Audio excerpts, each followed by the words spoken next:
From above, the ocean seems peaceful, but beneath this endless sea lies a wild kingdom ruled by hunters. The deeper we enter the ocean, the more the sea reveals a world where every movement can mean survival or death.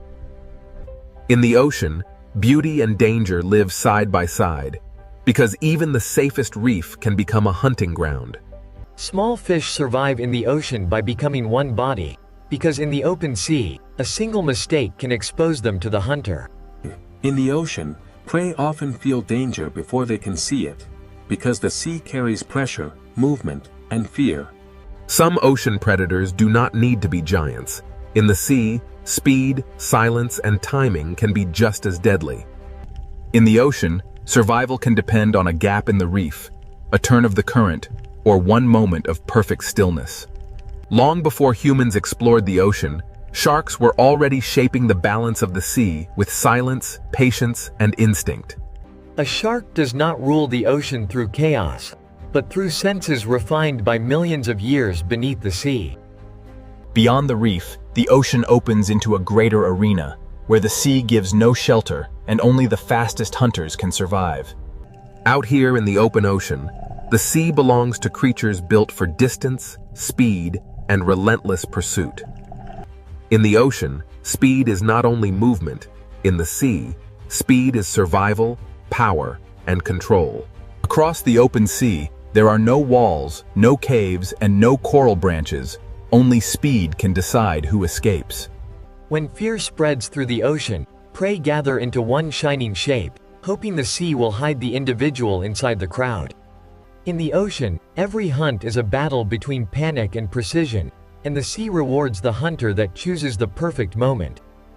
The surface of the ocean may look like escape, but in the sea, danger can attack from every direction.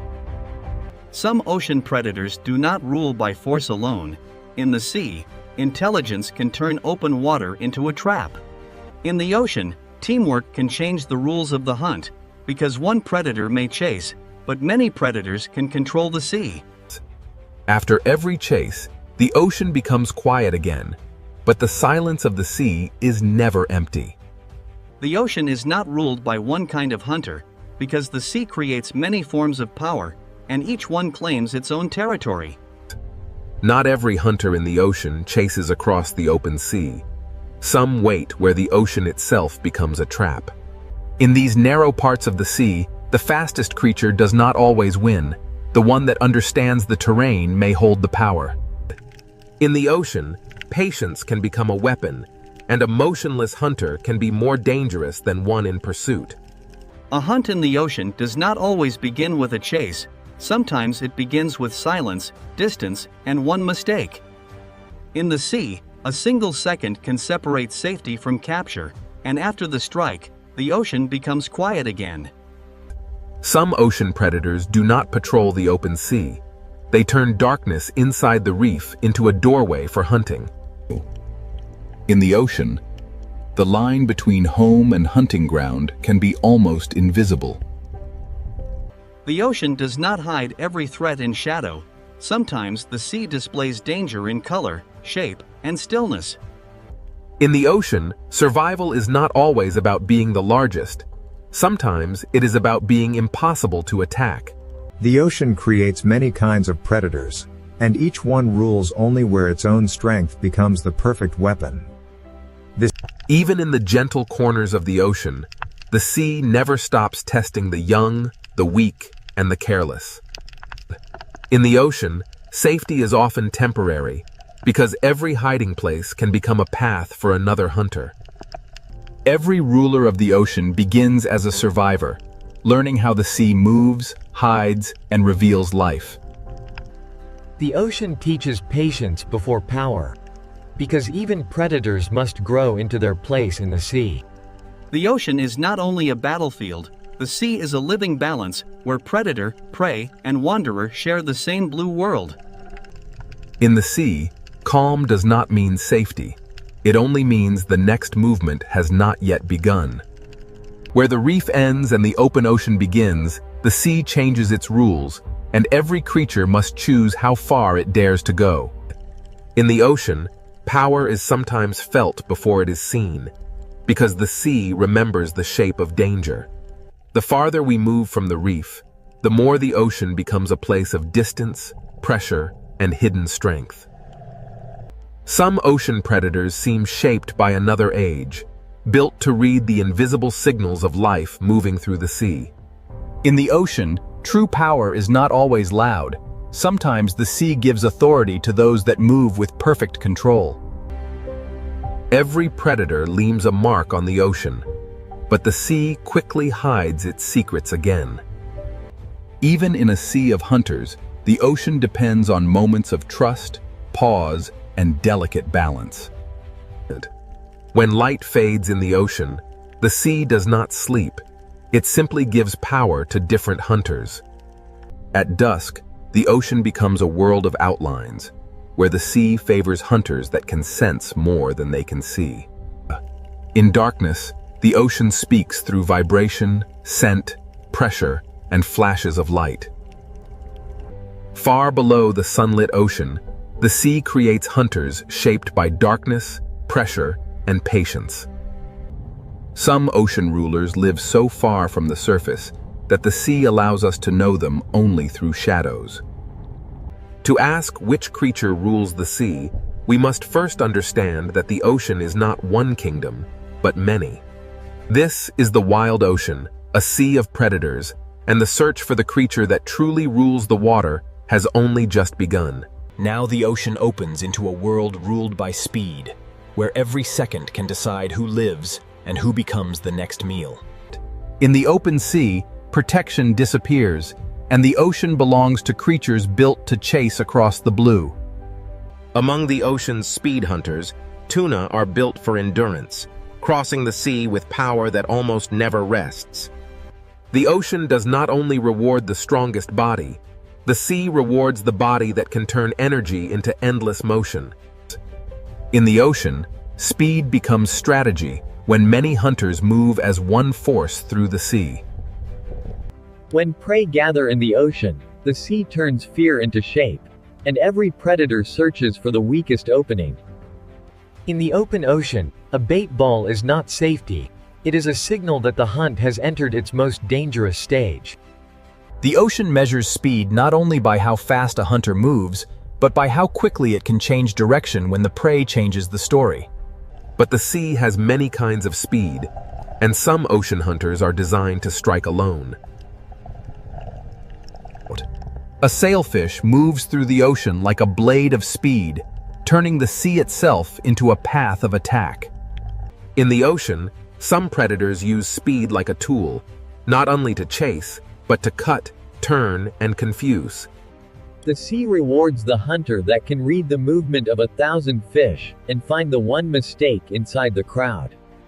In the open ocean, escape is not a place, escape is a direction, and the hunter must close that direction before the prey finds it. Beyond the flash of the sailfish, the ocean holds another kind of speed, heavier, colder, and more explosive. The mako shark is one of the Kaio pure speed hunters, built to turn muscle into explosive motion beneath the sea. In the ocean, speed without control is wasted, and the true hunter must move fast and decide faster. A single burst across the ocean can change the shape of the entire school, even when the strike itself is over in a heartbeat. Sometimes the pressure of the ocean becomes so great that prey must leave the sea for a few seconds of hope. But the ocean always waits below, and every return to the sea brings the chase back into motion. But in the ocean, beauty can move with astonishing speed, and color can belong to a hunter as much as to the reef. Open ocean hunters must read light as much as movement, because in the sea, a flash of silver can reveal the path of prey. The open ocean is not empty. The sea is layered with hunters, each one built for a different kind of pursuit. In the ocean, separation can be fatal, because the sea is most dangerous when a creature stands alone. A barracuda does not need a long chase. In the ocean, it waits for the moment when distance becomes small enough to erase. In the sea, straight-line speed can become a weapon when the predator knows exactly where the prey must turn next. But in the ocean, speed becomes even more powerful when it is guided by memory, sound, and teamwork. These ocean hunters do not simply follow prey. They shape the sea around it until escape becomes harder. In the ocean, teamwork can turn empty water into invisible walls. The sea does not give power to one design alone. The ocean creates many answers to the same hunger. Even in the open ocean, the sea has hidden roads, and predators learn where life gathers. A hunter in the ocean must understand water, because the sea decides where food moves before the predator ever arrives. When millions of small fish move through the ocean, the sea becomes a signal that calls hunters from every direction. In the ocean, a school survives by turning together, but the larger the school becomes, the more hunters it attracts. The ocean's greatest hunts often begin when many predators follow the same signal of fear. Here, speed rules the sea for a moment, but speed alone cannot explain the full power of the ocean. The ocean can turn from chaos to silence in seconds, and the sea keeps no witness for long. But below the speed of the open ocean, another kind of predator waits, older, quieter, and shaped by time. The fastest hunters may dominate the moment, but the ocean also belongs to predators that have survived for millions of years. Some ocean predators do not need to chase every movement, because their power lies in sensing when the sea is ready. Speed may rule the open ocean, but it is only one answer in the sea's long history of predators. The ocean demands balance from every hunter, because the sea punishes wasted energy as quickly as missed opportunity. To live by speed in the ocean is to live in constant motion, always chasing the next signal of life across the sea. The open sea has shown us hunters of speed, but the ocean's oldest predators are still waiting in the deeper blue. Long before speed ruled the open ocean, sharks were already mastering the sea through silence, senses, and survival. The next question is not how fast a predator can move, but how long a design can survive in the ocean. In the open sea, speed can rule the chase, but in the deeper ocean, something older is about to take control. Now we enter the world of sharks, ancient predators shaped by the ocean long before speed became a spectacle. A great white shark does not need to rush through the sea, because the ocean has already given it patience, strength, and perfect design. In the ocean, a shark is not a monster. It is a living record of millions of years of survival beneath the sea. In the ocean, the hunt often begins long before the chase, when the predator studies movement from below. A shark can turn the ocean's layers into strategy, using depth as cover and silence as pressure. In the sea, power is sometimes measured by the fear a predator creates without touching anything at all. Not every shark rules the ocean in the same way. Some move like wandering investigators of the sea. A tiger shark survives in the ocean by being curious, adaptable, and willing to explore almost every edge of the sea. In the ocean, an apex predator can reshape a place simply by passing through it. The hammerhead shows how the ocean can shape a predator into something strange, precise, and perfectly suited to the sea. In the sea, a predator does not need to see everything when it can feel the hidden movements of life. At the reef edge, sharks become part of the ocean's rhythm, arriving as light fades and confidence changes sides. The reef shark rules through familiarity, knowing every current, corner, and shadow of its ocean territory. Even sharks, the ocean's ancient hunters, are not separate from the balance of the sea. Some sharks carry the ocean's power into murkier borders, where the sea becomes harder to read. In unclear water, The ocean favors predators that can sense what others cannot see. In shallow ocean waters, smaller sharks prove that size is not the only path to control. Here, the ocean rewards agility, because a hunter must turn as quickly as the reef changes shape. A shark's power in the ocean is not only in motion, it is also in knowing when to remain still. In the sea, energy is precious, and the best predators spend it only when the ocean gives them reason. Not every shark dominates the ocean with speed. Some survive through persistence, smell, and careful searching.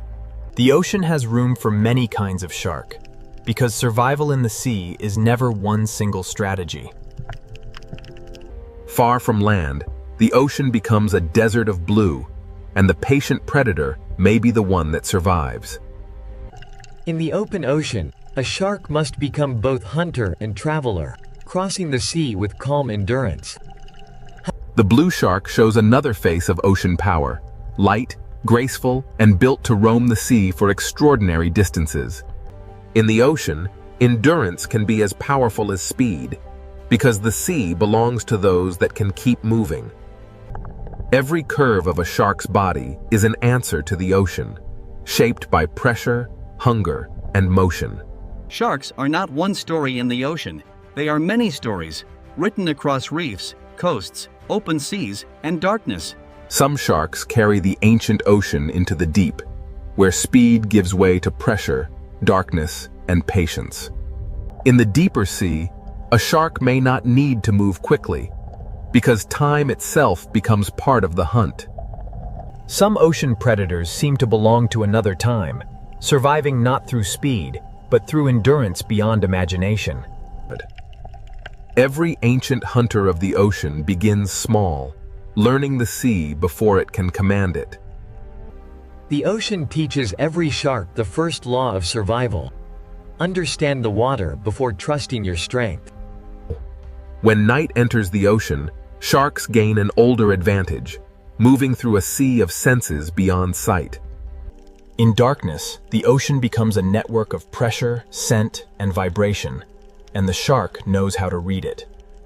A shark changes the ocean around it, even when it does not strike, because every creature understands what its presence means. In the sea, predators do more than take life. They shape where life moves, hides, feeds, and survives. Sometimes the ocean reveals a shark, not by showing the shark, but by showing the fear that moves ahead of it. A shark's shape is one of the ocean's most recognizable symbols, because the sea has repeated its success for ages. The teeth of a shark are famous, but in the ocean, teeth are only one part of a far greater design. The ocean does not fear sharks as outsiders. The sea depends on them as part of its ancient order. Speed can dominate the chase, but sharks remind us that the ocean also rewards patience, senses, and time. If the sea were ruled by age, survival, and design, sharks would stand among the strongest contenders. But the ocean is too vast for one kind of power, and even sharks share the sea with rivals that hunt in different ways. Beyond the ancient hunters, the sea holds predators whose greatest weapon is not teeth alone, but the mind. The ocean's next challenge to the shark is not only faster or larger, it is more coordinated. If sharks are the ocean's ancient design, then the next hunters may represent something even more difficult to face: intelligence. Sharks have ruled the ocean through time, senses, and survival, but now the sea reveals hunters that rule through memory, teamwork, and strategy. After the ancient power of sharks, the ocean now reveals predators whose greatest weapon is intelligence. In the sea, one hunter can chase, but a family of hunters can plan. Orcas do not simply move through the ocean. They read the sea, remember it, and share that knowledge with one another. In the ocean, communication can become a weapon when every member of the pod understands the same moment.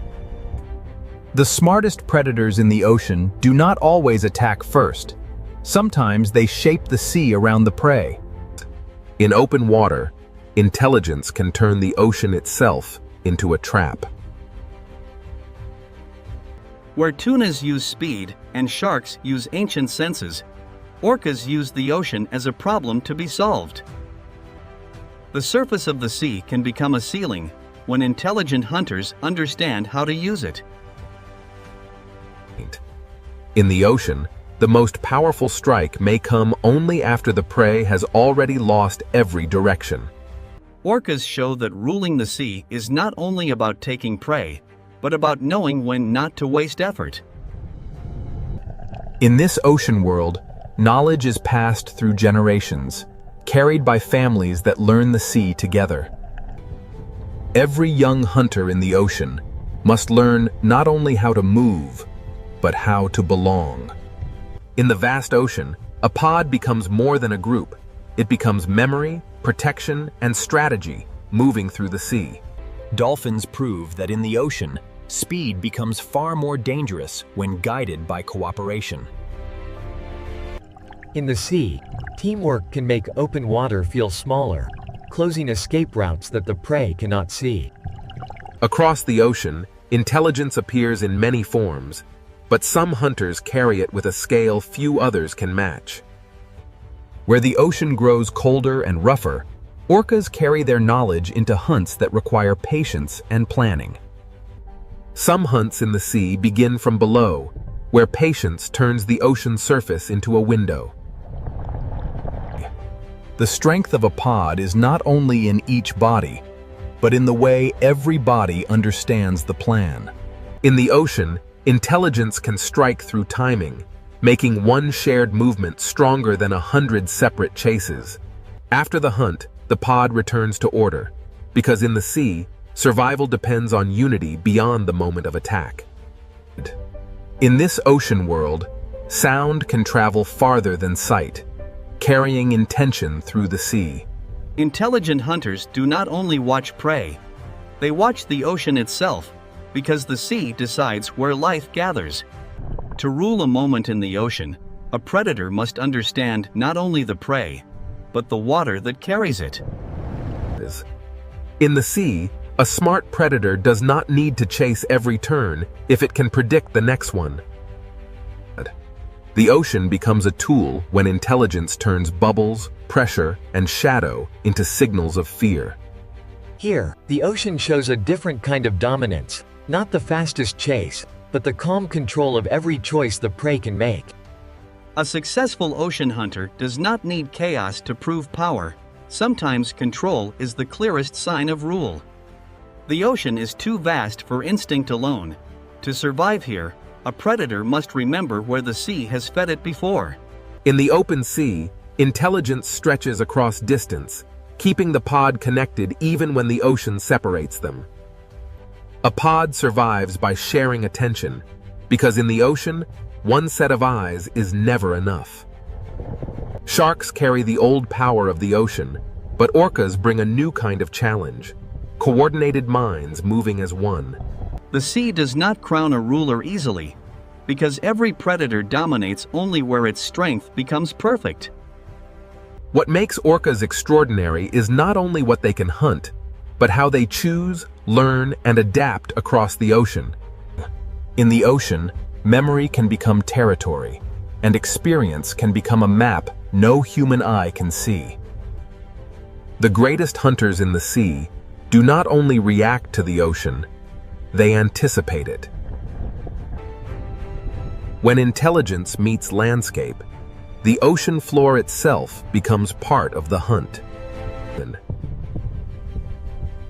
In the sea, a smart predator lets the ocean do part of the work. Even when prey escapes, the lesson remains, because every hunt teaches the pod more about the sea. To look at an orca in the ocean is to see power joined with awareness, strength guided by relationship. Their world is not silent to them. The ocean is filled with signals we can barely imagine. The ocean has shown us speed, senses, and strength, but intelligence may be the force that connects them all. But even the smartest hunters of the sea do not rule every depth of the ocean. Below the pod, the ocean changes again, and intelligence must give way to darkness, pressure, and strange forms of survival. The ocean's most intelligent hunters have shown their power, but the sea still hides predators that rule by secrecy. If orcas challenge the ocean with intelligence, the next hunters challenge it with patience, camouflage, and life in darkness. The search for the creature that rules the sea now descends into the hidden ocean, where the strangest hunters wait in silence. After traveling through speed, teeth, intelligence, and darkness, the ocean leaves us with one question: who truly rules the sea? The answer is not hidden in one place, because the ocean itself is made of many worlds. In the deep sea, survival belongs to patience, camouflage, and forms of life shaped by pressure. Some ocean predators rule by remaining unseen, holding power in the places where sunlight never reaches. But the ocean is not only darkness. Above the deep, another kind of power waits in the open blue. In the open sea, speed can rule the moment, because the ocean gives no shelter to the slow. The speed hunters command the chase, but even they cannot rule every depth, every reef, and every darkness of the sea. Speed is one answer to the ocean, but it is an answer that must be repeated every day. Then come the sharks, predators whose power is not only speed, but time itself. Sharks have survived by becoming almost perfectly matched to the ocean's demands. From reefs to open water, sharks shape where life moves, hides, and feeds in the sea. A shark can change the ocean without striking, because every creature understands what its shape means. Sharks are not a single answer. They are many ocean solutions refined across millions of years. But if sharks are the ancient power of the sea, orcas challenge the ocean with something different. Orcas bring intelligence, memory, and teamwork into the ocean's struggle for power. Their strength is not held in one body, but in the knowledge shared through the pod. In open water, orcas can turn the sea itself into a trap. Where many predators chase, orcas calculate, and that makes them one of the strongest contenders for the ocean's crown. Their power is not only in what they hunt, but in how carefully they choose each movement. The sea does not offer one simple throne, because every layer rewards a different kind of hunter. To rule the ocean completely, a creature would need to master speed, strength, patience, senses, darkness, and cooperation all at once. On the reef, the ruler may not be the largest, but the one that knows every shadow and escape route. On the seafloor, power belongs to those that understand vibration, scent, and the quiet language of sand. In the open ocean, the ruler of one moment may be the creature that reaches the prey first. But even the fastest hunter depends on the ocean's currents, because the sea decides where life will concentrate. When night enters the ocean, vision loses power, and the sea gives advantage to those that can hunt through darkness. In darkness, the ocean belongs to creatures that can turn uncertainty into survival. In the deep sea, the question of rule becomes harder, because the strongest hunters are often the least visible. Here, power may belong to the creature that waits longest and spends the least. The ocean has shown us that dominance is not one thing. It changes with depth, light, current, and hunger. The sea is not ruled like a kingdom on land. It is ruled in moments, zones, and strategies. Every predator shapes the ocean, but none stands outside the balance that supports it. The sea survives because predators prevent weakness from becoming collapse. keeping life moving through the system. Fear is part of the ocean, but so is renewal, because every hunt returns energy to the sea.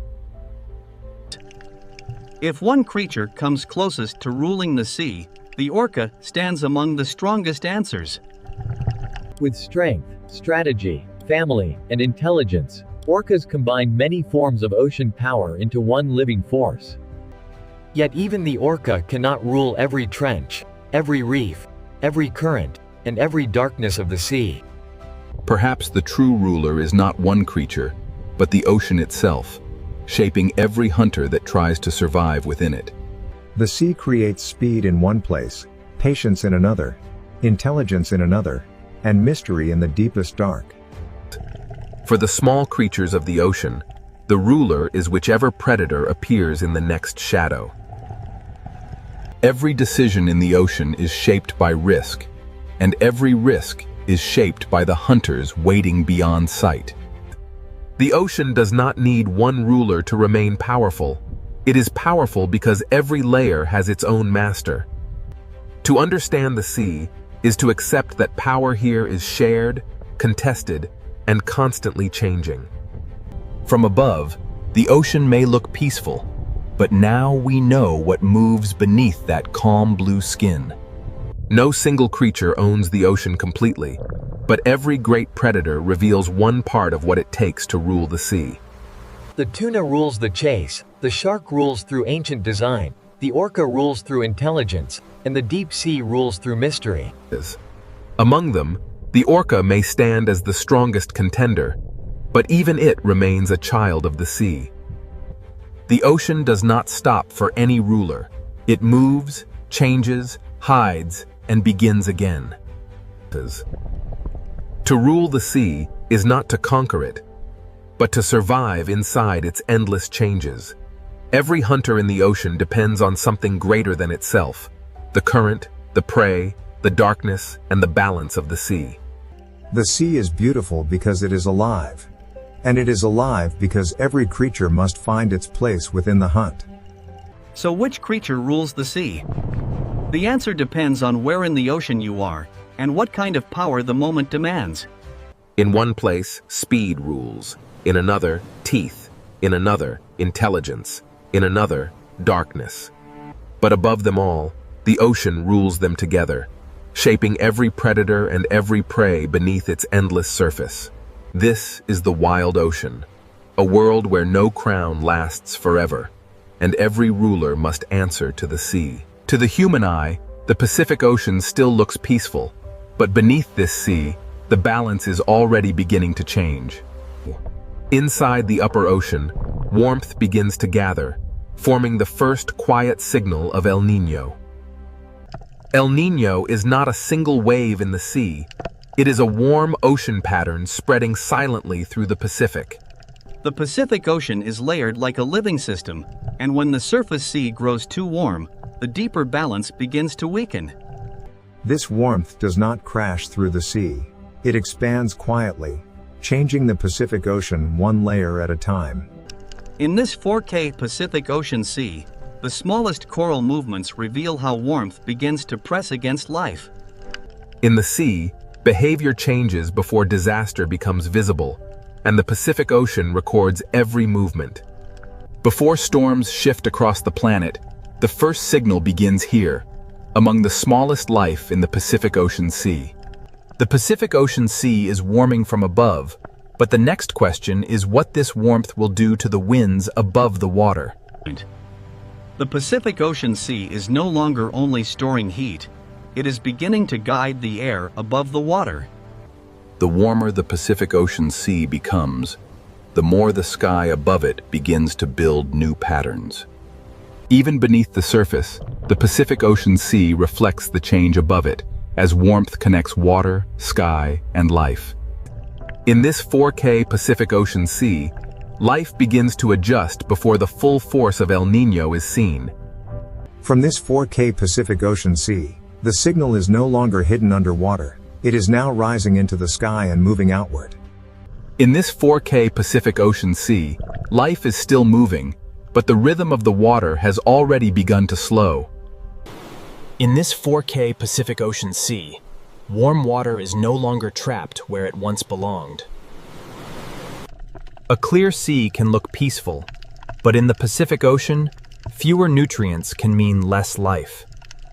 The Pacific Ocean Sea releases heat into the air, and the air begins building new weather. When the sea changes, the sky does not remain still. The ocean engine has not stopped, but across this Pacific Ocean Sea, its rhythm has changed. Inside this 4K Pacific Ocean Sea, life follows currents that are no longer behaving as they once did. What begins below the 4K Pacific Ocean sea surface now reaches into the sky above it. The warm Pacific Ocean Sea has become a signal, and the atmosphere has begun to respond. This 4K Pacific Ocean Sea is now shaping the first chapter of global disruption. The weakened winds above have changed the water below, and the Pacific Ocean Sea now carries that stress through life itself. As this 4K Pacific Ocean Sea warms and spreads, the next impact will be felt by the life that depends on it. The trade winds have weakened, the warm sea has spread, and now the Pacific Ocean's living world must face the pressure. Now the warm Pacific Ocean Sea reaches the living world, and the first pressure is felt beneath the waves. In this 4K Pacific Ocean Sea, coral survives by balance, and El Niño begins to press against that balance. The sea still glows with color, but the Pacific Ocean is no longer feeding the reef with the same strength. Across this 4K Pacific Ocean Sea, small fish begin to move because the water around them has changed. In the Pacific Ocean Sea, clear water can hide a dangerous truth when the smallest life begins to disappear. Before the larger animals suffer, the first change begins here, in the smallest drifting life of the 4K Pacific Ocean Sea. When warm Pacific Ocean seawater reduces the rising nutrients, the food chain begins to weaken from the bottom. In this 4K Pacific Ocean Sea, hunger does not arrive as a single moment. It spreads through movement. The Pacific Ocean Sea is one connected system, and a change at the surface reaches life below. Even near the reef floor, this 4K Pacific Ocean Sea carries the pressure of warming water. As the Pacific Ocean Sea warms, life searches for shade, depth, and every small refuge the reef can offer. In this 4K Pacific Ocean Sea, when small fish scatter, larger hunters must follow the change. The Pacific Ocean Sea begins rearranging the paths of hunters, prey, and every creature between them. In this 4K Pacific Ocean Sea, warmth changes not only where life feeds, but where life can remain. The ocean is becoming divided, and every layer of the Pacific Ocean Sea now carries a different risk. Coral does not need to vanish overnight.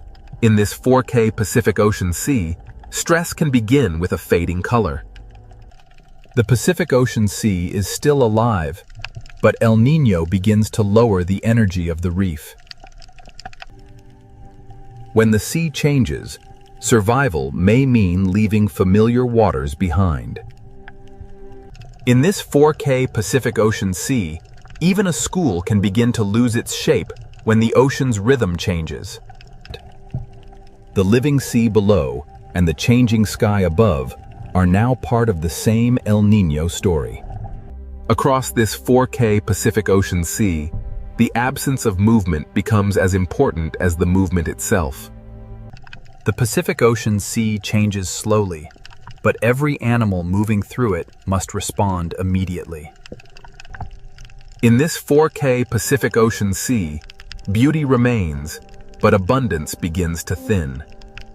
A reef inside the 4K Pacific Ocean Sea depends on movement, and when movement weakens, life waits. The open Pacific Ocean Sea can look endless, but during El Niño, it can also become strangely empty. In this 4K Pacific Ocean Sea, Movement becomes a gamble between heat, hunger, and survival. Even when life finds another reef, the Pacific Ocean Sea carries the same warm pressure with it. The stress of the 4K Pacific Ocean Sea reaches into places the eye almost misses. When the sea holds less food, every feeding movement costs more energy. In this 4K Pacific Ocean Sea, the food web does not break all at once. It loosens strand by strand.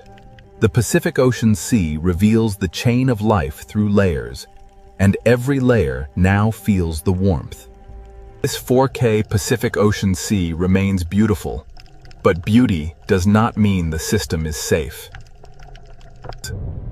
The Pacific Ocean Sea carries stress below and sends signals above.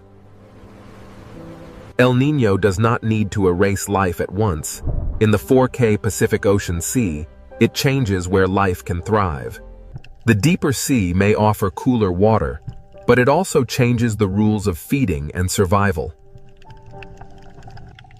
In this 4K Pacific Ocean Sea, escaping warmth can mean leaving abundance behind. The Pacific Ocean Sea becomes a narrowing space where life must choose between light, food, and temperature. In this 4K Pacific Ocean Sea, stress changes not only where animals go, but how they meet each other. Even the strongest hunters in the Pacific Ocean Sea depend on the smallest drifting life. This 4K Pacific Ocean Sea shows the food web without words, from invisible life to visible struggle. The Pacific Ocean Sea has stressed its living world, and now the warmth begins to move rainfall across the sky. The Pacific Ocean Sea has stressed its living world, and now the warmth begins to move rainfall across the sky. In this 4K Pacific Ocean Sea, life below and rain above are connected by the same warmth. The Pacific Ocean Sea is not silent because nothing is happening. It is silent because life is adjusting under pressure. As the living sea adapts, the next signal rises into the air, where rain will shift and drought will spread. From this 4K Pacific Ocean Sea, the pressure now moves beyond marine life and into the movement of clouds.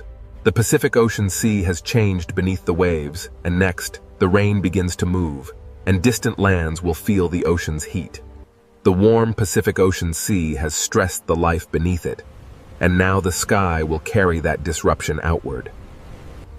From this 4K Pacific Ocean Sea, rain begins to move away from its old rhythm. The Pacific Ocean Sea gives the sky heat and moisture, and the sky begins to build rain in new places.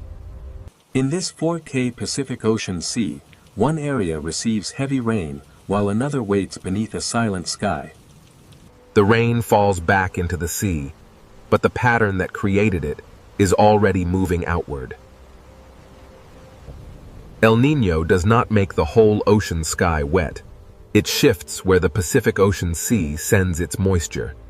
Across this 4K Pacific Ocean Sea, warmth chooses where clouds rise and where clouds fail to form. Even beneath the 4K Pacific Ocean Sea surface, the movement of rain above becomes part of the ocean's story. The ocean now carries two signals at once: heavy rain over one sea region and dryness over another. The Pacific Ocean Sea becomes the path of a moving climate signal. In this 4K Pacific Ocean Sea, the shadows of clouds reveal where the atmosphere is being rearranged. The warmer Pacific Ocean Sea feeds stronger clouds, but it also pulls rainfall away from its usual places. Over this 4K Pacific Ocean Sea, rain is no longer evenly shared by the sky. A few miles across the sea can separate a flooded sky from an empty one. In the dry side of this 4K Pacific Ocean Sea, even the water column feels still and exposed. The living sea moves through the same boundaries that shape rain above it. Where the Pacific Ocean Sea gives warmth to the sky, rain can fall harder and longer. The 4K Pacific Ocean Sea becomes a reservoir of energy for clouds that grow beyond their normal limits. El Niño can make one sky overflow while another sky is left waiting. In this 4K Pacific Ocean Sea, drought begins not with dust, but with clouds that fail to form. The sea remains full of water, yet the sky above it can still become dry. Across the 4K Pacific Ocean Sea, one connected body of water can create very different skies. Even underwater, the Pacific Ocean Sea can reveal where rain gathers and where dryness remains. The 4K Pacific Ocean Sea does not separate climate from life. It carries both through every current. Rain moves across this Pacific Ocean Sea like a shifting line between abundance and absence.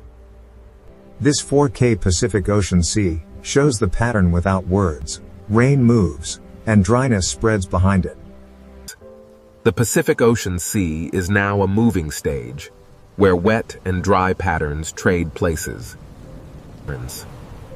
In this 4K Pacific Ocean Sea, the absence of rain becomes its own kind of warning. When the sky above the sea stays empty, the water below can grow warmer and quieter. The living world inside this 4K Pacific Ocean Sea must adjust to heat from above and hunger from below. The Pacific Ocean Sea carries one story below the waves and another above them, but both are driven by the same warmth. Where the 4K Pacific Ocean Sea feeds the clouds, rainfall can become heavier than the landscape beyond the ocean is ready to receive. The rain begins above the sea, but the consequences will not stay above the sea. The Pacific Ocean Sea remains the engine, even when the rain it creates moves far beyond the horizon. While one path carries rain away from the Pacific Ocean Sea, another path is left under a sky that gives nothing back. Drought is not only cracked ground. Over this 4K Pacific Ocean Sea, it begins as missing clouds. The dry sky above and the warm sea below become two pressures on the same living ocean. In this 4K Pacific Ocean Sea, dryness above the water can deepen the stress within the water. Across the Pacific Ocean Sea, El Niño draws a line between too much rain and not enough. This 4K Pacific Ocean Sea connects the extremes, turning warmth into imbalance. The ocean does not choose disaster, but when the Pacific Ocean Sea shifts, the atmosphere must follow. In this 4K Pacific Ocean Sea, warmth rises, rain falls, and the cycle grows stronger. From above, the clouds look powerful, but below them, the 4K Pacific Ocean Sea is still the source. The sea below has changed the rhythm, and the sky now plays unevenly above it. The Pacific Ocean Sea keeps its warmth after the rain moves on, preparing the next shift in weather. Every rainfall pattern above this 4K Pacific Ocean Sea leaves a trace beneath the surface. The ocean current carries heat, the sky carries rain, and El Niño connects them both. Now the shifting rain becomes only part of a larger disruption rising from the Pacific Ocean Sea. This 4K Pacific Ocean Sea is no longer only moving rain, it is feeding larger atmospheric consequences. Rain moves, drought spreads, and the Pacific Ocean Sea continues sending heat into a restless planet. The 4K Pacific Ocean Sea now holds the full chain: warm water, weak winds, stressed life, and moving rain. From this Pacific Ocean Sea, the rain has shifted and drought has spread. Next, the heat will rise into storms and global consequences. From this 4K Pacific Ocean Sea, the heat now rises into storms, temperature, and global consequences. The Pacific Ocean Sea has stored the heat, and now the sky begins to use it. In this 4K Pacific Ocean Sea, warmth becomes energy, and energy begins to build storms. The storm above the sea is not separate from the ocean below. It is born from the heat rising out of the Pacific. Even beneath this 4K Pacific Ocean Sea, the storm leaves its pressure in light, current, and movement. The living world inside the Pacific Ocean Sea moves deeper as heat and weather intensify above. The 4K Pacific Ocean Sea feeds the rain, and the rain returns to the sea with greater force. Across this Pacific Ocean Sea, the storm expands because the warmth beneath it does not fade. In this 4K Pacific Ocean Sea, extremes can exist side by side, connected by the same warm pattern. The Pacific Ocean Sea may calm between storms, but the heat remains, waiting beneath the surface. Inside this 4K Pacific Ocean Sea, beauty hides the accumulated heat that keeps the disturbance alive. The Pacific Ocean Sea is not only warmer at the surface, it is reorganized from the surface downward. In this 4K Pacific Ocean Sea, storms above and hunger below are part of the same chain. The Pacific Ocean Sea does not need to destroy a reef at once. Sustained heat can weaken it day by day. In this 4K Pacific Ocean Sea, the cost of heat is written in small fading colors. When the Pacific Ocean Sea changes, even the hunters must follow a food web that no longer holds its old shape. This 4K Pacific Ocean Sea still looks endless, but endless water does not always mean endless life. The living sea below and the changing storm sky above are locked in one Pacific Ocean pattern. Above this 4K Pacific Ocean Sea, the atmosphere grows more restless as heat continues to rise. The Pacific Ocean Sea has moved from silence into force, and the consequences are expanding. In this 4K Pacific Ocean Sea, heat, rain, wind, and cloud now move as one disturbed system. The sea gives energy to the storm, and the storm gives motion back to the sea. Beneath this 4K Pacific Ocean sea storm, life continues, but every movement becomes more demanding. The Pacific Ocean Sea carries the storm downward, turning surface violence into underwater stress. Even away from the storm, this 4K Pacific Ocean Sea remains part of the same heat-driven pattern. The Pacific Ocean Sea does not only move storms, its warmth can lift the temperature of the planet. In this 4K Pacific Ocean Sea, heat rises quietly, but its reach can extend far beyond the water. For life inside the Pacific Ocean Sea, warmth changes where safety, food, and survival can be found. This 4K Pacific Ocean Sea is still living, but its living systems are working harder than before. As the Pacific Ocean Sea warms, movement becomes survival for creatures that once stayed close to home. In this 4K Pacific Ocean Sea, one pressure rarely travels alone.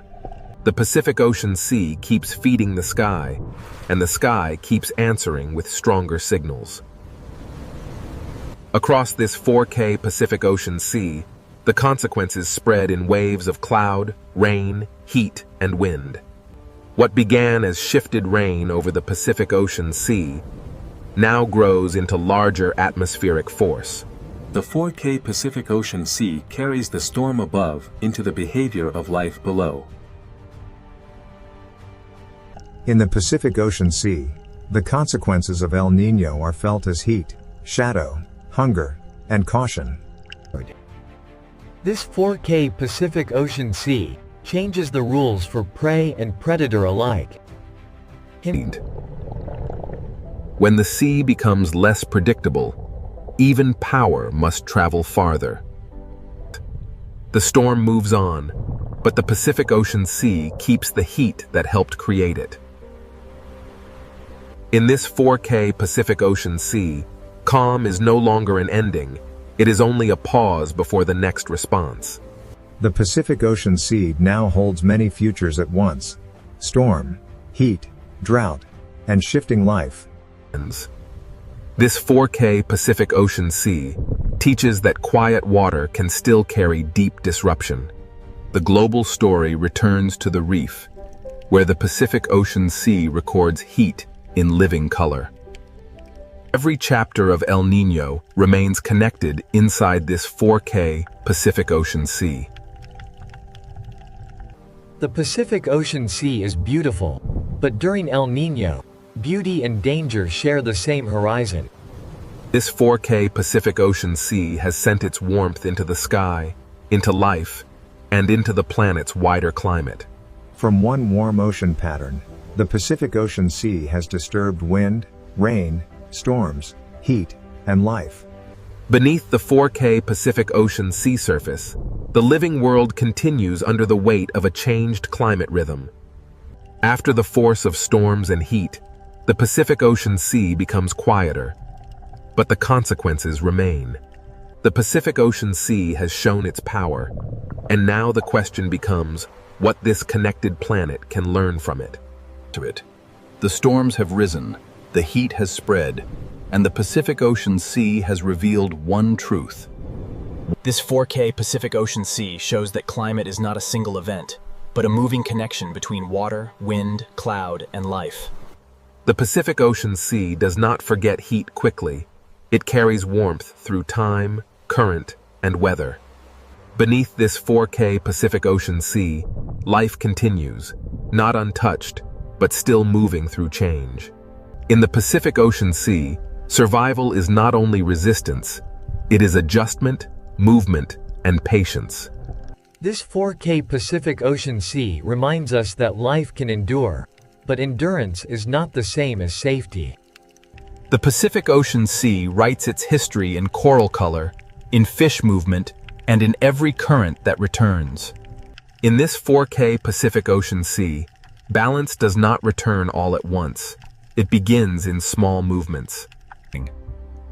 The Pacific Ocean Sea is a layered world, and every layer depends on the others. From the deep sea to the surface, the Pacific Ocean carries one connected climate story. Above this 4K Pacific Ocean Sea, the sky begins to slow, but it still follows the memory of the water below. A calm Pacific Ocean Sea is not an empty system. It is still exchanging heat, moisture, and motion with the world. The winds over this 4K Pacific Ocean Sea may strengthen again, but the lesson of El Niño remains. The Pacific Ocean Sea is always moving toward balance, even after balance has been disturbed. Inside this 4K Pacific Ocean Sea, recovery begins as motion slowly becomes familiar again. The Pacific Ocean Sea connects reef to reef, current to current, and life to life across distances too large to see. In this 4K Pacific Ocean Sea, life does not return to the past. It continues into the conditions the ocean gives it. A reef is not separate from the Pacific Ocean Sea. It is a living expression of the sea's temperature, light, and current. The Pacific Ocean Sea is not simply water. It is connection made visible. This 4K Pacific Ocean Sea joins the living world below with the moving atmosphere above. Rain may weaken, clouds may thin, but the Pacific Ocean Sea still guides where moisture travels. To understand El Niño, we must understand that the sea does not act alone, and nothing on Earth is truly separate. The Pacific Ocean Sea is a climate engine, but it is also a mirror of planetary connection. Every descent into this 4K Pacific Ocean Sea reveals the same truth. The planet's systems are woven together. The Pacific Ocean Sea breathes through currents, and when that breath changes, the world changes with it. In this 4K Pacific Ocean Sea, the smallest life is connected to the largest climate pattern.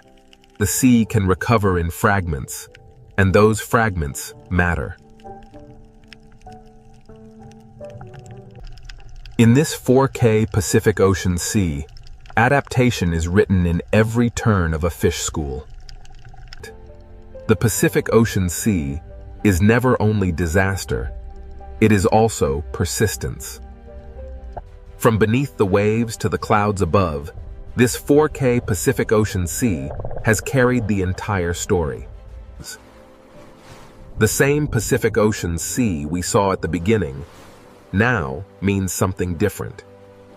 This 4K Pacific Ocean Sea is not distant from the planet, it is one of the planet's deepest voices.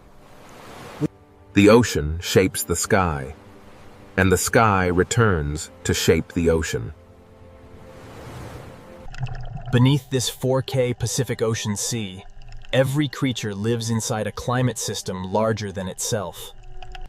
The Pacific Ocean Sea teaches us that fragility and strength can exist in the same living world. One reef is small, but the sea that surrounds it is part of a planetary network. To follow El Niño is to follow the Pacific Ocean Sea, from hidden warmth to global consequence. The Pacific Ocean Sea is vast enough to seem silent, yet powerful enough to change the rhythm of Earth. El Niño may rise and fade, but the connection it reveals never disappears. The Pacific Ocean Sea seeks balance again. But balance is always moving, never fixed. In this 4K Pacific Ocean Sea, life continues not because the ocean is easy, but because life has always followed change. Every living place inside the Pacific Ocean Sea depends on forces far beyond its own horizon. The sea below and the sky above are never separate. They are one moving system. A single warm pattern in the Pacific Ocean Sea can travel through wind, rain, storm, reef, and life. To watch this 4K Pacific Ocean Sea is to watch the planet breathing through water. The Pacific Ocean Sea has shown us that Earth is not a collection of separate places, but one connected system. The story began with warmth in the sea, and it ends with a deeper understanding of what that warmth can mean. Even when the Pacific Ocean Sea is calm, it is still shaping the future of wind, rain, and life. This 4K Pacific Ocean Sea is more than a place. It is one of Earth's greatest climate forces. El Niño reminds us that the ocean does not need to shout to be heard across the planet. Beneath the surface of the Red Sea, an ancient ocean world waits in silence. At first, the ocean appears peaceful, but the Red Sea has never been truly still. This is more than a reef. It is a living ocean fortress, built slowly by the ancient sea. In this sea, even the smallest life becomes part of a greater design. The ocean writes its history in sand, stone, and the silent movement of life.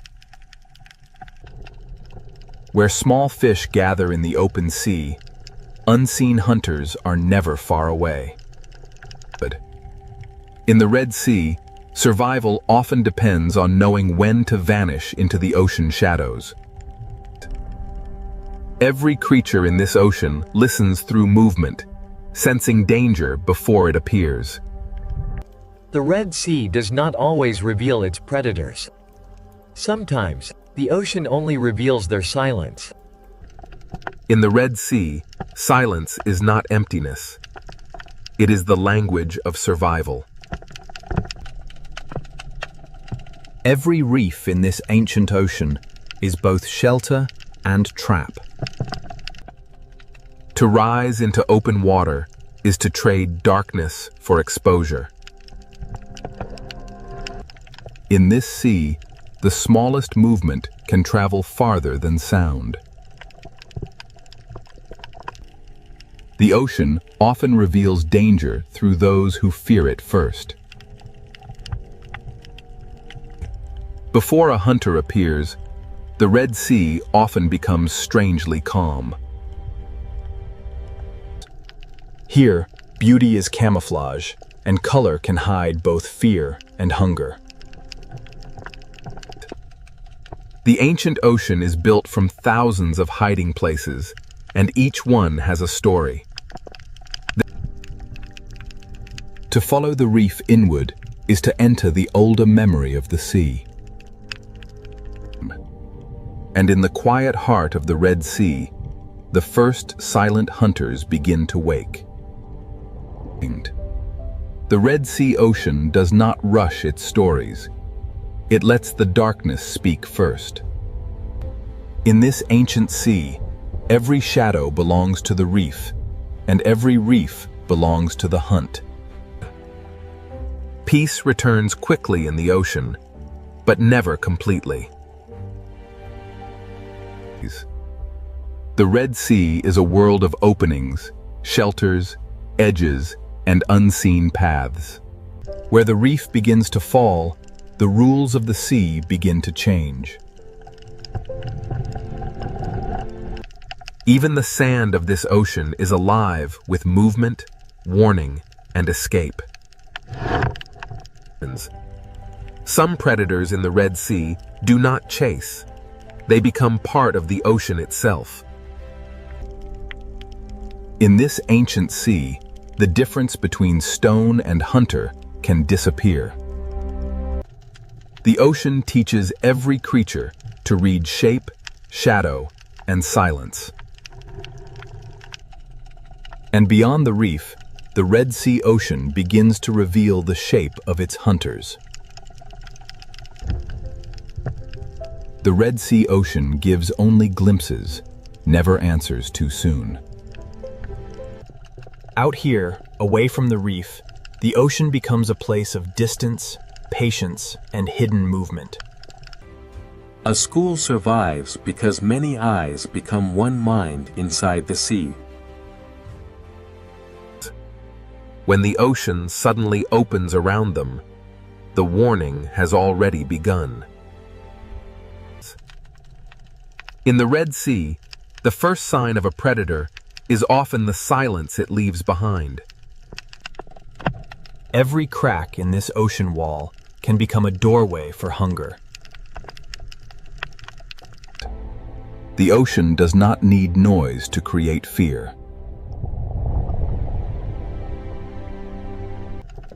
Separation is the moment the ancient sea has always understood.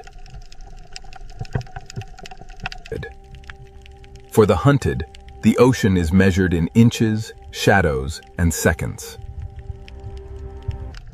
And ahead, where the Red Sea bends into darkness, the hunters wait without a sound. The deeper the Red Sea ocean draws us in, the more its silence begins to feel alive. In this ancient sea, the hunter does not need to be seen to be felt. The Red Sea records every movement, even when the creature that made it has already vanished. Every arch, cave, and hollow in this ocean can become a waiting mouth. Here, survival belongs to those who can become invisible inside the sea. The Red Sea does not separate beauty from danger. It weaves them into the same silence. The hunted may escape one shadow, but the ocean is filled with many. This ancient ocean is not random. Every ledge, current, and shadow shapes the lives within it. In the Red Sea, peace is only a pause between movements.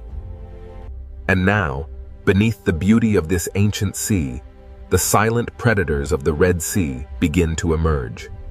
Beneath the beauty of the Red Sea ocean, the hunters are already in position. Some predators in this ancient sea do not chase. They wait beautifully. In the Red Sea, danger can be graceful enough to be mistaken for beauty. Inside the reef, the Red Sea shelters hunters built for patience. The ancient ocean gives even its fiercest hunters a place to remain unseen. Every hollow in this sea may be empty, or it may be waiting.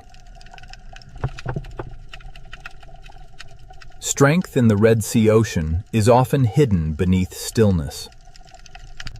A hunter does not always need speed. Sometimes it only needs the perfect place. On the ocean floor, the Red Sea teaches predators how to become stone.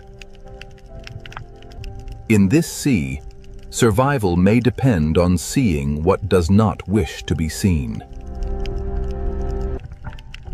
The Red Sea ocean has hunters that hide not in darkness, but beneath the sand. What looks like empty sand may rise and move with the patience of the sea itself. Beyond the Coral Kingdom, the Red Sea holds hunters made for open water.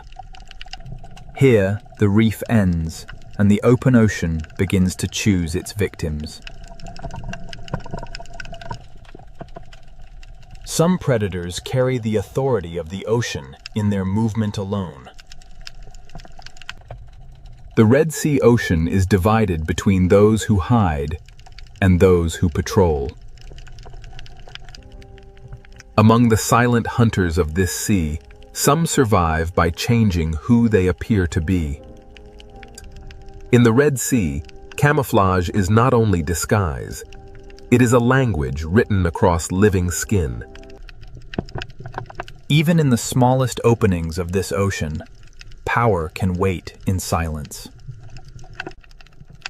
The Coral Kingdom hides its hunters beneath color, texture, and time.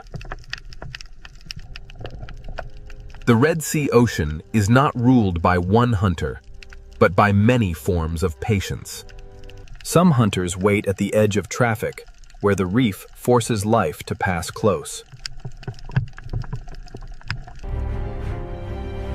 For small life in the Red Sea, every shortcut may pass through danger. The ancient sea rewards those who can wait longer than fear can last. In this ocean, shape can become a mask.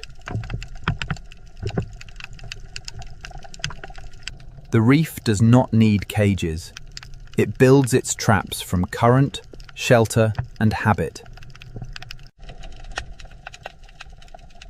The Red Sea hides power inside narrow spaces.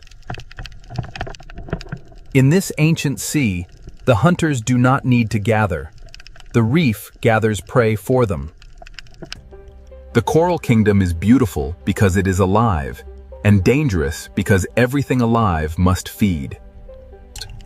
To leave the reef is to enter another kind of silence. Some hunters are built for the moment when stillness breaks. In the ocean, fear travels faster than the hunter itself. The Red Sea turns beauty into a wall and patience into a weapon. Here, the line between animal and landscape becomes almost impossible to draw. Below the coral, the Red Sea holds a second world of tunnels and teeth. Not all hunters in this ocean hide in shadow. Some hide beneath light. The ancient sea is full of hunters too small to cast a shadow. In this ocean, intelligence can hide inside a changing shape. The Red Sea does not always show the hunter leaving. Sometimes, it simply closes around it. At the edge of the reef, silence becomes distance, and distance becomes threat.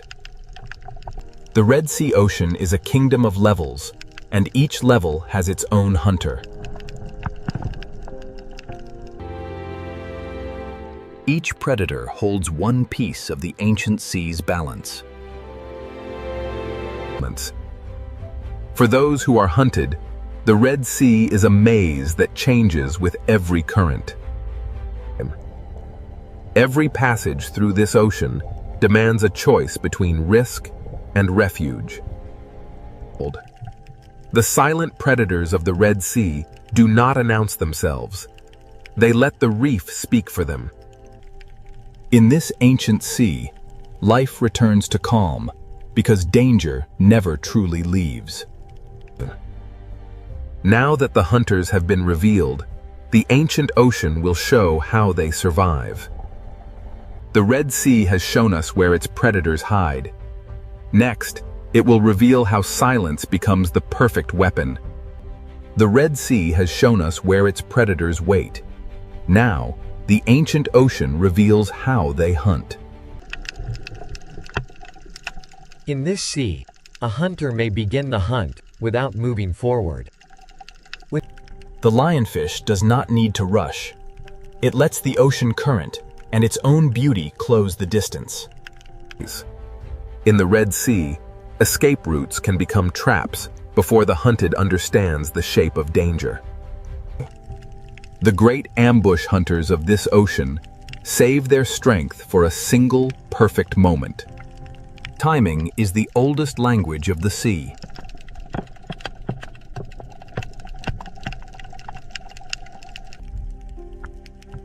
Some hunters in the Red Sea survive by becoming the place where they wait. In this ancient ocean, the most dangerous shape may be the one that seems to have no shape at all. The Red Sea turns ordinary pathways into hunting lines. The hunt begins long before movement. It begins with choosing where the sea will bring life next. In the coral kingdom, even a body shape can become camouflage.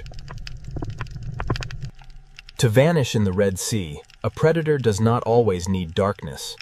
Sometimes it only needs imitation. Few hunters in this ancient sea understand disguise as deeply as the octopus. Across its skin, the ocean writes a disguise that can change from one breath to the next. The Red Sea rewards hunters that can move without becoming a signal.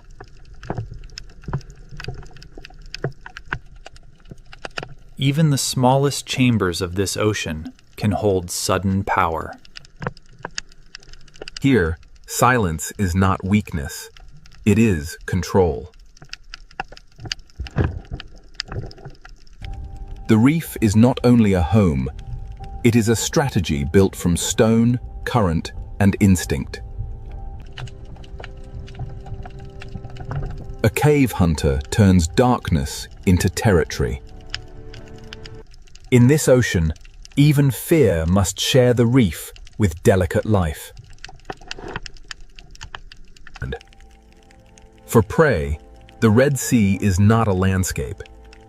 It is a sequence of decisions. The seafloor watches upward, with eyes the reef has taught us to miss.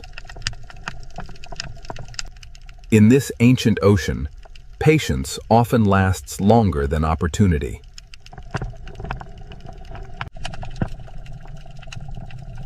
Open water hunters use distance the way reef hunters use shadow. A predator can control a place without touching anything inside it. When stillness breaks, the ocean becomes a storm of decisions. The hunt does not end when the hunter disappears. It remains in the memory of movement. The Red Sea hides danger by making it look old. When everything moves except one thing, the ocean asks us to look again. Ambush in the Red Sea is not always sudden. Sometimes it is arranged slowly. The predator is only half the trap. The other half is the reef. In this ocean, one wrong path can bring the hunted into another hunter's patience. The Red Sea is full of moments where survival depends on stopping in time. Some hunters hide inside the reef. Others let the entire ocean announce their path. In the ancient sea, fear connects lives that never meet. The art of silence belongs not only to giants, but to the smallest hunters of the reef. The Red Sea does not rely on one kind of predator. It builds balance through many kinds of silence. Current brings food, and with food comes attention.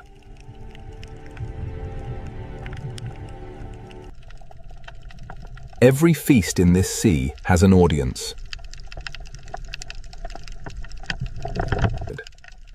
When the moment finally comes, the ocean barely has time to notice. The Red Sea closes over every hunt, leaving only movement where fear had been. For the hunter that can change its skin, the reef itself becomes a mask. Not every opportunity is taken. The Red Sea teaches its hunters to choose carefully. The art of survival here is not only hunting, but knowing when not to hunt. The hunted draw the map of the predators without ever naming them. Every predator here has a method, and every method belongs to the ancient sea. As light begins to weaken, the rules of silence become even stronger. Daylight exposes the hunters, but dusk begins to return them to shadow. The Dale's silent hunters have shown their craft, but the Red Sea has another world waiting after dark. As the ancient ocean darkens, patience begins to change into movement. In the Red Sea, silence has mastered the day. Now, the night will give it a deeper voice. As daylight leaves the Red Sea ocean, silence deepens into something older. The reef does not sleep when the light disappears. It changes who is allowed to move. When night enters the Red Sea, even the coral begins to hunt. The smallest hunters of this ancient ocean awaken before the larger shadows begin to move. Darkness does not empty the Red Sea. It reveals another ocean within it. By day, the cave protected the hunter. By night, the hunter leaves the cave behind. The night reef belongs to those who know every tunnel in the ancient sea. At night, the Red Sea shortens the space between danger and life. The lionfish becomes more haunting when the ocean loses its color. In the night sea, patience becomes harder to see and easier to obey. Beneath the night water, even the sand may be alive. The Red Sea hides movement beneath stillness until the moment it chooses to rise. Night gives the octopus a larger canvas for disguise.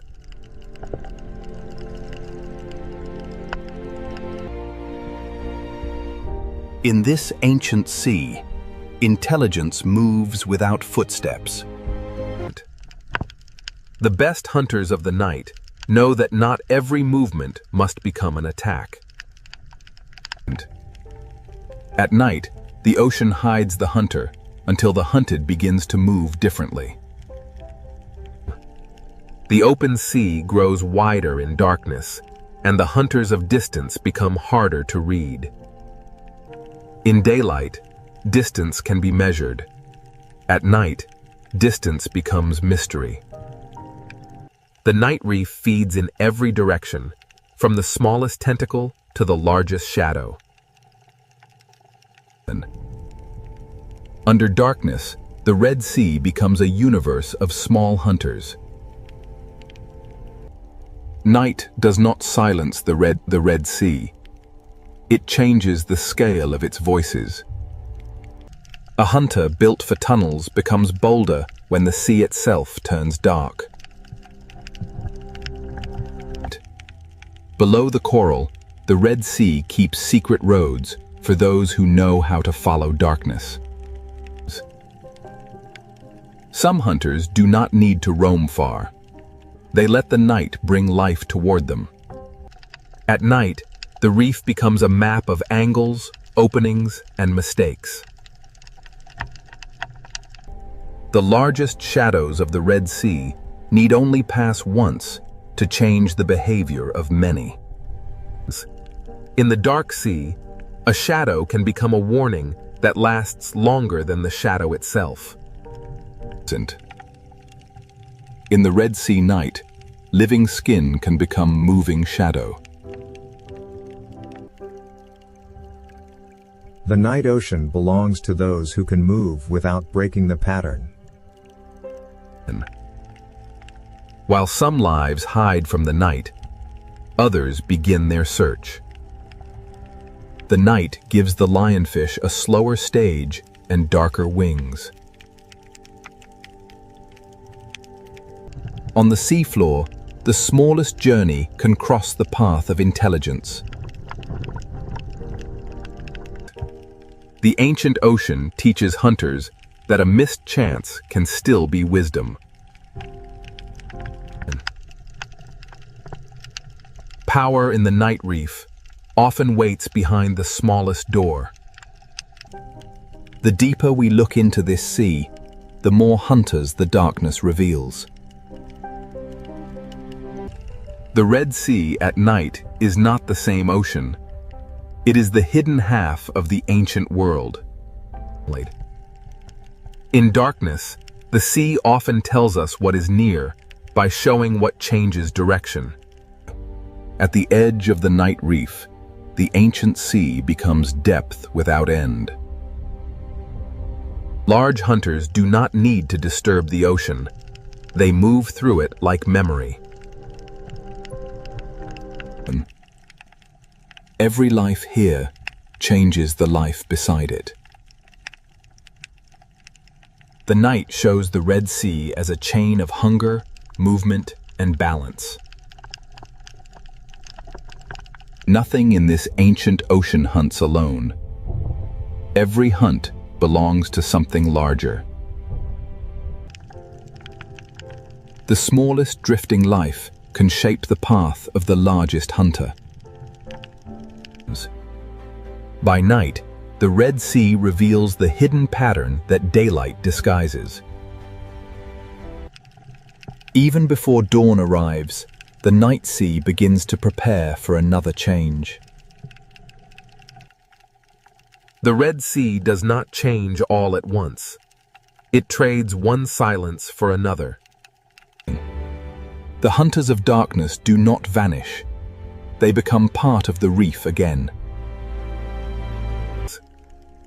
By morning, the Red Sea looks peaceful, but the night has left its mark in every movement.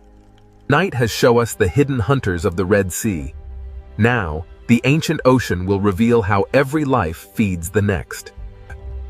Every story of survival in the Red Sea ocean begins with something almost too small to see. The current does not simply move water.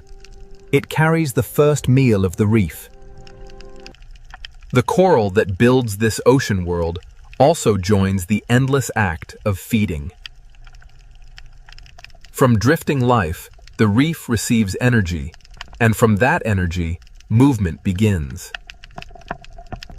These small fish transform invisible life into motion, color, and opportunity. The food chain of the Red Sea is not a straight line. It is a web of feeding, cleaning, guarding, and escape.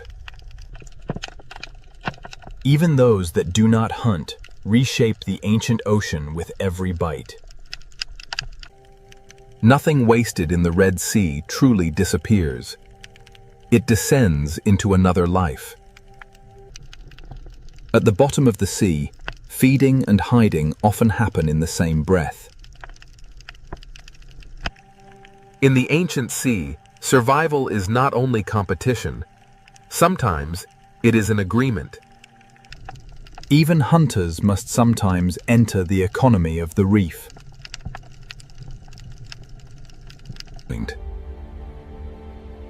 Where food gathers life, life gathers danger. The same current that feeds the small also guides them past the patient. The Red Sea turns feeding routes into hunting routes.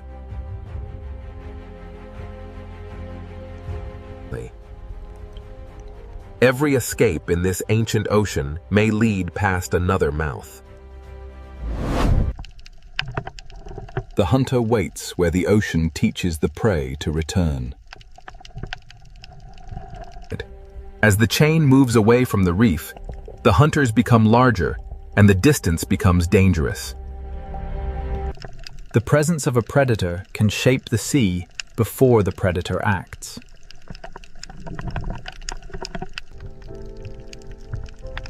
Hunger pulls life outward. Fear pulls it back.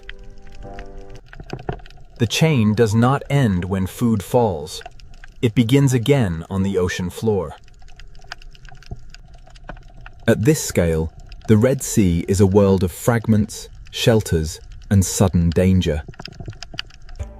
In the ancient ocean, even the smallest hunter and the smallest prey live by timing.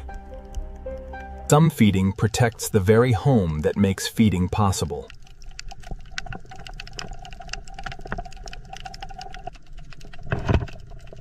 The reef feeds the grazers, and the grazers feed the watchers. The ancient sea builds roads for food, and predators learn those roads. The current is the invisible road of the food chain. From coral to cave, from sand to open water, the ancient sea connects every appetite. At the upper edge of the chain, power moves slowly through the ocean. A single shadow can reorganize an entire reef.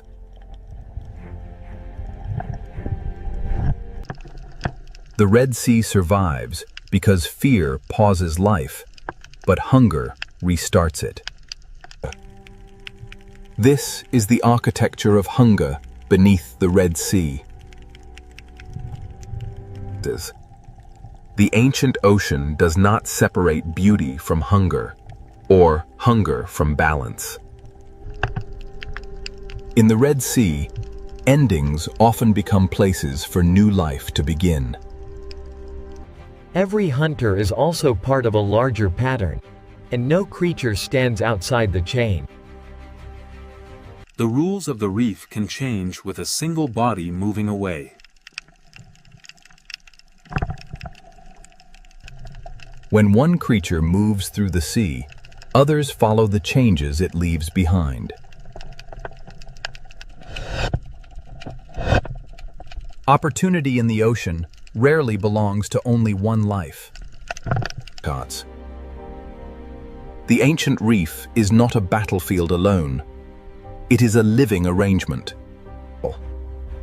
The hunted are not passive in this sea. Their movement helps shape the hunt. Survival is not only escaping the strike, it is learning the shape of pressure. Some lives move in bursts. Others keep the reef alive through constant work. The foundation of the ancient ocean is built from lives that pass unnoticed. The farther life moves from shelter, the more the ancient ocean tests it. The Red Sea is not ruled by hunger alone. It is held together by the balance hunger creates. The silent predators of the Red Sea are not outside the reef's balance. They are part of what keeps it alive. Now that the chain of life has been revealed, the Red Sea will show us why its silent hunters are guardians of an ancient marine world. Now, the Red Sea Ocean shows us why its silent predators are not destroyers, but guardians of balance. To understand this ocean, we must see every life as part of one long rhythm. The smallest life in the Red Sea carries the strength of the largest hunters. The ancient sea begins with delicate mouths, reaching into the current. The reef gives them food, and the predators teach them movement. The lionfish waits in beauty, and through that waiting, the reef remains alert. Even the teeth of the Red Sea have a place inside the reef's fragile order. The great reef hunters preserve their strength, and the ocean learns their patience. Beneath the sand, the Red Sea keeps another layer of balance.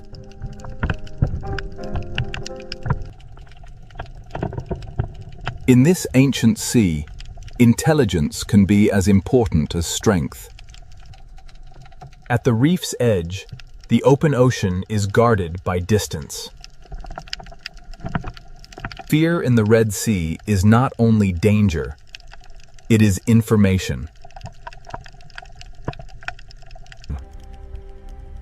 The ancient ocean survives not only through hunger, but through delicate agreements. The future of the Red Sea begins inside small shelters surrounded by ancient risk. This coral kingdom has no walls, yet every creature knows its boundaries. The current carries food, warnings, memory, and life through the Red Sea. Nothing in this ocean moves alone.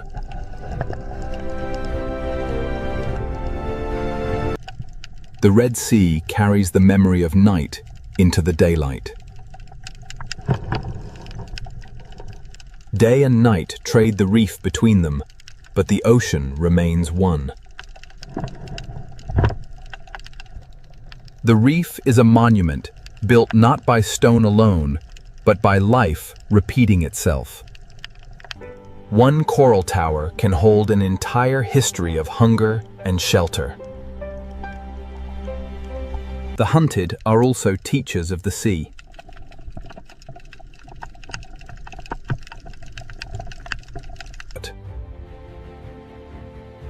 Every turn they make records where danger waits.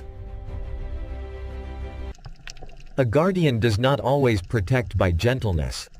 Sometimes it protects by keeping balance firm. The Red Sea teaches life to look carefully, or become part of the lesson. Balance is not peace without danger. It is life continuing with danger understood. The ancient sea survives because nothing is allowed to remain unchanged for too long. What one life removes, another life receives.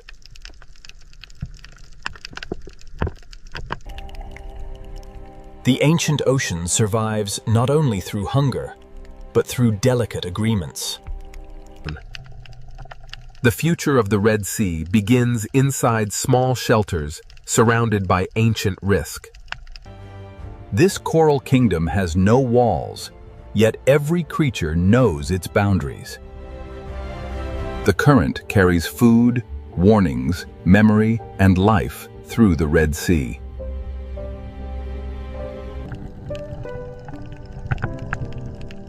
Nothing in this ocean moves alone. The Red Sea carries the memory of night into the daylight. Day and night trade the reef between them, but the ocean remains one. The reef is a monument built not by stone alone, but by life repeating itself. One coral tower can hold an entire history of hunger and shelter.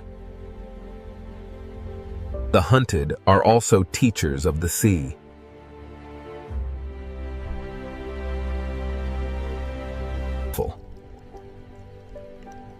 Every turn they make records where danger waits. A guardian does not always protect by gentleness. Sometimes it protects by keeping balance firm. The Red Sea teaches life to look carefully or become part of the lesson. Balance is not peace without danger. It is life continuing with danger understood. The ancient sea survives because nothing is allowed to remain unchanged for too long. What one life removes, another life receives. The guardians of the reef are not only the large hunters, they are also the tiny workers beneath them. The Red Sea is built in layers of dependence.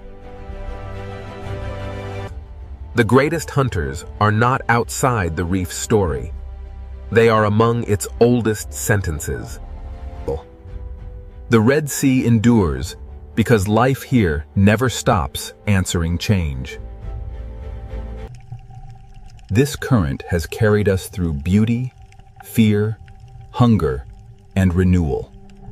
The silent predators remain, not as interruptions, but as part of the music of the sea. In the Red Sea, even darkness has a role in keeping the reef alive. A school of fish is not only many lives, it is one answer to the ancient question of survival. Between shelter and open water, the Red Sea keeps its balance. The strength of this ocean begins in forms too delicate to command attention. To see the Red Sea clearly, we must see the small and the great together. After every night, every hunt, and every shadow, the reef returns to color. The silent hunters are always near, and because they are near, the reef stays awake. The ancient passages of the Red Sea are not empty corridors. They are memory carved into the sea. Every shape in this reef has been given meaning by life. The Red Sea is beautiful not because it is gentle, but because it is whole. Here, power is measured not only by the hunt, but by the space each life allows another. The greatest story of this ocean is not a single hunt. It is the fact that life continues. Beneath us, the ancient marine world keeps breathing in silence. What once appeared as danger now reveals itself as part of the ocean's design. Above the surface, the Red Sea seems quiet. Below it, an ancient world keeps its balance. The silent predators remain below, unseen by most, yet essential to everything that lives there. The Red Sea is not merely a place of beauty. It is a living memory of survival. And beneath this surface, the ancient reef continues, without witness, without applause, without rest. In the Red Sea, silence is not emptiness. It is the sound of balance. The silent predators of this ancient sea do not end the story. They keep it alive. This is the Red Sea, silent, ancient, beautiful, and forever alive beneath the ocean. These are the roaring 50s, and the waves here know no equal. This is the Drake Passage. In the Drake Passage, the swells are relentless. Every wave grows taller, an endless stretch of turbulent water driven by the storm, the Bayless. The Southern Ocean is a place of raw power, and the notorious Drake Passage rarely disappoints.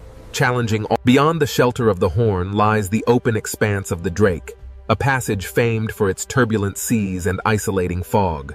Here, there is no shelter, no safe harbor, only the dark sea and the relentless fury of the wind and waves. The swell builds relentlessly, a living machine of water and wind, culminating in the chaotic fury of the Drake Passage. The ocean corridor between Cape Horn and Antarctica is enormous and exposed, with waves moving in several directions beneath the heavy clouds. The sea becomes a doorway into the deeper story of Cape Horn. Ahead lies the violent Drake Passage, ruled by southern winds and hidden currents. The tiny research vessel provides a stark reminder of humanity's place in this immense wilderness. The Drake Passage, leaving the faint shadow of Cape Horn behind, we enter the unforgiving waters of the Drake Passage, where the ocean swells dominate everything.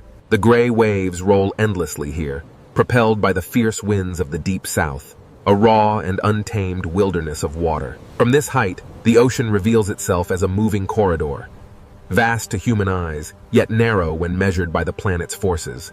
Beneath the gathering storm clouds, the ocean stirs, a vast engine waking, its power unleashed by the relentless wind. Here, in the infamous Drake Passage, the true force of the Southern Ocean is unleashed as massive swells rise and collapse with unimaginable power. The powerful swell dissipates into churning foam, only to be met by a fierce gust, scattering the spray across the relentless currents. Away from the sight of land, the waves themselves form a continuous chain, pulling us deeper into the profound blue-black heart of the ocean.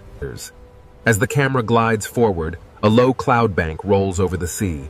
The waves below move in long, parallel ridges. Below the surface turbulence of the Drake Passage lies an immense force, a hidden current, powerful and unrelenting, shaping the ocean depths.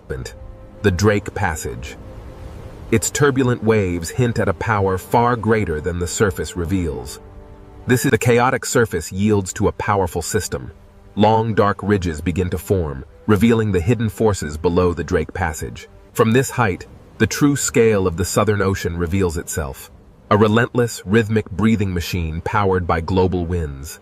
This is the Drake Passage, a violent gateway where two great oceans converge in a freezing chaos. The westerly winds assert their dominance, tearing at the surface of the frigid sea. The ocean responds with a raw, untamed power. An invisible force pulls at the water, stretching the sea itself across the infamous Drake Passage. Below the rolling waves, hidden currents exert their force, shaping the violent scene on the surface and pulling the ocean into its depths. Here, in the unforgiving waters of the Drake Passage, the sheer scale of the Southern Ocean becomes overwhelmingly clear.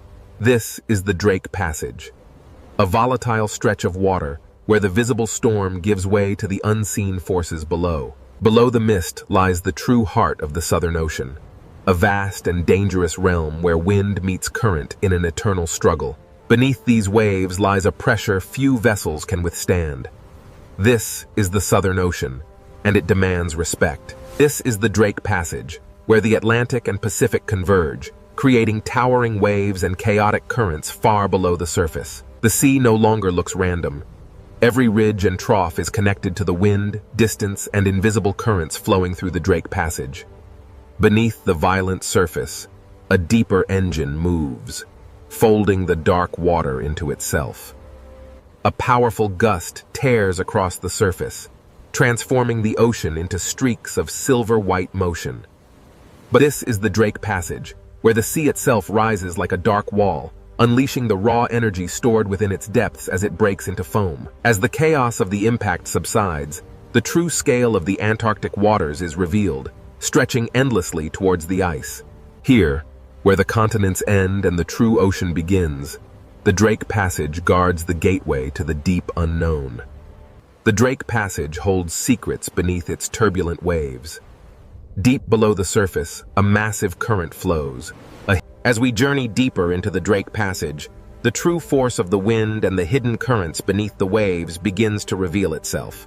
The Drake Passage. A violent, restless sea where two oceans collide before the final approach to the ice. The Drake Passage. A place where every second changes the shape of the world. Descending into the trough reveals the true scale of the Southern Ocean's power, a chaotic gateway into forces unseen. The Drake Passage is endless and exposed. There is no island, no harbor, and no peaceful coastline to soften the ocean's violence. In the infamous Drake Passage, the wind is the undisputed master. It rips across the water, tearing spray from the waves and drudged. The Southern Ocean holds the memory of distant storms. These waves, growing heavier now, carry that immense. The unforgiving swells of the Drake Passage offer no mercy. Here, swallowed by the immense power of the Southern. And so the ship vanished beneath the swell. The ocean, timeless and untamed, simply closed over the space. This is the Drake Passage, a visual threshold between the world we know and the mysteries that lie beneath the ice. Legend. Behind the mist lies Cape Horn, the final sentinel of the land. Now, the violent expanse of the Southern Ocean tolerates no weakness. Here, the waves are the true masters, and the land merely a fragile witness to their power. Here, at the edge of Cape Horn, the Southern Ocean unleashes its full fury against the Black Rock, a violent prelude to the infamous Drake Passage. For countless millennia, the cliffs of Cape Horn have endured the ocean's endless assault, a testament to the raw, untamed power of the sea. This coastline offers no refuge. It is the final stone edge before the exposed, endless ocean swallows the horizon. As the cliffs of Cape Horn recede, the true scale of the Drake Passage begins to emerge. As the shelter of Cape Horn recedes, the true nature of the Southern Ocean reveals itself. Here, the swells run unimpeded toward Antarctica. Beyond the cliffs of Cape Horn, the ocean asserts its dominance. The small vessel is dwarfed by the immense. As the cliffs of Cape Horn vanished into the churning wake, the vessel pushed into a sea that grew darker, wider, and less forgiving with every passing moment. Here, in the unforgiving Drake Passage, the ocean demonstrates its power, quickly erasing the fleeting presence of the ship's passage. We leave the shelter of Cape Horn now, entering the infamous Drake Passage. Ahead lies the raw power of the Southern Ocean, Cape Horn, the very edge of the world's navigable waters. Beyond this churning chaos lies the frozen expanse of Antarctica, and the coastline stands as a warning. Every wave impact reminds us that even the land itself is shaped by the ocean's relentless force. The coastline ends here, swallowed by the mist. Southward, the ocean stretches like an open gate into unimaginable violence. This is Cape Horn, the gateway to the vast, untamed waters of the Drake Passage. As the swell travels outward, Cape Horn recedes into the mist, and the immense power of the open ocean takes control of the narrative. Here, between the continents, the wind blows unimpeded, driving the largest waves on Earth across the notorious passage. The wave crests move in long, organized rows, driven by an unseen force. What feels wide to us is... As the final coastline disappears, the sea becomes a complete world. A realm with no shelter, no returners. The last sight of land recedes into the mist, and the sea becomes more than water. It is a boundary, both physical. As the waves subsided, Cape Horn vanished. We were now truly exposed to the raw power of the Drake Passage. Now, with no continent or island left to break the force of the wind, the sea grows rougher. The waves rise unchecked across the open ocean. Here, in the Drake Passage, the sea is an exposed arena. Wind, water, and distance combine into a larger, relentless force. We push farther now from Cape Horn, drawn closer to the violent heart of the Drake Passage. Here, at the edge of the world, the Southern Ocean shows its true power. The small research vessel is merely a toy in the hands of the Drake Passage. The sea cares little for the machines of man. It rolls on, indifferent to our passage, reminding us that this crossing belongs to the water. The sea erases scale, direction, and certainty. The vessel is but a fleeting moment in the ocean's eternal power. As the land disappears, the sheer emptiness of the Drake Passage becomes apparent. Nothing but water, wind, and the humbling scale of the open ocean. Below the waves, the water turns to an impenetrable black. Here, in the heart of the passage, the horizon vanishes completely. The true scale of this desolate ocean world remains hidden, obscured by the endless fog and the relentless churning of the waves. Watch closely as the waves lift in sequence. This is how energy truly moves across the vast, open ocean, uninterrupted. As the spray clears, the immense breadth of the Drake Passage is revealed. A world swallowed by the sea. Standing here, you understand the true meaning of isolation. The sea is absolute, and we are merely guests in its domain. As the land disappears behind the mist, we turn south. Now, there is only the sea, and the realization that we are truly alone. As we move south, away from the land, the sea grows colder, rougher, and more commanding with every passing moment. We leave the steep ridges behind as the crossing moves from geography into the raw power of the weather-driven ocean. We leave the shelter of the continent now, entering the infamous Drake Passage. Here, the Southern Ocean winds. Here, at the edge of the world, the Southern Ocean unleashes its full power. This is the infamous Drake Passage. Here, at the convergence of the Atlantic and Pacific, lies the infamous Drake Passage, a place where the ocean swells run unimpeded around the globe. With Cape Horn behind us, the wind pulls the sea into motion, a natural bridge toward the atmospheric engine ahead. These waves, bending under the immense pressure of the wind, carry an energy that travels across the vast expanse of the open sea. With Cape Horn now gone, the sea becomes the only landscape, the only road, and the only danger between us and Antarctica. As the clouds race overhead, the immense power of the Southern Ocean winds begins to organize the sea into massive, unstoppable rows. Without landmasses to slow them, the westerly winds howl across the open water, turning this passage into Earth's most violent and unpredictable marine corridor. Now fully exposed to the Southern Ocean, the westerly winds begin their relentless assault on the Drake Passage. This is the Drake Passage, where the Atlantic and Pacific converge in a violent clash of wind and water. As we rise, the true force of the westerly winds becomes visible. Long lines of foam sweep across the water.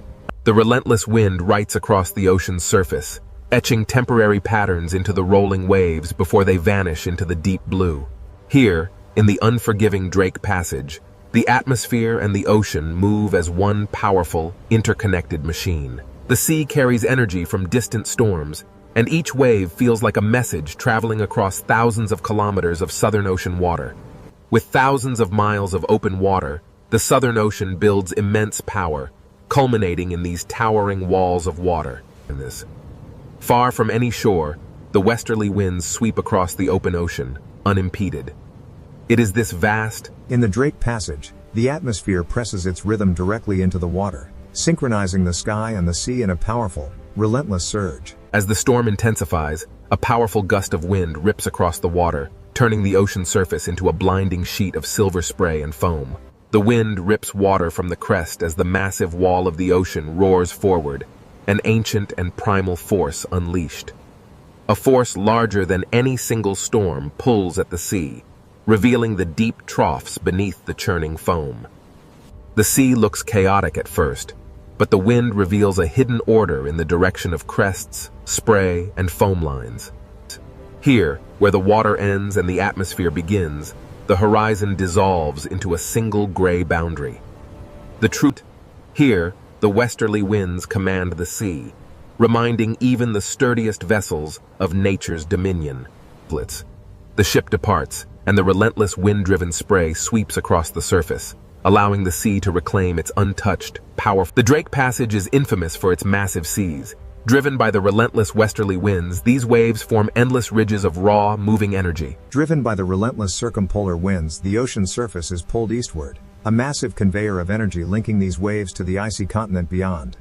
Here, the wind is not just a presence, it is the undisputed master, whipping the waves into a frenzy. Navigating the Drake Passage means facing some of the most treacherous waters on Earth, where waves emerge suddenly from the gray mist. Below the chaos of the storm layer lies the Drake Passage, where wind systems larger than continents shape the sea into these endless bands of power. Driven by winds that began far beyond this place, the swells carry that memory north, entering the unforgiving waters of the Drake Passage.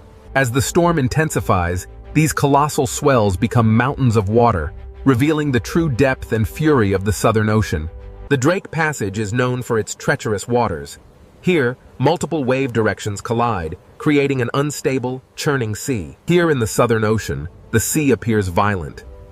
But every motion is connected to the wind, distance, and immense pressure. The ocean is a vast, complex system, driven by the atmosphere above it. Wind energy transfers to the water, powering the massive currents we see. As the gale intensifies, the crests are peeled away, strips of water racing across the surface like smoke. Here, at the Drake Passage, the powerful westerly winds sweep across the open marine corridor, driving the waves relentlessly eastward. With no land to block the storm, the wind imparts its energy directly into the sea. The waves grow longer and steeper, organizing in south of Cape Horn.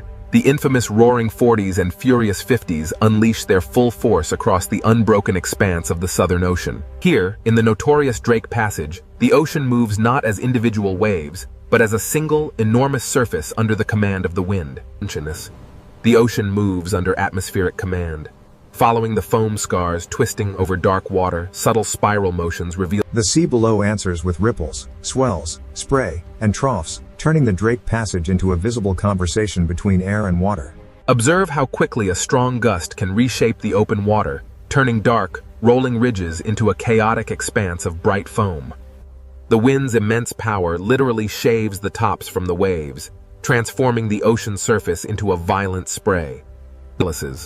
The ocean carries the memory of wind across its surface, each swell recording pressure, distance, storm history, and the wind's memory is etched into the very fabric of the sea. Here, in the immense Southern Ocean, westerly winds, the transparent currents, invisible to the naked eye, are the silent architects of the waves beneath the storm's fury. Here, in the infamous Drake Passage, atmospheric forces collide. This swirling vortex of pressure presses down, transforming the sea into a cauldron of violent waves. Driven by the relentless wind, the surface waters begin their eastward march, fueling the great current below. In this stormy corridor, the ocean reveals its true, untamed energy, constantly reshaped by the relentless westerly winds. Here, in the Drake Passage, the wind-shaped waves begin to synchronize, revealing the immense power of a deeper planetary circulation. Driven by the relentless wind, the sea exerts its raw power. We push onward toward the pale, ethereal glow of the... Driven by the relentless westerly winds, the Antarctic storm gathers strength, turning the ocean surface into a chaotic landscape of rising waves and sideways spray. While the wind tears at the surface, deep beneath the churning waves, a far larger, ancient power begins to rise. Below the storm-tossed waves lies a world unseen, where the ocean's deepest secrets flow in powerful, hidden currents. Here, at the surface, the storm rages, but beneath the churning foam, an ancient power stirs, waiting to be revealed. The camera plunges into the crushing darkness, where these colossal structures have stood undisturbed for millennia. Stabilized beneath the churning surface, the deep water of the Drake Passage moves with a slower, more powerful rhythm, far from the sun's reach. The Drake Passage Sea is not only waves, but a layered ocean system moving beneath the storm. Beneath the Drake Passage, the greatest ocean current on Earth begins its endless journey around the pole. The ocean. A river without banks, wide and powerful, flowing silently beneath the violent surface. Here in the Drake Passage, the wind whips the surface layers into a turbulent frenzy, while far deeper, the massive currents move steadily onward. The Drake Passage, a place where the vast Southern Ocean is sculpted by unseen forces, creating rivers within the sea itself. From this depth, we see the raw power of the Drake Passage. The wind-driven waves connect directly to the massive Antarctic circumpolar current flowing beneath. Here in the Drake Passage, different current layers slide past one another, carrying an immense, hidden force through the ocean depths. The Antarctic circumpolar current is not a single smooth line, but a living field of motion, creating massive underwater eddies that shape the global climate. The Drake Passage reveals the ocean's hidden architecture. As the eddy stretches, the water organizes itself into powerful moving zones. While the surface rages in chaos, down here, the deep, continuous circulation moves with undisturbed power. Stretching across the Drake Passage, these immense current ribbons are the ocean's invisible highways, moving heat, salt, and nutrients on a planetary scale. Here, in the violent waters of the Drake Passage, invisible highways carry the foundation of marine life. Following the current deeper, the light begins to fade. Below the surface storm, the Antarctic circumpolar current reveals itself as a vast... Here, in the tumultuous waters of the Drake Passage, the ocean is a single vertical world. From the deepest currents to the wind-whipped surface, everything moves together. The Drake Passage connects the Atlantic and Pacific, funneling an unimaginable volume of water, creating the most powerful current on Earth. Squeezing between South America and Antarctica, the Drake Passage acts as a narrow gate, funneling the immense power of the planetary current. As the current accelerates through this narrow passage, the water particles stream faster, compressed by the geography, yet the visible space remains vast. But as the current accelerates, following the deep shadowed slope far below, the immense pressure begins to bend the flow, disturbing the smooth ocean layers. In the open water column, the true scale of the Antarctic circumpolar current is revealed.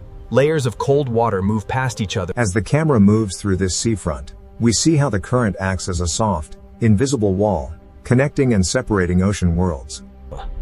Here, in the tumultuous Drake Passage, the wind-driven waves on the surface are inextricably linked to the deep, powerful... The camera descends deeper now, revealing the hidden circulation of the ocean. These vast currents move relentlessly from west to east. Here, in the depths of the Drake Passage, layers of water slide past one another, carrying an immense, unseen force. Changes. What begins as a localized eddy soon stretches into a powerful current front. Here, in the Drake Passage, the sea organizes and the ocean reveals two distinct realities. Above, chaos reigns in the storm-tossed waves. But these immense current ribbons pass through the Drake Passage like invisible highways, moving water, heat, salt, and nutrients across the Southern Ocean. Flowing through the Drake Passage, these invisible highways carry the very foundation of marine life across the violent sea. As we descend deeper, the surface storm fades, revealing the true power of the Antarctic circumpolar current. A vast, silent force moving through the... Here in the Drake Passage, the ocean is a vertical world.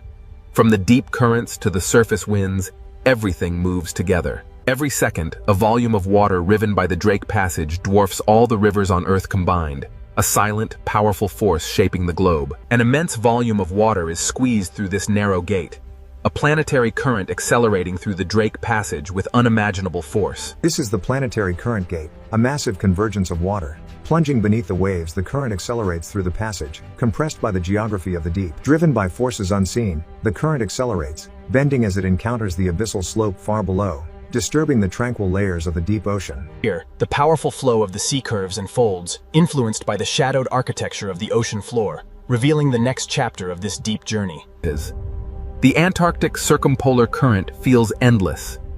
It is constantly carrying the planet's water around the frozen south. The seafront acts as an invisible wall, a dynamic boundary where different worlds converge, yet remain forever distinct in the vast ocean currents. Within the turbulent waters of the Drake Passage, powerful currents gather tiny particles, concentrating the life-supporting materials that feed this vast marine ecosystem. Though the storm flickers violently above, casting shadows and light, the deep current below continues its calm, unstoppable persistence. These powerful currents, stretching beyond the frame, make this passage feel like the throat of a vast global circulation system. Even here, in the cold depths of the Drake Passage, the violent sea creates highways of current, transporting the foundation of all marine life. Following the current into a darker zone, the ocean pressure grows heavier. The Antarctic circumpolar current is a vast, silent force beneath the surface storm. Emerging from the crushing darkness of the pressure zone, the Drake Passage reveals its vertical nature. Here, the deep currents merge with the distant pull of surface winds. Every second, an unimaginable volume of water surges through the Drake Passage, connecting the great oceans. Here, between South America and Antarctica, the Drake Passage acts as a narrow gate for the immense planetary current. Here, the planetary current accelerates, a massive river of water compressed by the geography of the seafloor. Here, the accelerating current plunges deeper, disturbed and bent by the immense, shadowed slopes of the seafloor far below. As the current ribbons deform over the shadowed terrain, the flow curves and folds, hinting at the hidden architecture that will shape the next chapter of the deep. The Antarctic circumpolar current is a force unlike any other. It constantly carries the planet's water around shelters.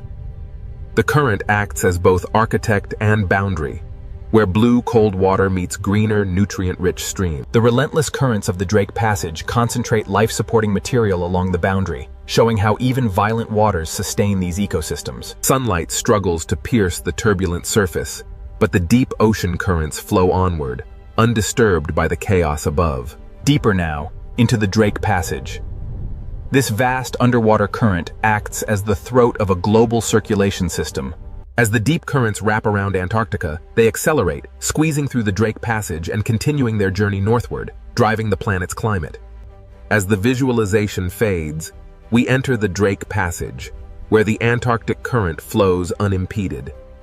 The deeper we descend beneath the Drake Passage, the heavier the pressure, yet the Antarctic circumpolar current surges onward. The deep ocean currents, vast and powerful, begin to shift. They twist around unseen terrain, foreshadowing the hidden ridges and basins far below. The deep ocean is never still. Here, the currents bend and twist, forming powerful vortices that shape the underwater landscape. The sea appears simultaneously chaotic and organized as the eddies stretch and break apart. Eventually, the steady eastward. As we ascend, the true complexity of the Drake Passage reveals itself. Beneath the raging storm, the deeper currents flow. Here, between the surface turbulence and the deeper currents, lies the true nature of the Drake Passage, a powerful gateway in the world ocean. Here, the ocean is a moving archive, a vast repository of temperature, salt, carbon and energy flowing around the Antarctic continent. Here, in the depths of the Drake Passage, the strongest forces move silently, an immense current carrying particles through the dark water. While the storm rages on the surface far above, the Antarctic circumpolar current holds its steady, immense path through the dark ocean depths. Below the waves, the silent power of the depths. The immense currents of the Drake Passage begin to reveal the contours of the hidden seafloor far below. Even here, in the crushing dark of the deep ocean, hidden mountains rise, steering the powerful flow of planetary water. The ocean floor is far from empty. It is architectural, a realm of hidden walls beneath the violent surface. As the circulation tightens into faster streams, the focus shifts to the shape of the seafloor. Here, the true power. The seafloor beneath Drake Passage is not passive, but actively reshapes the current. The ocean flow compresses as it climbs the submerged rise, accelerating dramatically before spilling into the darker waters of the abyss beyond. Here in the Drake Passage, the Antarctic circumpolar current surges eastward, its path visibly altered by the wind above and the submerged landscape. As we rise from the hidden currents below, the true violence of the Drake Passage reveals itself on the surface. The Antarctic circumpolar current, an immense river of seawater driven by powerful winds, now dives towards the abyss. We descend into the Drake Passage. Below the stormy surface, the Antarctic circumpolar current rages. Below the stormy surface lies the true power of the Antarctic circumpolar current, a massive force hiding ancient structures beneath the waves. The descent continues toward the hidden seafloor. In the Drake Passage, the ocean floor silently steers the flow around this dark underwater wall. Here, in the crushing depths of the Drake Passage, the coldest water accelerates, transforming the seafloor into an alien landscape of submerged peaks. Descending into the basin, the powerful current slows, and the underwater valleys reshape the immense force of the sea into vast, rotating eddies. Here in the Drake Passage, beneath the violent waves, the rotating basin eddy begins to stretch. It transforms into a long blue grimix. As we descend deeper, the true architecture of the abyss is revealed. Invisible walls carved into the seabed funnel the powerful. The camera glides into the narrow channel, and the current accelerates, a planetary river forced through hidden gates deep within the Drake Passage. The camera watches as current ribbons bend sharply around this deep fracture zone. The seafloor proves that the chaos above has structure far below the surface. In the Drake Passage, the sea reveals itself as a deep mechanical system, where water, stone, pressure, and rotation work in powerful unison. As we ascend from the depths of the Drake Passage, the distinct boundaries between water masses become visible. driven by unseen forces. As the currents bend over the seafloor ridge, the resulting turbulence creates a gathering point. Along this front, tiny particles and nascent marine Carried by the current through the Drake Passage, this cloud of life transforms hidden turbulence into a quiet foundation for everything that follows. As we ascend, the currents intensify, revealing how motion gathers life in these invisible corridors of the sea. The Drake Passage current dictates all movement here. These resilient cold-water fish yield to its relentless power, moving swiftly as one with the flow. The Drake Passage. Though the surface rages violently above, here in the depths, the powerful current carries food. Above the churning chaos of the waves, the albatross rides the gale, connecting the turbulent sea to the stormy sky. Here, in the roaring 40s, the albatross rides the breath of the storm, its wings locked against the violence of the great Southern Ocean. For the albatross, the sea is both danger and pathway, a turbulent world where survival is shaped by the wind's relentless force.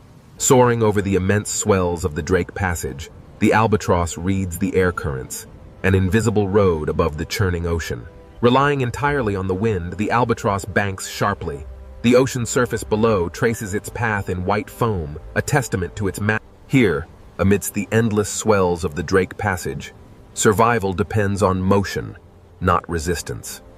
The albatross dips low, braving the spray of the cresting wave. For a moment, it is lost to the mist, only to emerge stronger than before. The Drake Passage shows no mercy, yet the albatross moves with an effortless grace perfectly adapted to this violent world. But the calm flight is merely a prelude. Ahead, the ocean's true power stirs, drawing life from the depths. The currents here connect the hunters above to the microscopic life beneath the waves, a vital food pathway. The sea current quietly carries the base of the food web beneath the surface, a stream of life sustaining the inhabitants of this cold, blue expanse. The strong currents bend over the distant seafloor ridge, pulling particles into long glowing trails, illustrating the profound. The sea behaves like wind over mountains, but here the mountains are hidden beneath the Drake Passage water. What begins as unseen turbulence far below culminates here, in the violent chaos of the surface storm. This is the Drake Passage, a place of immense power. The cold currents dominate, but deep beneath the swells, life persists. In the unforgiving waters of the Drake Passage, even the largest leviathan is quickly swallowed by the storm. As the whale disappears into the depths, the surface turbulence slowly yields to the relentless forces of wind and current. The Drake Passage is violent, yet undeniably alive, a testament to the raw power of the Southern Ocean. Where the currents collide, a hidden bounty is brought to the surface. These upwellings drive the ocean's most vibrant ecosystems. Beneath the storm front, the Drake Passage current begins its powerful flow. Stirring the sediment along the seafloor, it carries a plume. Deep within the blue abyss, powerful currents stir the seabed. This turbulence, seemingly chaotic, unlocks a cascade of biological. In the Drake Passage, powerful currents churn the depths, carrying nutrients from the seafloor to the surface, fueling a vast biological opportunity. Beneath the waves, immense forces are unleashed. These deep currents carry vital energy upward, towards the turbulent surface. Above the heavy swell, the camera emerges into the cold wind. Here, the albatross reads the invisible shape. In the heart of the Southern Ocean, the albatross harnesses the storm's energy, transforming this battlefield into a living environment. The Drake Passage. A place where life survives not by conquering the ocean, but by moving with its immense forces.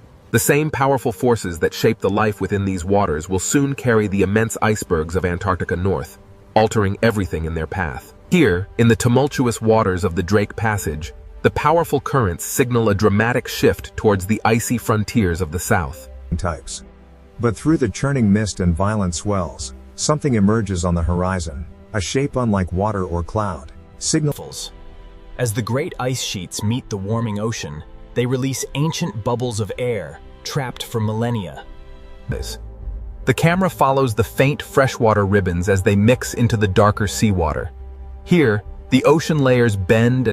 From the silent depths, we rise through the mixing waters to witness the ocean's raw power as it sculpts the ancient ice. The Drake Passage, a crucible of storms, now carries these fragments of Antarctica out into the wider world, a journey fueled by the powerful Southern Ocean currents. Driven by the relentless power of the waves, these fragments begin their journey, evidence of the ocean's transformative force on the ancient ice. Here, at the edge of the world, massive icebergs begin their long, arduous journey north, battling the ferocious power of the Southern Ocean. Here, the raw power of the polar sea is unleashed, a dramatic display of nature's relentless force against the ancient ice. Turning seaward, the icebergs recede into the mist.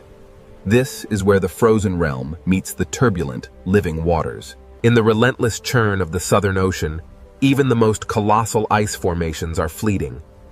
The water is eternal. Beyond the frozen gateway lies the Weddell Sea, an unbroken expanse, stretching toward the Antarctic Peninsula. Here, in the Drake Passage, the relentless Antarctic circumpolar current pulls the ice fragments eastward, a hidden force beneath the waves. Here, beneath the surface, the sea moves both ice and water through the same planetary pathway. Here, the ancient ice surrenders its form. The cold freshwater descends, a memory merging with the deep, shaping the currents of tomorrow. This is where temperature, salt, and ice converge. A visible climate space formed by the meeting of distinct ocean currents and freshwater plumes. Driven by powerful winds, the Antarctic circumpolar current relentlessly circles the frozen continent, accelerating as it is forced through the gauntlet of the Drake Passage. The abstract visualizations give way to the raw power of the ocean. Here, where warm and cold waters collide. The storm rages, yet life persists even here. And amidst the chaos, this small buoy measures the ocean's violent power. Monitoring the relentless movement of the Drake Passage, this silent sentinel measures the vital statistics: temperature, salinity, current, and pressure. While the surface rages, the true symphony of the deep remains hidden. Here, science listens passively to the ocean's uncontrolled voice as the instrument recedes, the true observatory reveals itself. The Drake Passage carries secrets through its layers. The data reveals a stark reality. Deep currents are accelerating, linking the silent depths to the increasing violence of the sea. Here, beneath the waves, we witness the raw power of the Drake Passage, a crucible where atmosphere, ocean, and ice collide. As the atmosphere meets the ocean and the ice, the relentless waves continue to carve its base, slowly reshaping this fragment of the frozen continent.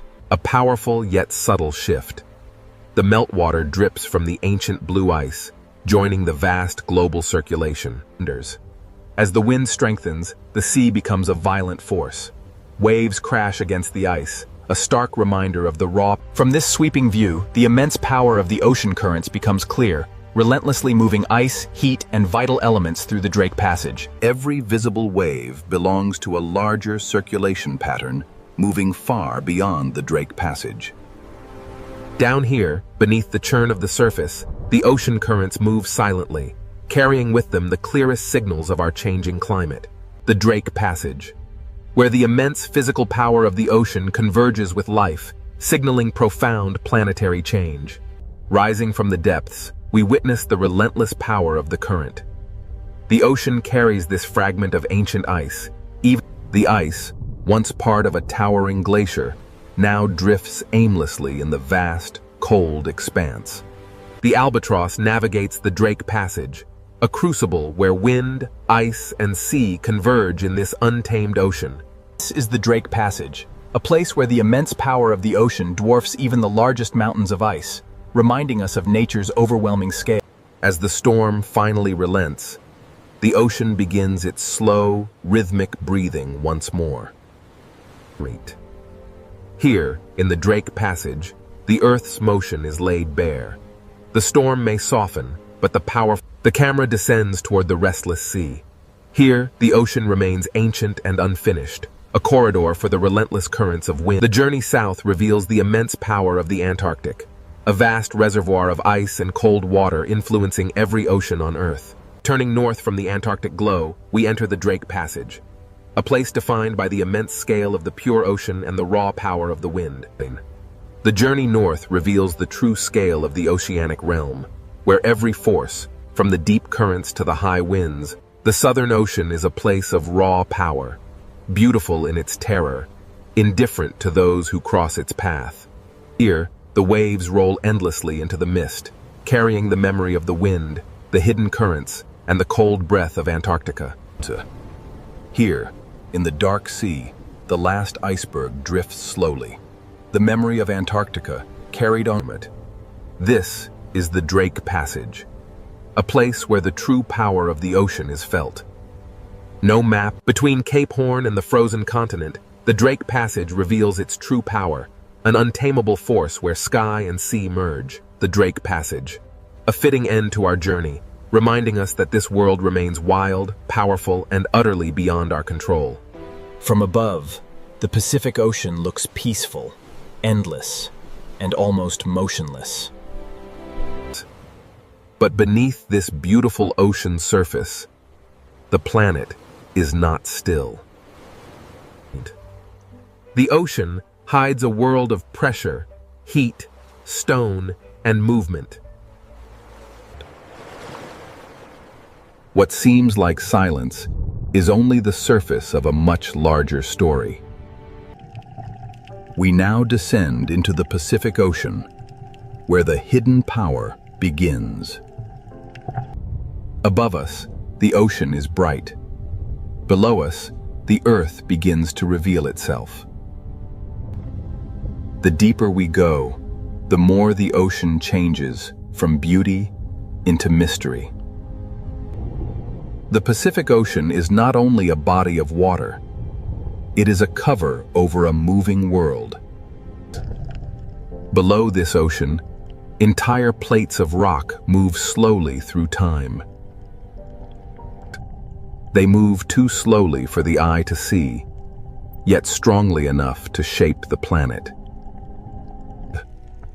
This ocean floor is not an empty place. It is a map written in stone. Every crack beneath the ocean tells us that Earth's crust is under pressure.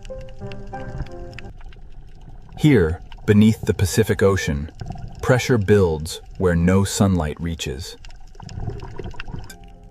The surface above may be calm, but this hidden ocean floor is constantly changing. If the ocean water vanished, the Pacific would not look smooth at all. It would reveal mountains, trenches, fracture zones, and scars carved into the ocean floor. Some of these ocean trenches are deeper than mountains are tall. These are not empty holes in the ocean. They are places where Earth's crust bends downward. At the edges of the Pacific Ocean, one plate can be forced beneath another. This slow descent is the beginning of the Ring of Fire. The Ring of Fire is not a perfect circle of flames. It is a horseshoe of geological pressure around the Pacific Ocean. Around this ocean, tectonic plates meet, collide, slide, sink, and fracture. This hidden boundary crosses the edges of continents, island arcs, and deep ocean basins. Volcanoes rise here because the ocean floor is being recycled into the planet. Some volcanoes reach the sky as islands. Others remain hidden forever beneath the ocean.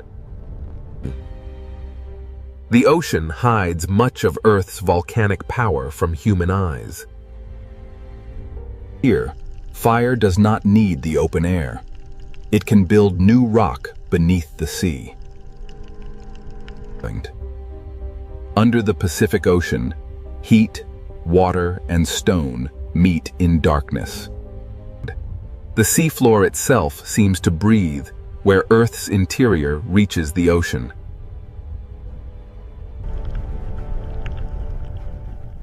These hidden vents show that the ocean floor is not dead rock. Even in darkness, the ocean can turn heat into life. The same force that creates life here can also store enormous danger. Along these boundaries, the ocean floor can become locked in place. The plates keep trying to move, but friction can hold them together.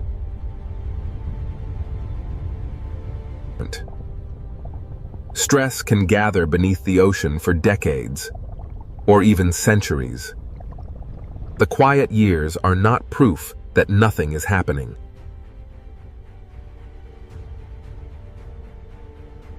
When a locked boundary finally breaks, slow motion becomes sudden release.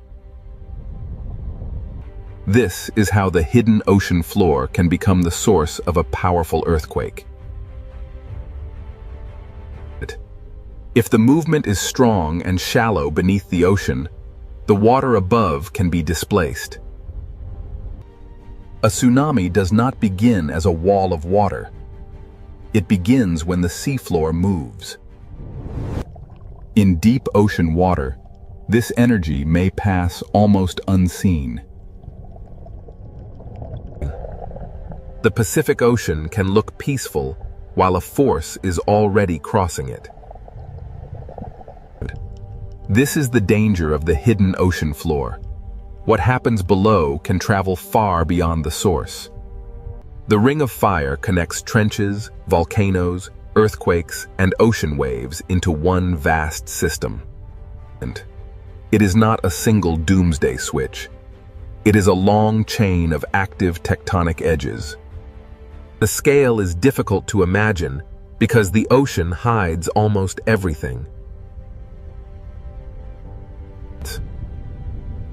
From below, the Pacific Ocean feels like a lid over a restless planet.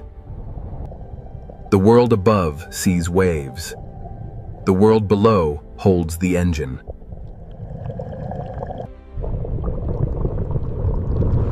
Now we understand why the calm ocean surface can be misleading.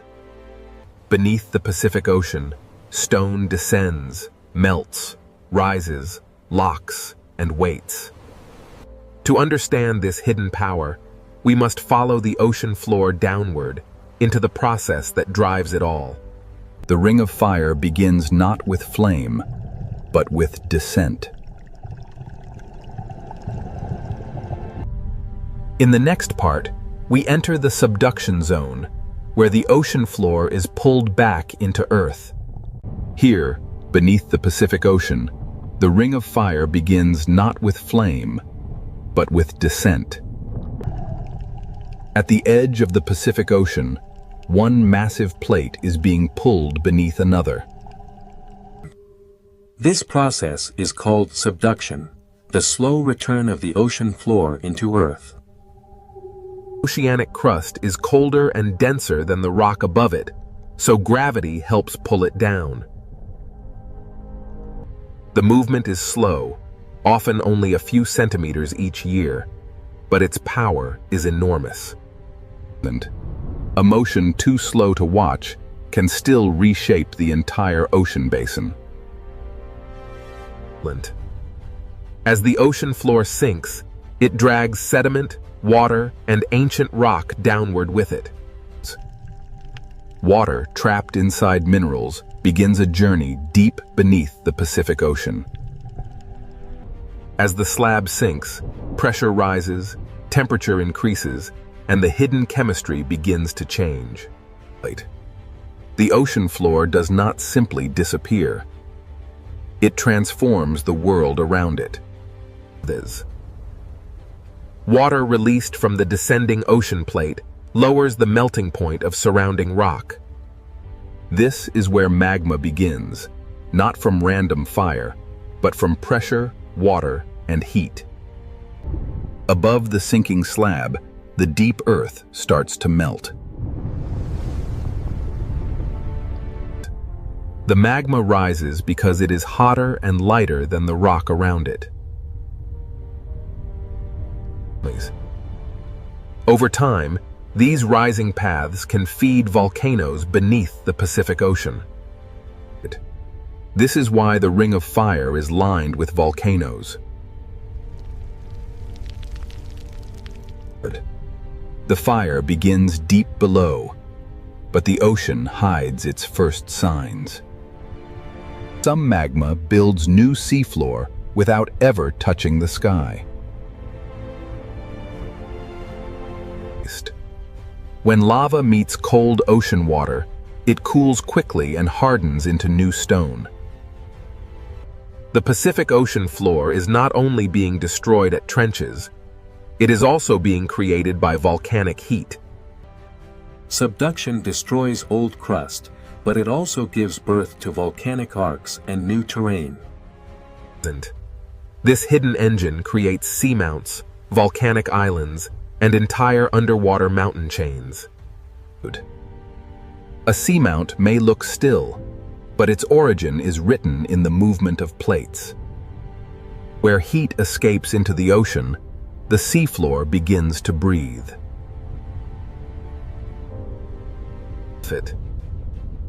Hydrothermal vents are signs that Earth's interior is reaching into the ocean.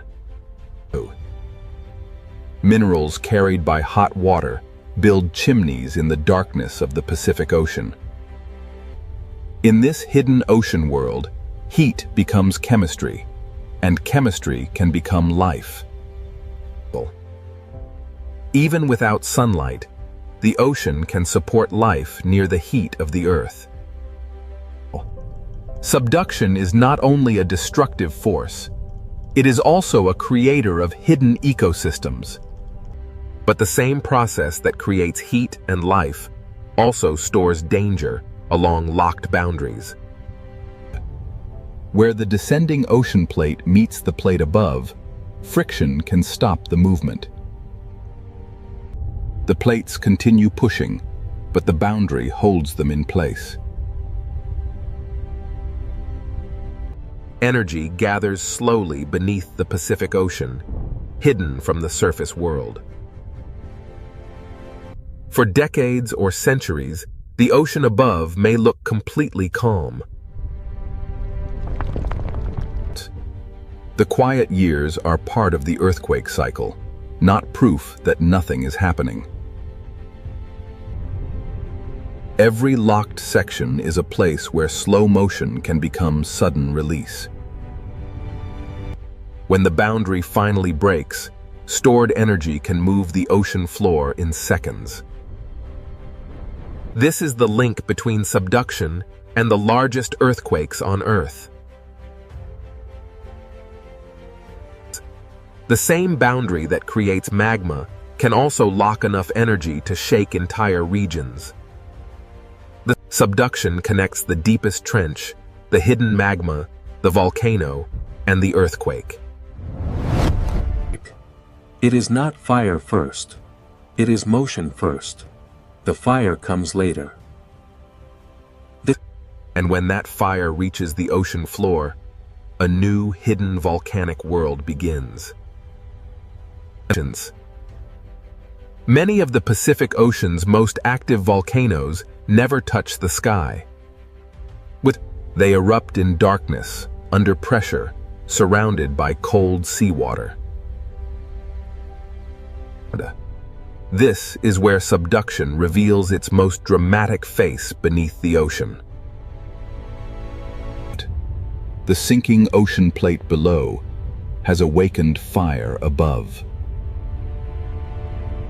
The Pacific Ocean floor is being destroyed, melted, lifted, and rebuilt at the same time. Here, the hidden engine of the Ring of Fire becomes visible. Subduction explains why the Pacific Ocean holds trenches, volcanoes, earthquakes, and tsunami danger in one system. Now that we have followed the ocean floor downward, we can follow the fire upward. In the next part, we enter the world of submarine volcanoes, where fire does not need the sky. Beneath the Pacific Ocean, the planet is not only sinking, it is beginning to burn. Beneath the Pacific Ocean, fire does not need the sky to begin. Here, the Ring of Fire reveals itself in darkness, pressure, and silence. Most people imagine volcanoes reaching into the air, but many are hidden beneath the ocean. This volcano has no ash cloud, no mountain skyline, and no watching crowd. Its power is hidden below the sea, where sunlight never reaches. Under pressure, even a quiet ocean floor can become a volcanic landscape. Magma rises through fractures, searching for a path into the ocean. When lava enters the Pacific Ocean, fire and water meet in an instant. The ocean cools the lava quickly, turning molten fire into new stone. These rounded forms are pillow lava, one of the signatures of underwater eruption. The ocean floor is being built one cooled layer at a time. A submarine volcano is not only a place of destruction, it is a factory of new terrain. Every slope records older eruptions beneath the ocean, layered in darkness over time. Some eruptions build slowly, while others reshape the ocean floor in sudden bursts. Not every eruption is glowing lava. Sometimes the ocean floor exhales heat through mineral smoke. With hydrothermal vents form where seawater enters cracks, heats below, and rises again, loaded with minerals. In the deep ocean, minerals can build towers where heat escapes from the earth. These chimneys are monuments to the hidden connection between the ocean and Earth's interior. The seafloor seems to breathe, exhaling heat from a world far below.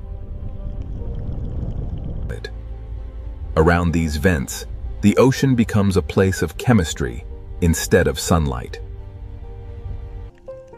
Even here, in darkness, life finds a way to gather around heat. these organisms do not depend on sunlight. They depend on chemical energy rising from the ocean floor. Microbes turn minerals into energy, and that energy supports an entire community.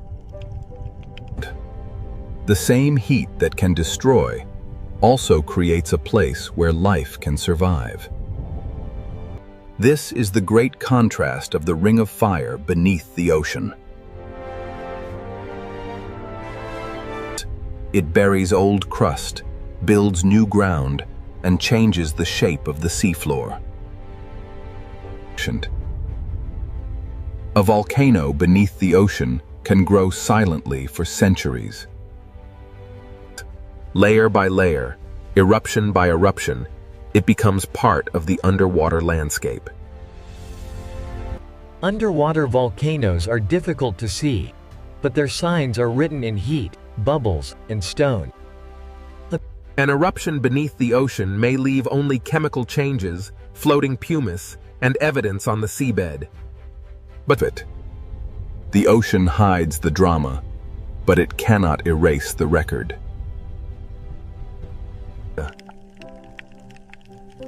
After the heat passes, the ocean floor keeps the memory of eruption. New rock is born hot, then sealed quickly by the cold Pacific Ocean. Here, time is layered across the ocean floor. Submarine volcanoes can build, collapse, fracture, and rebuild beneath the waves.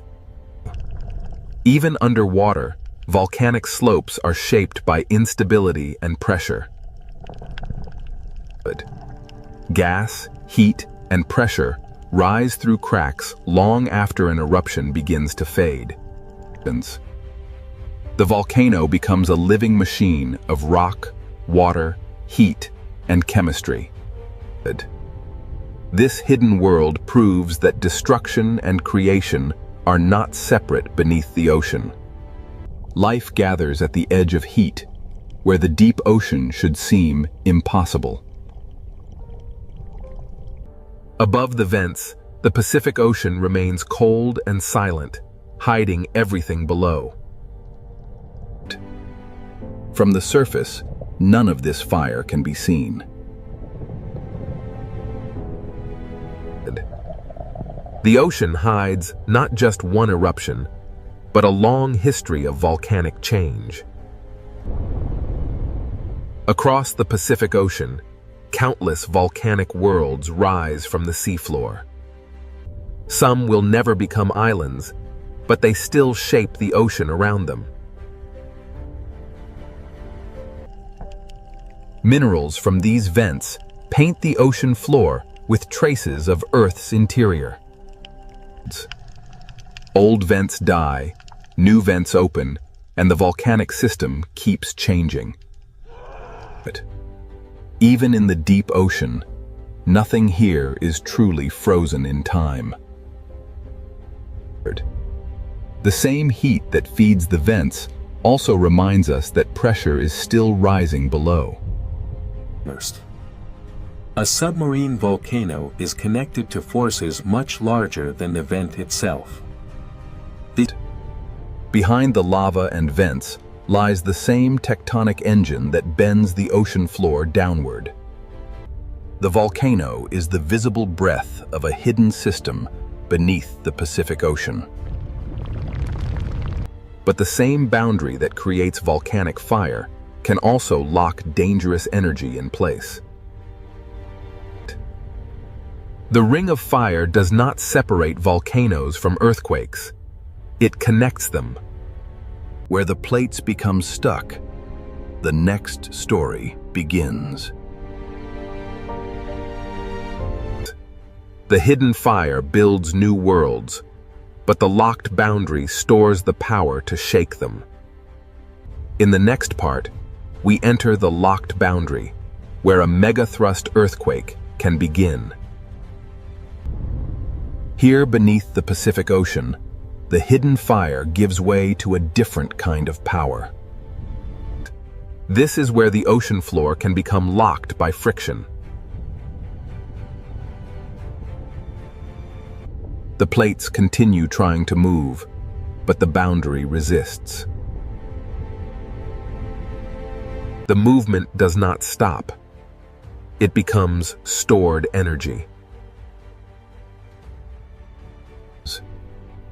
Over decades or centuries, the upper plate can bend like a spring. The ocean above may look calm while stress gathers below. A megathrust fault can extend for hundreds of kilometers beneath the ocean.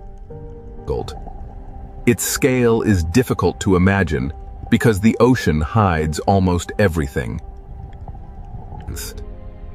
The same system that builds volcanoes can also store earthquake energy. Nothing dramatic may happen at the surface for a long time. The quiet years are part of the earthquake, not proof that the ocean floor is still. Stress leaves small signs before the great release. Gas, pressure, and motion reveal that something deep below is changing. The boundary is locked, but the force behind it keeps pushing. This is the silent tension of the Pacific Ocean. Like a compressed spring, the ocean floor holds energy until the locked section can no longer resist. Then, in seconds, the locked boundary begins to fail. The release starts in one place and races through the boundary. A vast section of Earth's crust can move in moments. This sudden movement is the heart of a megathrust earthquake. The shaking begins below the ocean, where no city lights can see it. The rupture can travel across an enormous fault surface.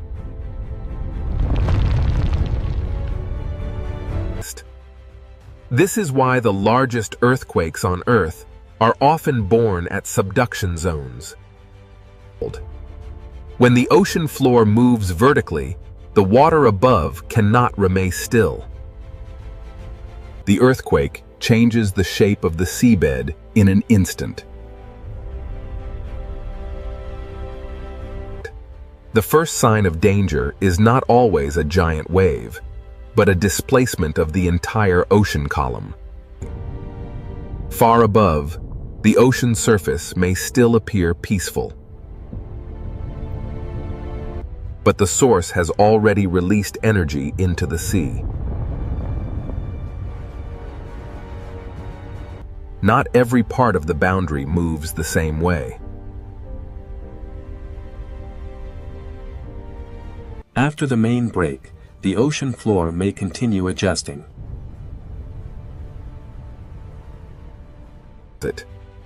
Each adjustment reminds us that an earthquake is not a single simple moment.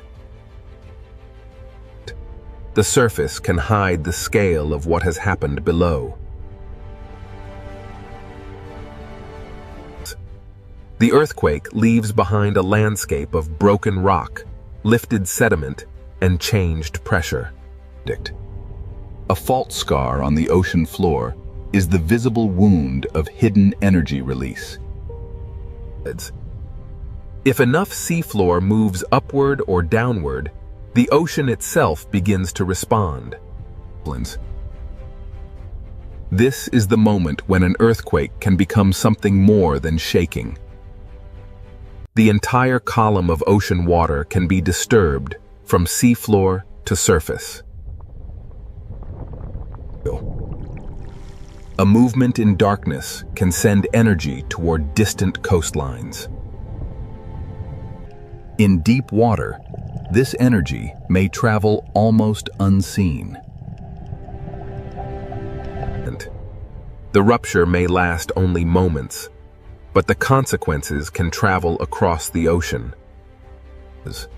Subduction, friction, rupture, and displacement are linked in one hidden chain. Even after one section breaks, other parts of the ocean boundary may continue to store energy. This is why the Ring of Fire must be understood as a long-term system, not a single event. The Earth is not angry. It is releasing stress stored in stone. From above, the Pacific Ocean may still look unchanged. But beneath that calm ocean surface, the seafloor has already moved. The danger of a megathrust earthquake is not only the shaking. When the ocean floor shifts vertically, the sea above it can be lifted. This is how the hidden earthquake can become a tsunami.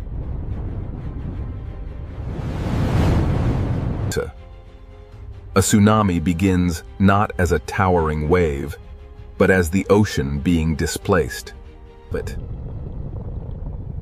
In deep water, the first movement may be almost impossible to see.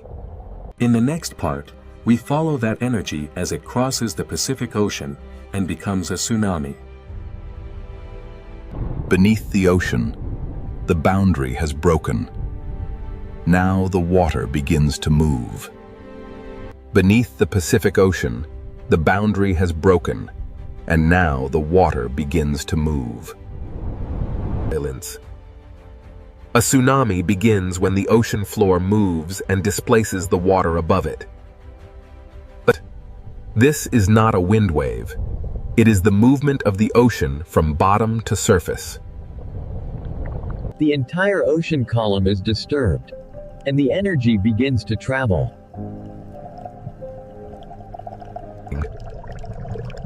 In the deep Pacific Ocean, the first sign of a tsunami may be almost invisible. The source may be hidden beneath the sea, but the energy does not stay there. A tsunami can cross enormous distances while the ocean surface still looks calm. But far from shore, the Pacific Ocean may show almost no dramatic height. The danger is not always in what the eye can see.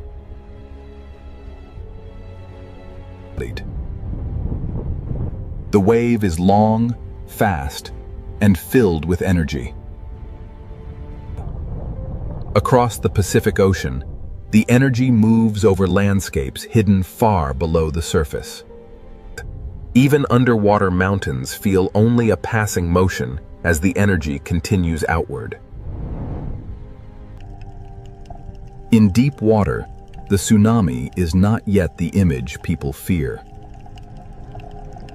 It is not a wall from nowhere. It is energy moving through water.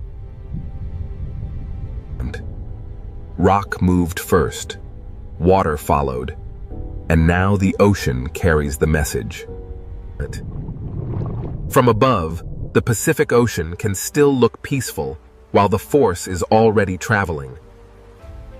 This is why tsunamis are so dangerous. The ocean can hide them until they approach shallow water. As the wave nears of shallower ocean, the story begins to change.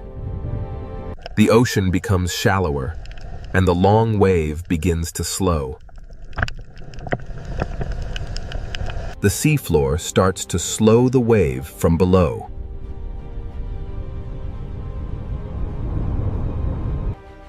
As the wave slows, its energy is squeezed into a smaller space. The hidden motion begins to grow into visible force. Near shore, the ocean floor feels the change first. The energy that was almost invisible in deep water now begins to rise. The ocean surface changes because the whole water mass is being forced upward. What was low and fast in deep water becomes higher and more dangerous near shore. A tsunami near shallow water is not just a wave. It is a moving mass of ocean. Sometimes the first warning is a strange retreat of the sea. When the ocean pulls away suddenly, it can be a sign that a stronger surge is coming. The ocean does not always announce danger with height. Sometimes it begins with motion. Then the sea returns with the energy gathered across the basin. The force is not only above the surface, it moves through the full depth of the water. This is why even a modest-looking tsunami can carry enormous power. Near shore, the Pacific Ocean can transform from calm surface into a relentless moving force. The source may be far away, but the result can arrive with little time to react.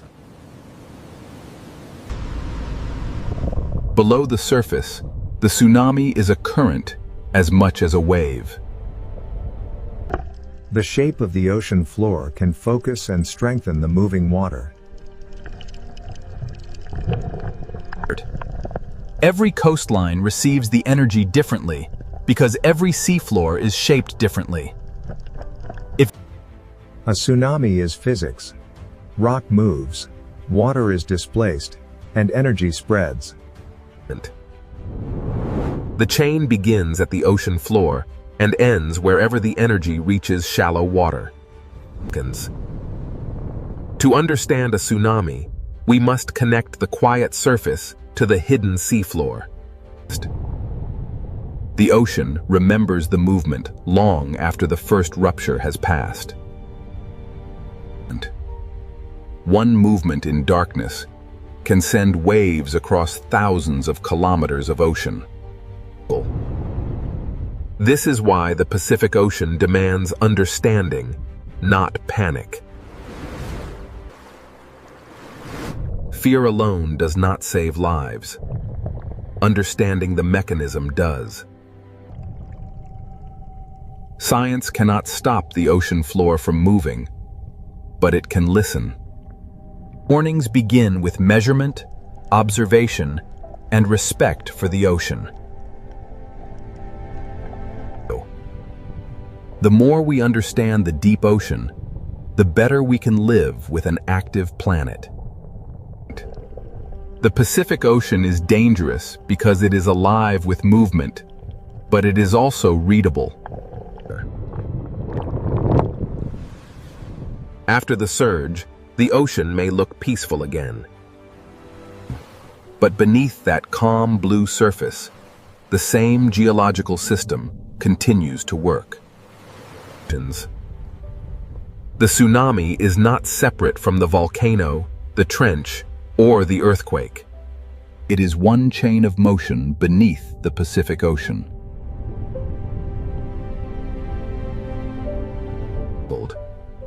Even after disturbance, the deep ocean continues to create life around heat. The same hidden forces that can threaten coastlines also build new worlds beneath the sea.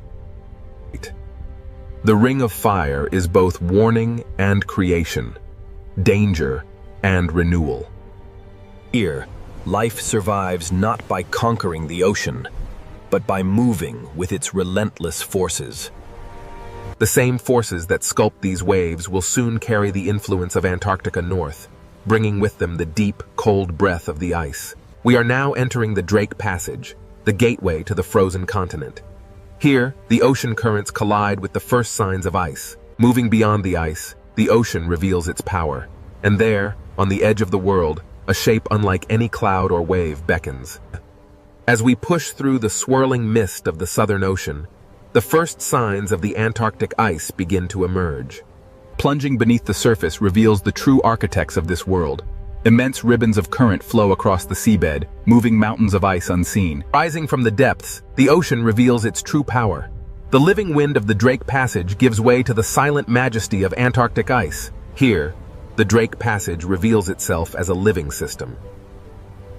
We move now towards the story of the ice. Emerging from the mist of the violent Southern Ocean, the first giants appear.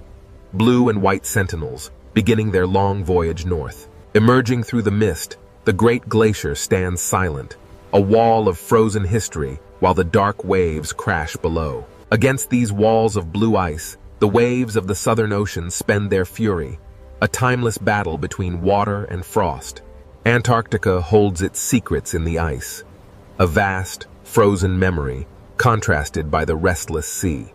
Adrift in the formidable swells of the Drake Passage, this solitary iceberg begins its final voyage, a silent messenger from the deep south. Rising from the turbulent ocean, the iceberg's visible peak suggests the immense mass hidden beneath the waterline. Below the turbulent surface, the true scale of the iceberg is revealed, a colossal structure of ancient ice extending deep into the dark ocean abyss. Here, beneath the waves, the ancient ice begins its slow, inevitable return to the sea. Meltwater streams carry... Here, frozen land meets the moving sea. This quiet exchange of meltwater fundamentally alters the ocean's chemistry and currents. Rising from the depths, we witness the sheer magnitude of the iceberg. Here, wind and wave collide with millennia of compressed ice. The Drake Passage possesses a raw power unmatched anywhere on Earth, constantly reshaping the Antarctic coastline. The ocean slowly breaks, moves, and transforms the frozen landscape, demonstrating an unstoppable force. Wonders. Here, at the edge of the Antarctic, the Drake Passage lives up to its fearsome reputation. A place of raw power. Between these towering monoliths, the ocean's fury is trapped, a violent contrast to the stillness of the ice. Leaving the icy embrace of the bergs, the open ocean beckons. Here, the world of ice merges with the dark, The Drake Passage is a place of immense power. Here, The ocean's ceaseless current demonstrates that even the most ancient Passing through the arch, the true scale of the Southern Ocean reveals itself.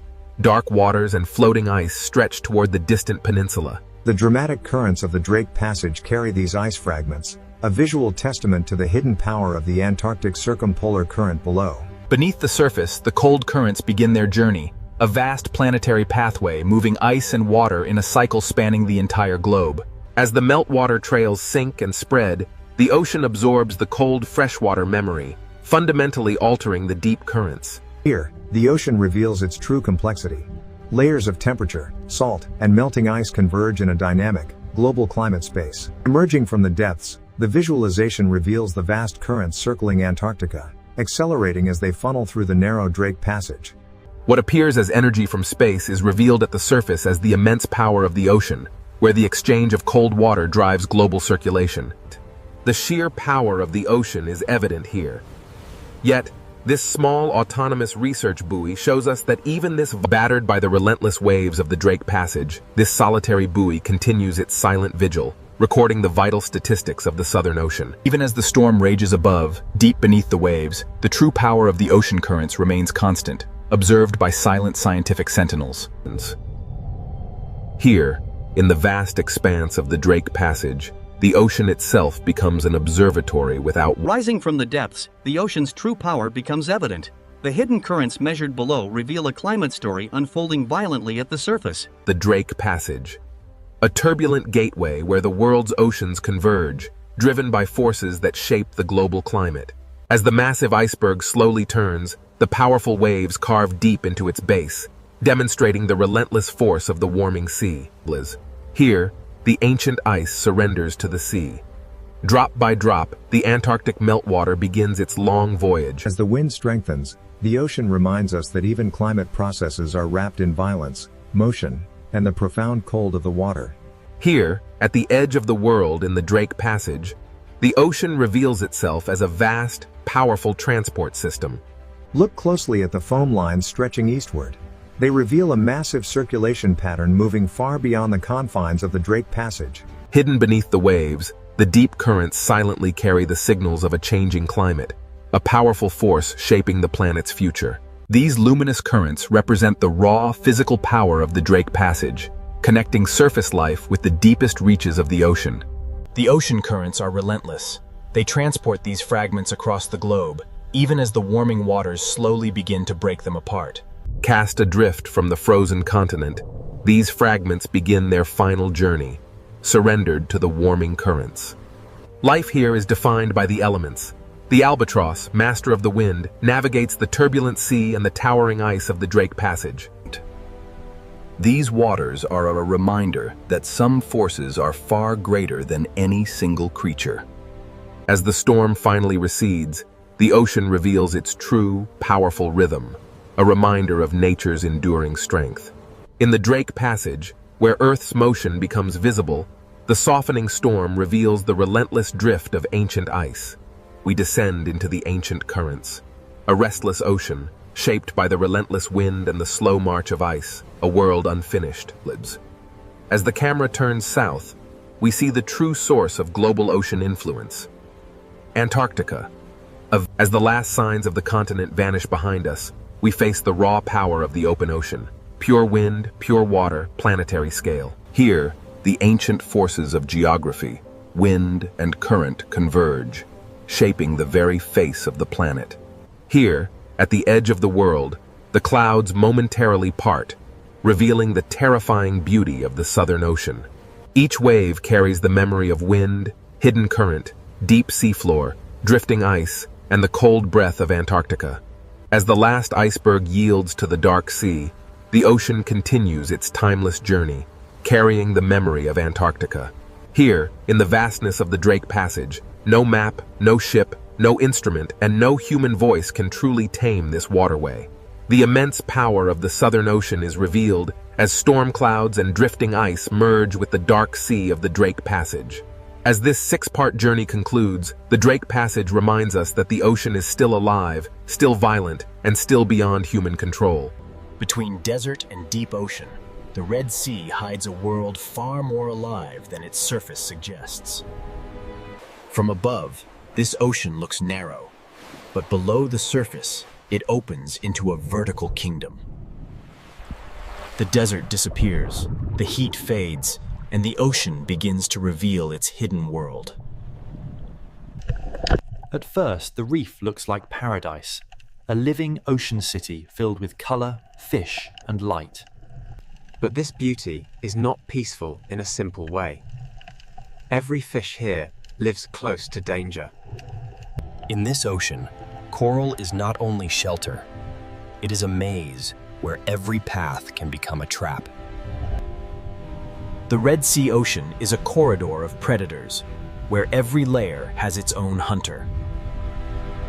Beyond the reef edge, the ocean changes. The blue becomes deeper, quieter, and more dangerous. Hammerheads patrol the blue, reef sharks guard the walls, barracudas wait in the current, and silent hunters hide below. So who truly rules this narrow ocean corridor? The answer begins here. Inside, to understand who rules this ocean, we must begin with the reef, the living city where every hunt starts. For small fish, the reef is protection. But for predators, it is also a map. Every shape has meaning here. A narrow branch can save a fish, and a narrow passage can guide it toward danger. In this ocean, fear moves faster than teeth. One shadow can change the entire reef. The reef does not simply hold life, it organizes life, forcing fish, hunters, and currents into patterns.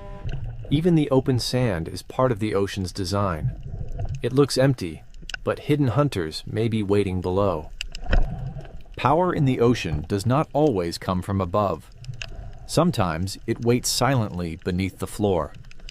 The Red Sea Ocean is narrow from above, but underwater it rises in layers, and each layer has its own danger. Where the reef ends, the blue begins. And in that open ocean, a different kind of ruler moves. This is why the question is not only which creature is strongest.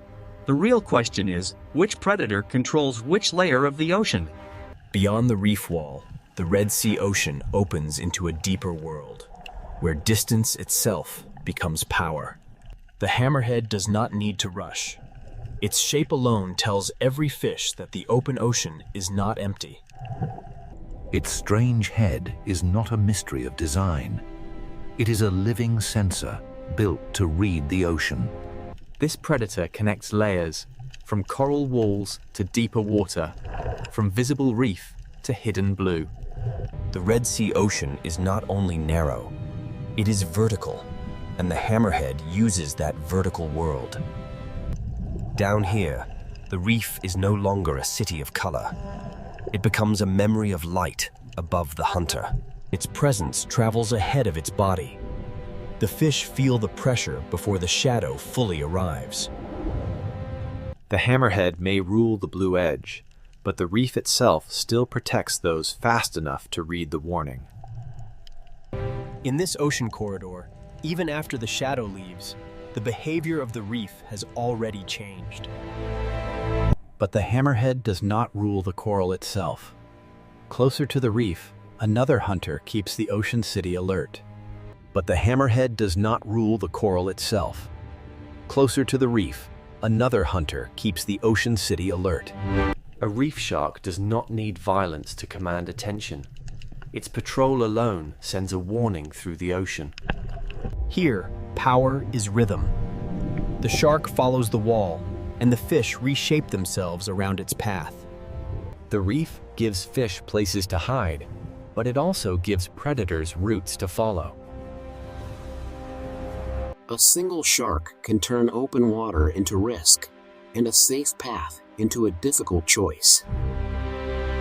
Not every reef shark moves the same way. Some patrol the edge, while others wait inside the hidden architecture of coral. In the Red Sea Ocean, even a resting predator changes how fish use space. In shallower ocean light, another reef shark carries the same message. The open edge is never neutral. These sharks do not simply hunt fish. They shape the behavior of every fish that shares the reef. Reef sharks rule the patrol line, but above the coral and inside the current, another predator waits like a silver blade. Reef sharks rule the patrol line, but above the coral, another predator waits in perfect stillness. Barracuda do not command the ocean by size. They command it by timing, patience, and sudden speed. In this narrow ocean corridor, stillness can be more frightening than motion. One break in the pattern, and the quiet ocean becomes a chase. The reef saves some fish, but the open water always demands a price for hesitation. But not every hunter in the Red Sea Ocean needs speed. Some rule by waiting inside the reef itself. The grouper does not need the whole ocean. It only needs one cave, one ledge, and one careless fish. Below the reef, the ocean hides another kind of power, silent, flat, and almost impossible to see. The ray does not patrol the wall or chase through the current. It reads the ocean floor like a secret map. So who truly rules this narrow ocean corridor? The answer is not one creature. The Red Sea Ocean does not begin with predators alone. It begins with the reef that makes predators possible. The Red Sea Ocean does not begin with predators alone. It begins with the reef that makes predators possible. A reef is a city built by living animals, filled with streets, rooms, tunnels, and hidden doors. Every narrow path can protect a fish, but every narrow path can also guide it toward danger. In this ocean, danger often arrives first as pressure, not as teeth. The reef creates choices, and in a predator's ocean, every choice has a cost. Grazing fish feed in the open, but they never forget the shelter behind them. Small fish survive by reading space, current, shadow, and distance to coral. A school can disappear into coral in a heartbeat, leaving the ocean above it silent. The reef protects life by hiding it, releasing it, and hiding it again. But the same shelter that protects prey can also conceal a hunter. Predators learn these paths because the reef teaches fish where they must pass. A gap that lasts only a second can become the most dangerous place in the ocean. Safety is never permanent here. It is borrowed from the shape of the reef. This is why the Red Sea Ocean feels larger than it looks. It is narrow, but it is layered. Between coral walls, even sand becomes part of the hunting system.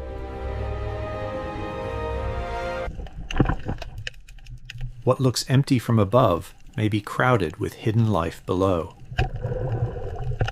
The reef connects the bottom, the wall, the current, and the blue water beyond. A shallow coral garden can become a deep wall in only a few meters. At this edge, the ocean is divided into those who hide and those who hunt. Current turns the reef into motion, and motion reveals where fish must go. To feed in the current, fish must risk exposure. To survive, they must measure every meter. Not every predator is a giant. Some are smaller pressures that keep the reef alert. In the reef city, position can matter more than speed. A healthy reef supports many kinds of fish because it creates many kinds of opportunity. Where there are many fish, there are many eyes, many warnings, and many chances for a hunter. The reef can look peaceful until every fish vanishes at once.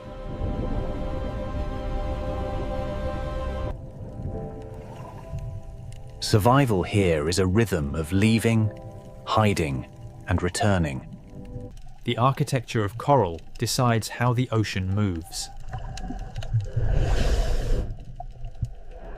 At the slope, the reef becomes a border between the crowded city and the unknown blue.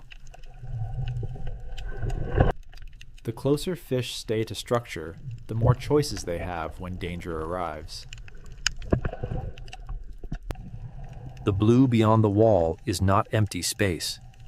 It is another hunting ground. This is the first lesson of the Red Sea Ocean. Predators are not separate from the reef. They are products of it. The reef keeps fish alert, and alert fish keep the entire ocean city moving. Every meal is a calculation. How far from shelter? How long in the open? How close to the current? The reef is not one solid wall. It is a network of safe zones divided by danger. Ambush does not need open space. It needs a place where prey must pass. Even one coral tower can contain many worlds: surface, shelter, shadow, and risk. The more complex the coral, the more complex the hunt becomes. A healthy reef creates density, and density brings both abundance and danger. Where current touches coral, food arrives, fish gather, and predators learn to wait.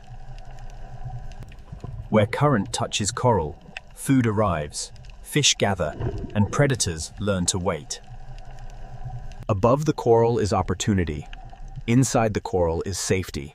Between them is the risk that shapes every fish. The reef begins every hunt, but not every hunter stays inside it. The reef surface holds small fish, the caves hold patience, the sand holds secrets, and the blue holds distance. Where the wall ends, the reef stops controlling everything, and the open ocean begins to take over. This boundary is one of the Red Sea's most powerful places, where shelter ends and true open water begins. Beyond the reef, power belongs to animals that can read distance, depth, and current. And when the reef wall falls away, one of the Red Sea's most iconic shadows begins to appear. The reef has shown us where every hunt begins. Now the ocean will show us what moves beyond its walls. Beyond the reef, the Red Sea Ocean belongs to distance, depth, and shadows. The hammerhead is not a reef hunter. It is a reader of open ocean space. Its strange shape is not weakness. It is a tool built to sense the hidden signals of the ocean. Here, the coral city fades, and the ocean becomes a map of current, depth, and motion. The Red Sea is narrow from the sky, but underwater it falls into a vertical world. A predator that can move through depth has access to a larger world than a reef-bound hunter. This is the hammerhead's power. Not only strength, but access to many layers of the ocean. It follows invisible roads where current carries scent, movement, and the possibility of prey. The hammerhead does not need to enter the reef to make the reef feel watched.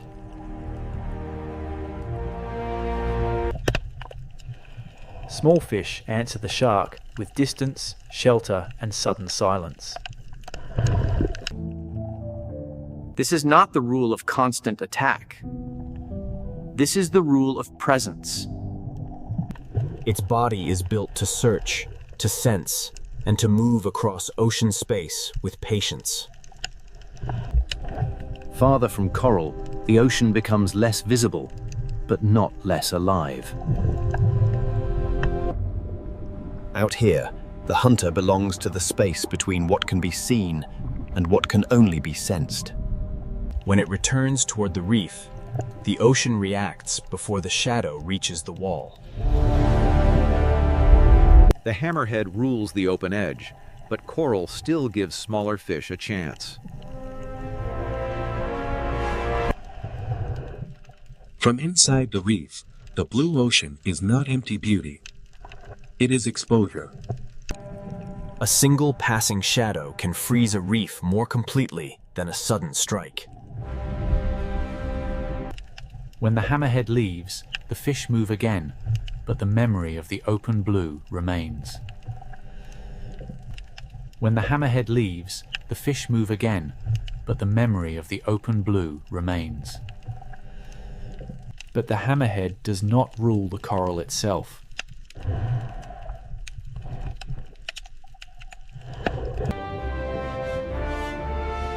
Closer to the reef, power moves in a different rhythm. Here, the reef shark becomes the moving pressure along the coral border.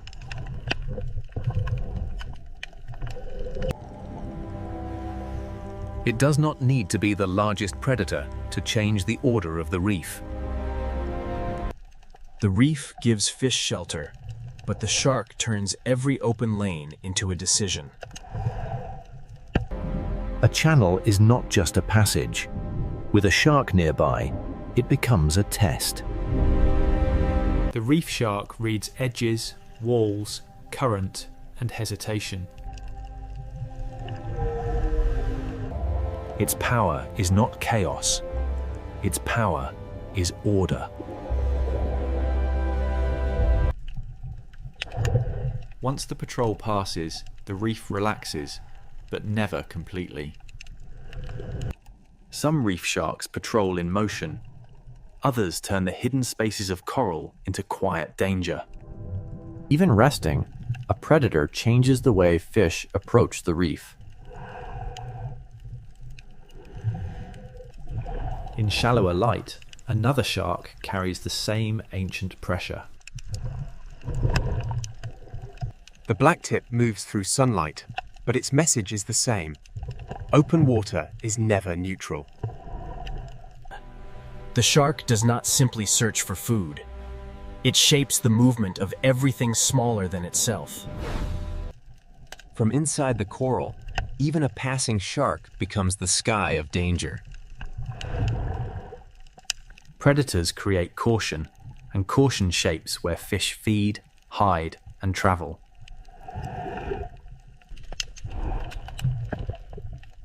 This is why reef sharks matter, even when they do not strike.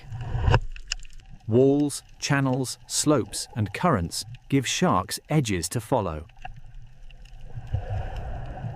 The reef learns the rhythm of patrol, and every fish inside it learns to answer.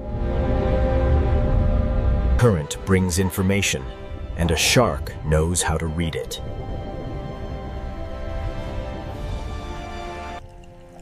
Here, the Red Sea's narrow shape does not limit life. It compresses it. Reef sharks rule not by owning every space, but by making every space matter. But the patrol line is not the only zone of power. Above the coral, in the open lanes of the ocean current, another hunter waits for one perfect moment. The hammerhead rules the blue edge. The reef shark patrols the wall. But speed is about to change the rhythm of the ocean. Part of the Red Sea is ruled by depth, part by patrol, and now the current belongs to the silver blades. In the current above the reef, the Red Sea ocean changes rhythm again.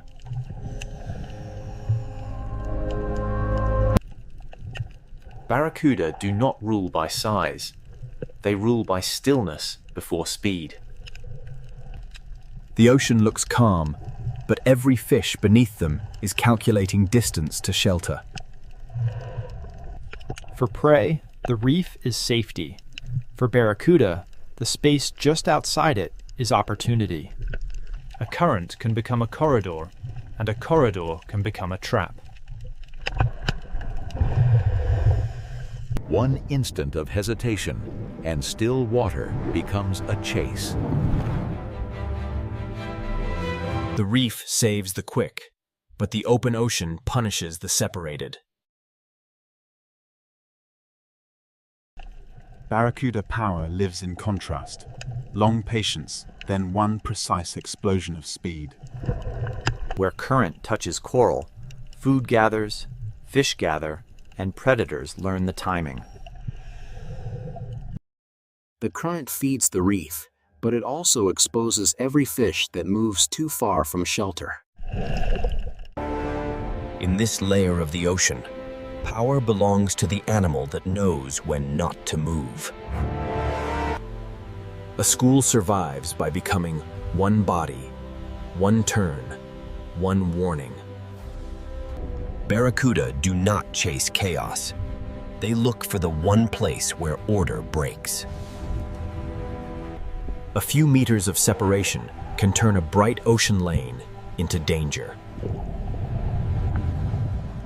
Speed is not only movement, it is the ability to arrive before escape becomes possible. After every burst, the ocean returns to stillness, but every fish remembers the cost of drifting apart. The reef shark controls the wall, but barracuda control the open lane above it. Their bodies are built for clean acceleration, with no wasted movement and no warning. The barracuda waits like a blade, because the ocean will bring the moment to it. Around it, the reef moves, the fish move, the current moves, the hunter waits. The fish know the roof of the ocean can become a strike from above. In the Red Sea, the same current that brings food also brings risk. Barracuda are not the only fast hunters here. The current attracts many predators built for sudden pursuit. Trevally bring weight to speed, turning the open lane into a moving wall of pressure. Every fast predator makes the reef more valuable to the fish that can reach it. Here, speed has many shapes, each one reading the same current in a different way. The open lane rewards hunters that can cross distance before prey can organize. But among these fast hunters, barracuda remain the masters of the sudden moment. The reef creates the passage, the current sets the direction, and the barracuda waits where both become one. This is not random hunting. It is structure, timing, and reaction. In the rule of reaction time, survival belongs to those who turn first. Speed rules the open lane, but coral still rules the final refuge. This is why no predator controls the whole ocean. Each ruler has a boundary. After the chase, the reef becomes more cautious, more organized, more alive to danger. Predators shape the ocean even when they do not feed.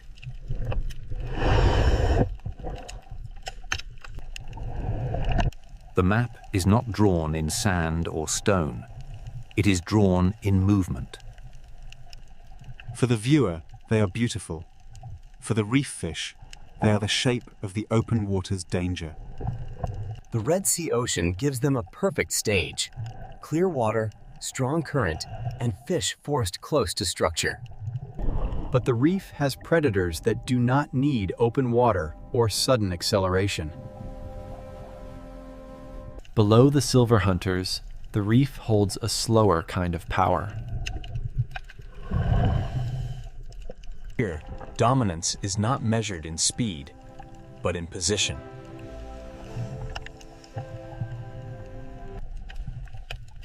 A cave can be shelter. It can also be a mouth in the architecture of the reef. After the speed of the current, the Red Sea Ocean now reveals the power of waiting. The current belongs to the silver blades, but the caves belong to hunters that never need to chase. To understand the next ruler of the Red Sea, we must leave speed behind and enter the shadows. In the next layer, the Red Sea Ocean will show us that silence can be just as dangerous as speed. Here, the Red Sea Ocean leaves speed behind and enters the kingdom of patience. The grouper does not need open ocean speed. It controls one place completely. Its greatest weapon is not only its body, it is position. The reef builds the stage, and the grouper chooses the best place on it. A predator does not need to strike to control the movement of fish.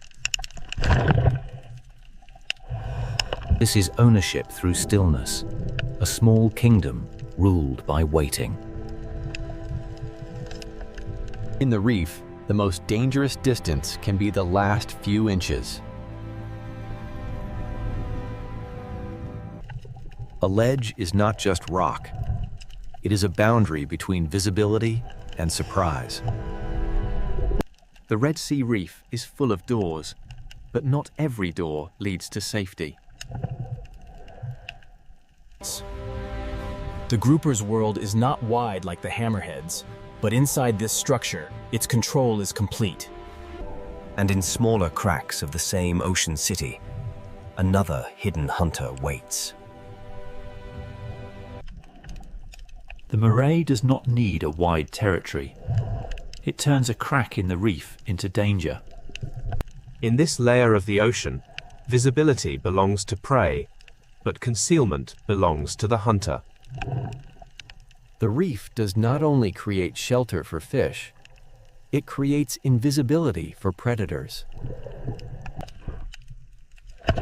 Every fish that passes this crack must decide how close is too close. Inside the reef, the ocean becomes a maze of safe routes and forbidden openings. Some predators dominate by making fish avoid spaces they cannot see into. The reef gives life many exits, but every exit opens into another risk. Grouper and moray share the same lesson. In the reef, structure can be stronger than speed. But not all hidden power waits inside the coral.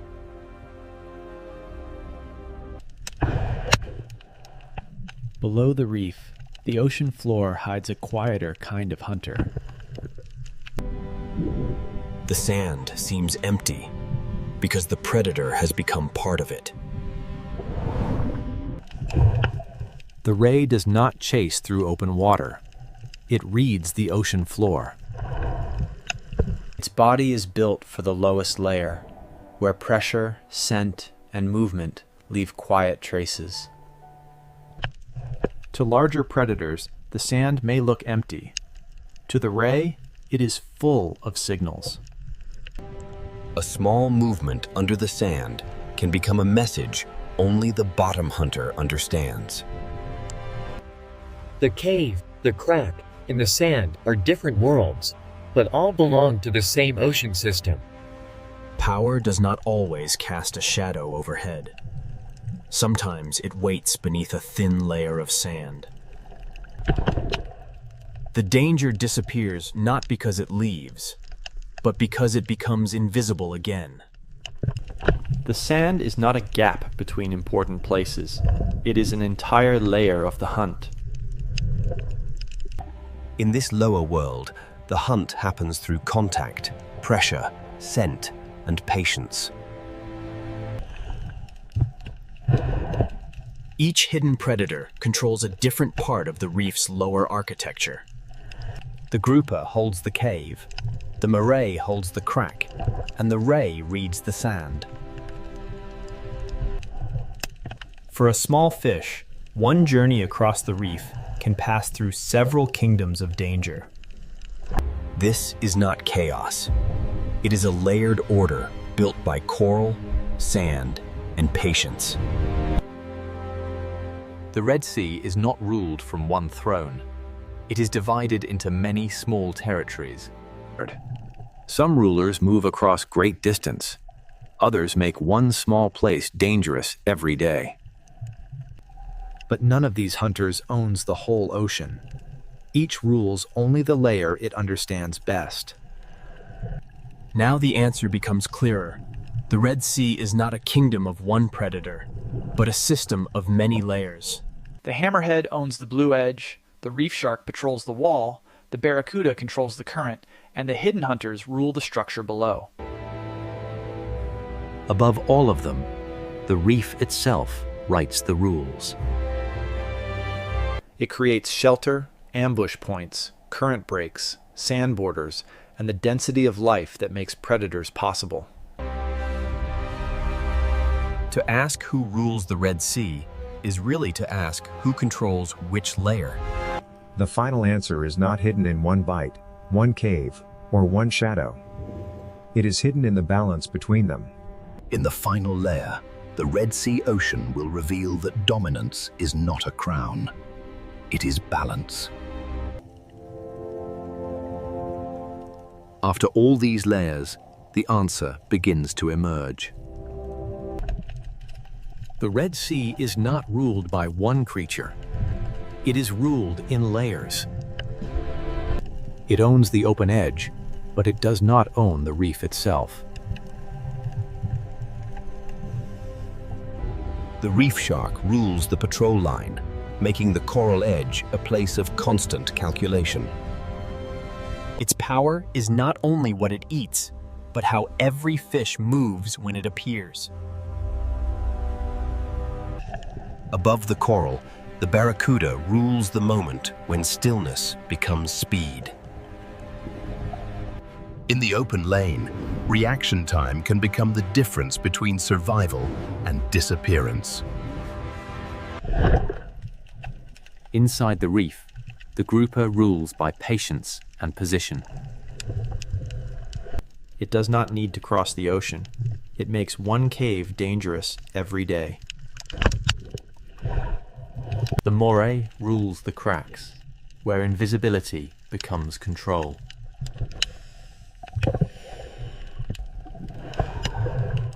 On the sandy floor, the ray rules the world that many predators ignore. It reads the floor the way a shark reads open water. Each predator rules a place, but none of them rules the entire ocean alone. The real structure is not a throne. It is a map of layers. For small fish, survival means knowing which layer belongs to which hunter. Predators create caution. Caution shapes movement. Movement shapes the reef. A reef is more than coral. It is coral plus fish, grazers, predators, current, sand, depth, and time. When predators disappear, the ocean does not simply become peaceful. It becomes different. A reef may still look alive, but one invisible layer of control can be missing. A predator's presence is part of the reef's rhythm. The grouper changes how fish use the cave.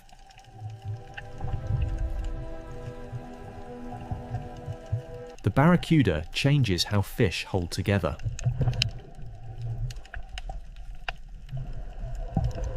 The ray changes how life moves across the bottom.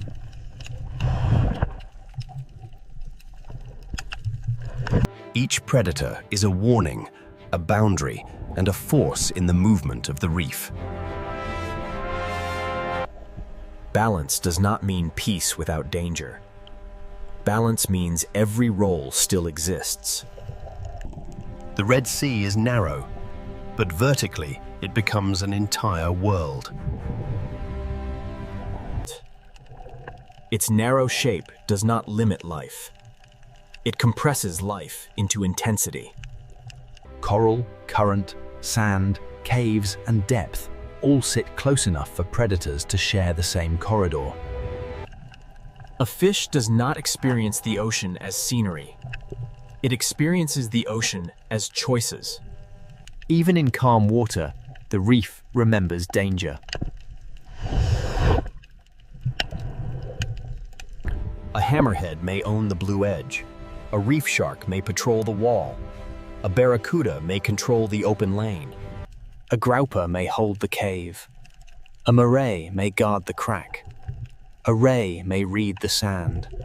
But the system belongs to all of them, and to none of them alone.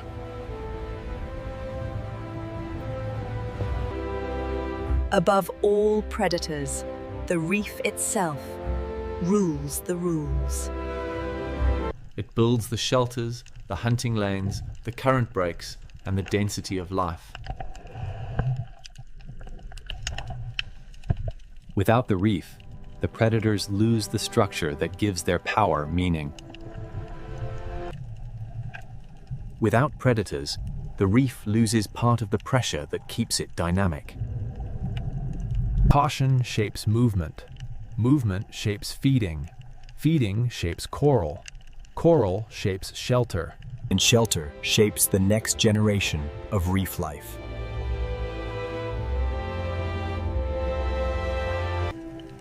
This is the Red Sea's real power. Not one monster, but a living network. Dominance here is not noise. It is pressure moving quietly through every layer. From above, this may look like one narrow sea. Beneath the surface, it is many worlds stacked together. Every fish, every coral branch, every shadow, and every current carries part of the answer. The question was never only who is strongest. The question was, who belongs to which layer? The answer is, not one king.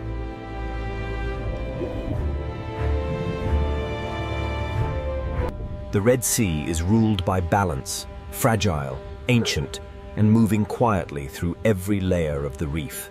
A hammerhead may own the blue edge, but the blue edge is only one part of the story. A reef shark, a barracuda, a grouper, a moray, and a ray each hold a different piece of power. But no piece is the whole ocean.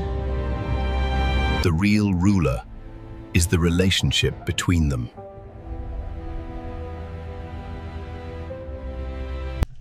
In a world so narrow, steep, and alive, dominance is not a crown. It is balance.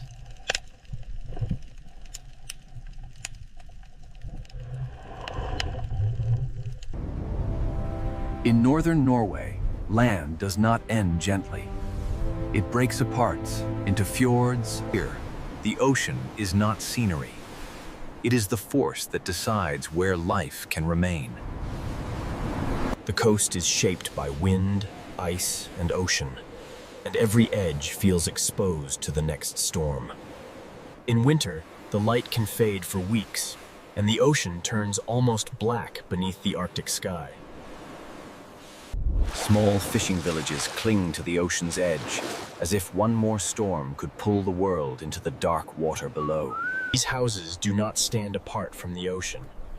They survive by staying close to it, and by respecting its power. The ocean gives fish movement, memory, and danger. It feeds the coast, then tests it without warning. This is not the soft coastline of a warm sea. It is a place of cold currents, rough weather, and sudden life. The ocean cuts into the land through fjords, carrying salt, cold, food, and the rhythm of survival.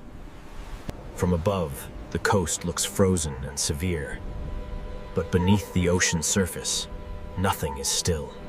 The secret of this coast begins below the waves, where the ocean moves long before life becomes visible. Above the sea is wind and ice.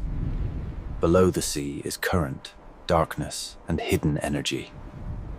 In this cold ocean, life begins quietly, almost invisibly, in the movement of water and light.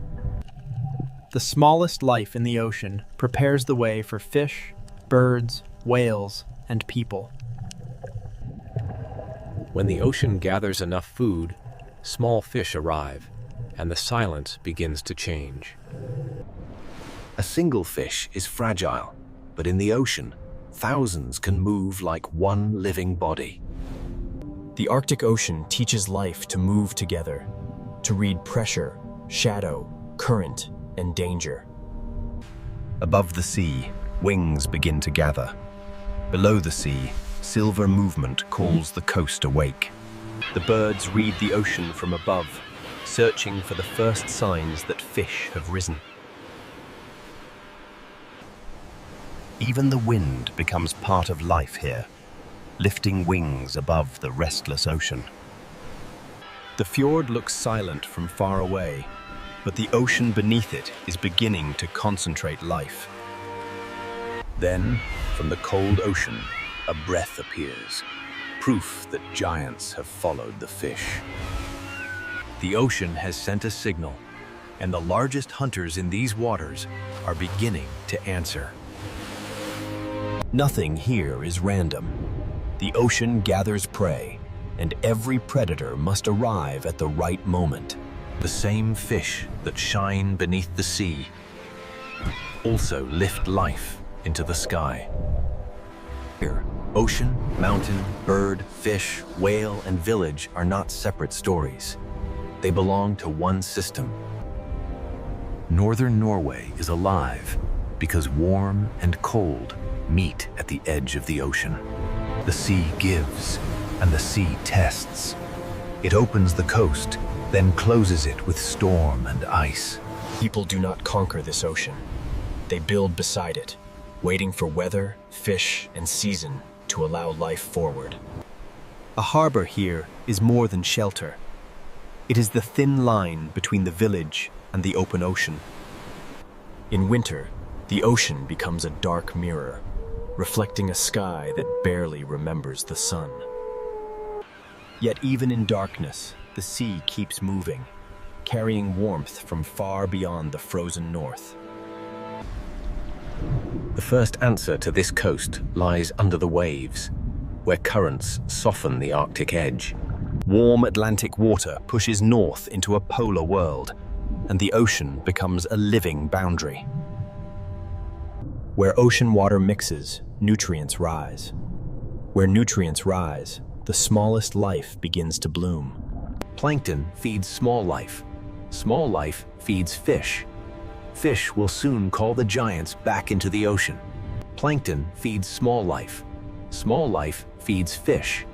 Fish will soon call the giants back into the ocean. Before the whales arrive, before the birds scream, the ocean gathers itself into one shining mass. The fjord becomes a stage, and the sea prepares the first great drama of winter. One breath appears, then another. The ocean has brought the hunters into the fjord. Orcas arrive with intelligence, patience, and the precision required by this unforgiving ocean. The fish tighten, the water changes, and the ocean begins to organize around the hunt. Above and below the sea surface, every movement is connected by the ocean. Then the larger giants rise, turning the cold ocean fjord into a place of sudden scale. In the darkest season, life does not disappear. In the ocean, it becomes concentrated. Northern Norway is not rich because it is easy. It is rich because the ocean gathers life where season and current align. But this is only the beginning. Beyond the fjords, the sea falls into deeper and stranger worlds. The same ocean that feeds fish and whales near the surface also opens into canyons of darkness below. To understand this coast, we must follow the ocean from current to fish, from fish to whale, and from whale to village. This is Norway at the edge of wind, ice, and ocean nigh. And the story begins with The story begins beneath the ocean, where a hidden current keeps this frozen coast alive. Northern Norway should feel locked in ice, yet the ocean refuses to become still. Far to the south, Atlantic water begins a long journey north, carrying heat into a polar world. This current does not make the Arctic warm, but it softens the edge enough for life to gather. Above the sea, winter is severe. Below the ocean surface, hidden warmth travels through the dark. The coast survives because the ocean is not one single body of water, but many forces meeting. Where Atlantic warmth meets Arctic cold, the ocean becomes dynamic, restless, and rich. Where Atlantic warmth meets Arctic cold, the ocean becomes dynamic, restless, and rich. When light returns after the long darkness, microscopic life begins to bloom. A bloom this small can change everything, because the entire visible drama begins with the invisible. Plankton feeds smaller animals, and those smaller animals become the first bridge toward fish. Small fish follow the bloom, and the cold ocean begins to concentrate energy. In this ocean, survival often begins with gathering. The season is short, the light is limited, and every creature must arrive when the ocean allows it. The fjord becomes more than a landscape. It becomes a corridor where the ocean gathers life. One fish is almost invisible in the sea. Thousands can change the shape of the water. When the school turns, the ocean flashes. When it tightens, it becomes a living mass. The ocean does not keep its secrets for long. What gathers below is soon read from above. Birds begin to circle because the sea beneath them has changed. They watch the water, reading ripples, flashes, and the movement of fish beneath the ocean skin. Below the birds, the fish are no longer scattered. The ocean has begun to build a winter feast. This movement is not random. It is timing made visible inside the ocean. Across the cold sea, scattered life begins to come together.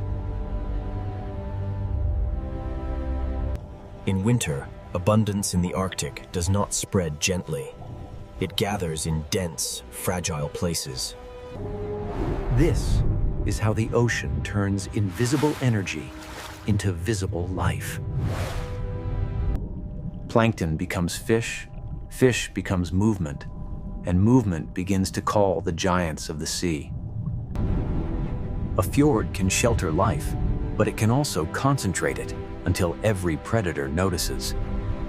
From above, the signs are small. A circle of birds, a change in the sea, a pulse beneath the surface. The land remains silent, but the ocean below it is full of decisions. Air and sea are linked by fish, and every wing above the water depends on what the ocean provides. The power of this school is not aggression. It is concentration. A scattered fish is difficult to find. A dense school changes everything.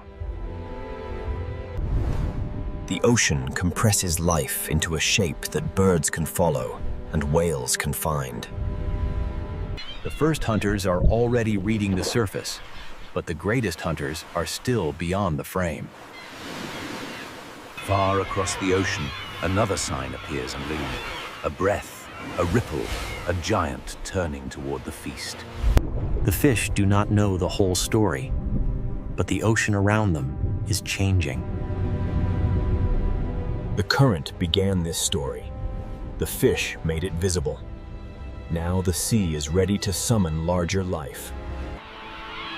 Sometimes the entire fjord feels organized around one movement beneath the waves. The mountains look still, but the ocean below them is preparing the first great winter spectacle. Herring are not the largest animals in this story, but in the winter ocean they may be the most important. A transfer of energy, carrying the bloom of the ocean into bodies large enough to feed giants. Individually, each fish is small. Together, they become a living storm beneath the sea. This is the moment when the Arctic coast begins to wake in the coldest part of the year. The ocean has gathered its silver bloodline, and the giants have begun to arrive. Soon, intelligence will enter the dark water, and the fjord will become a hunting theater. The entire drama of northern Norway begins with invisible changes in water. The land may be frozen, the sky may be dark, but the ocean continues to carry energy north. Fish feed whales, seabirds, seals, and people. The ocean connects them all. A current alone does not create a winter spectacle. For that, the sea needs a smaller creature. It needs herring, the silver bloodline of the Arctic winter. And when the herring are forced upward beneath the cold ocean surface, one of the most intelligent hunting scenes in the sea is about to begin. Now, beneath the cold ocean surface, one of the most intelligent hunting scenes in the sea begins. In the winter fjords of Norway, the herring become the center of the season. Orcas do not enter this ocean as random hunters. They arrive with memory, coordination, and purpose. They begin to work around the school, reading its shape and guiding its movement. The herring respond as one body, folding inward as pressure builds from every side. The power of the orca is not speed alone. It is strategy. Above the water, birds follow the signs. Below the sea, the hunt is being arranged. The fjord becomes a single connected world, with fish, whales, birds, and mountains in one frame. Movement, bubbles, and pressure turn the open ocean into a carefully shaped trap. To the viewer, it may look chaotic, but inside the sea, every movement belongs to a pattern. A tail strike breaks the order for a moment, and the silver wall shivers through the ocean. The school tightens again, because in this ocean, scattered life is fragile. At the surface, black fins cut through the cold ocean, like signals from another intelligence. The birds know what the ocean is hiding, and the orcas know how to bring it within reach. The scene becomes almost architectural, a structure built from pressure, movement, and fear. The herring form a living sphere, and the orcas hold the boundaries of the sea around it.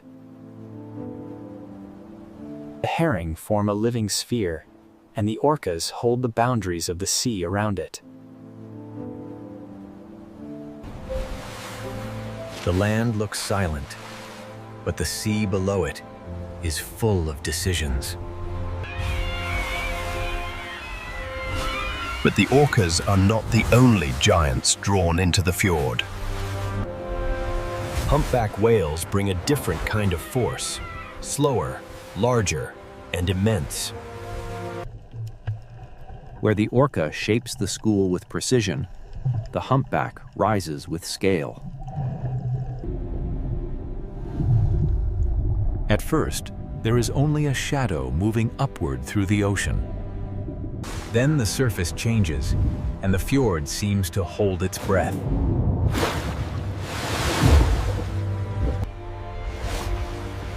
For 1 second, the ocean opens, and a giant becomes visible.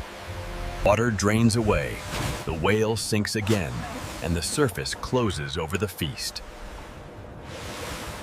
The school breaks, then gathers again, because the ocean keeps forcing life back into motion.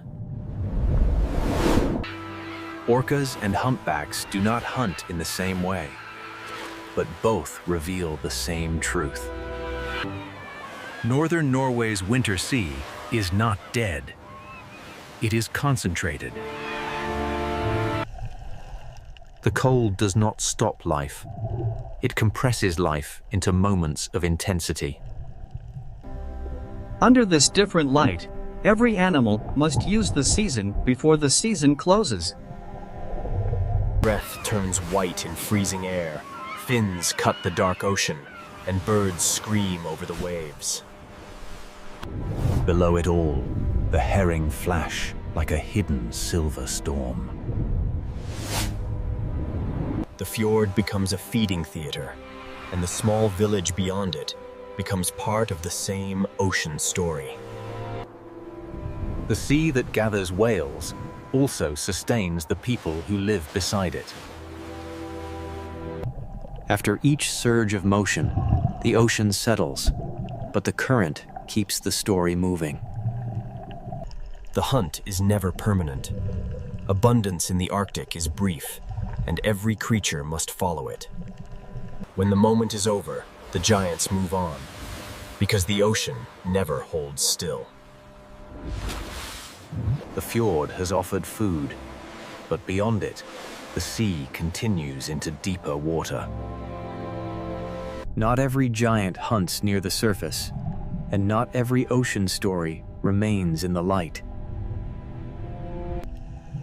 Farther west, beyond the winter fjords, the ocean floor begins to fall away. The same coast that holds herring and orcas also stands beside an abyss. Here, the ocean is no longer only wide, it becomes deep. Below the feeding fjords, another world waits, one built from darkness, pressure, and sound. The winter spectacle has shown how life gathers near the surface, but the next giant follows a different path. Beyond the fjords, the seafloor drops, and another whale enters the unseen ocean. The next chapter belongs not to the Silver School, but to the deep diver that follows darkness itself. From the hunting fjords of winter, we now descend toward the deep ocean canyons, where sperm whales search with sound. From the hunting fjords of winter, we now descend toward the deep ocean canyons, where another giant follows darkness itself. Farther west, the coast reveals one of its greatest secrets. Deep ocean water comes close to land.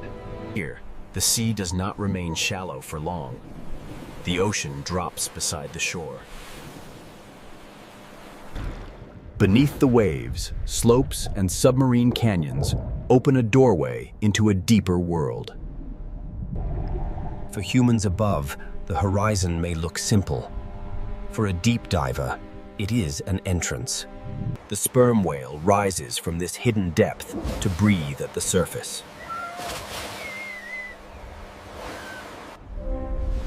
This is not a hunter of the shallow herring fjord. It is a giant built for vertical journeys. Before the dive, the whale waits and breathes, gathering oxygen for a world without light. Its body seems almost still, but every breath prepares the descent. Then the back arches, and the surface moment becomes a doorway. The ray's tail is like a door closing between the world of air and the world of depth. Below the surface, the whale leaves the human world almost completely. The water turns from blue to deeper blue, then toward black. Light fades quickly here, and pressure begins to shape every movement. In this deep ocean, sight becomes less important than sound. The sperm whale sends clicks through the ocean and listens for echoes in the dark. Those echoes become a way to read the unseen. The coastline is dramatic above water, but below the sea, the drama continues downward. The seafloor falls, depth opens, and a mammal of air enters a world of pressure. Above is the coast of villages and storms. Below is the acoustic world of the sperm whale. Somewhere in this darkness, squid and other deep-water prey move beyond human sight. The hunt is rarely seen, but the idea of it gives this ocean its weight.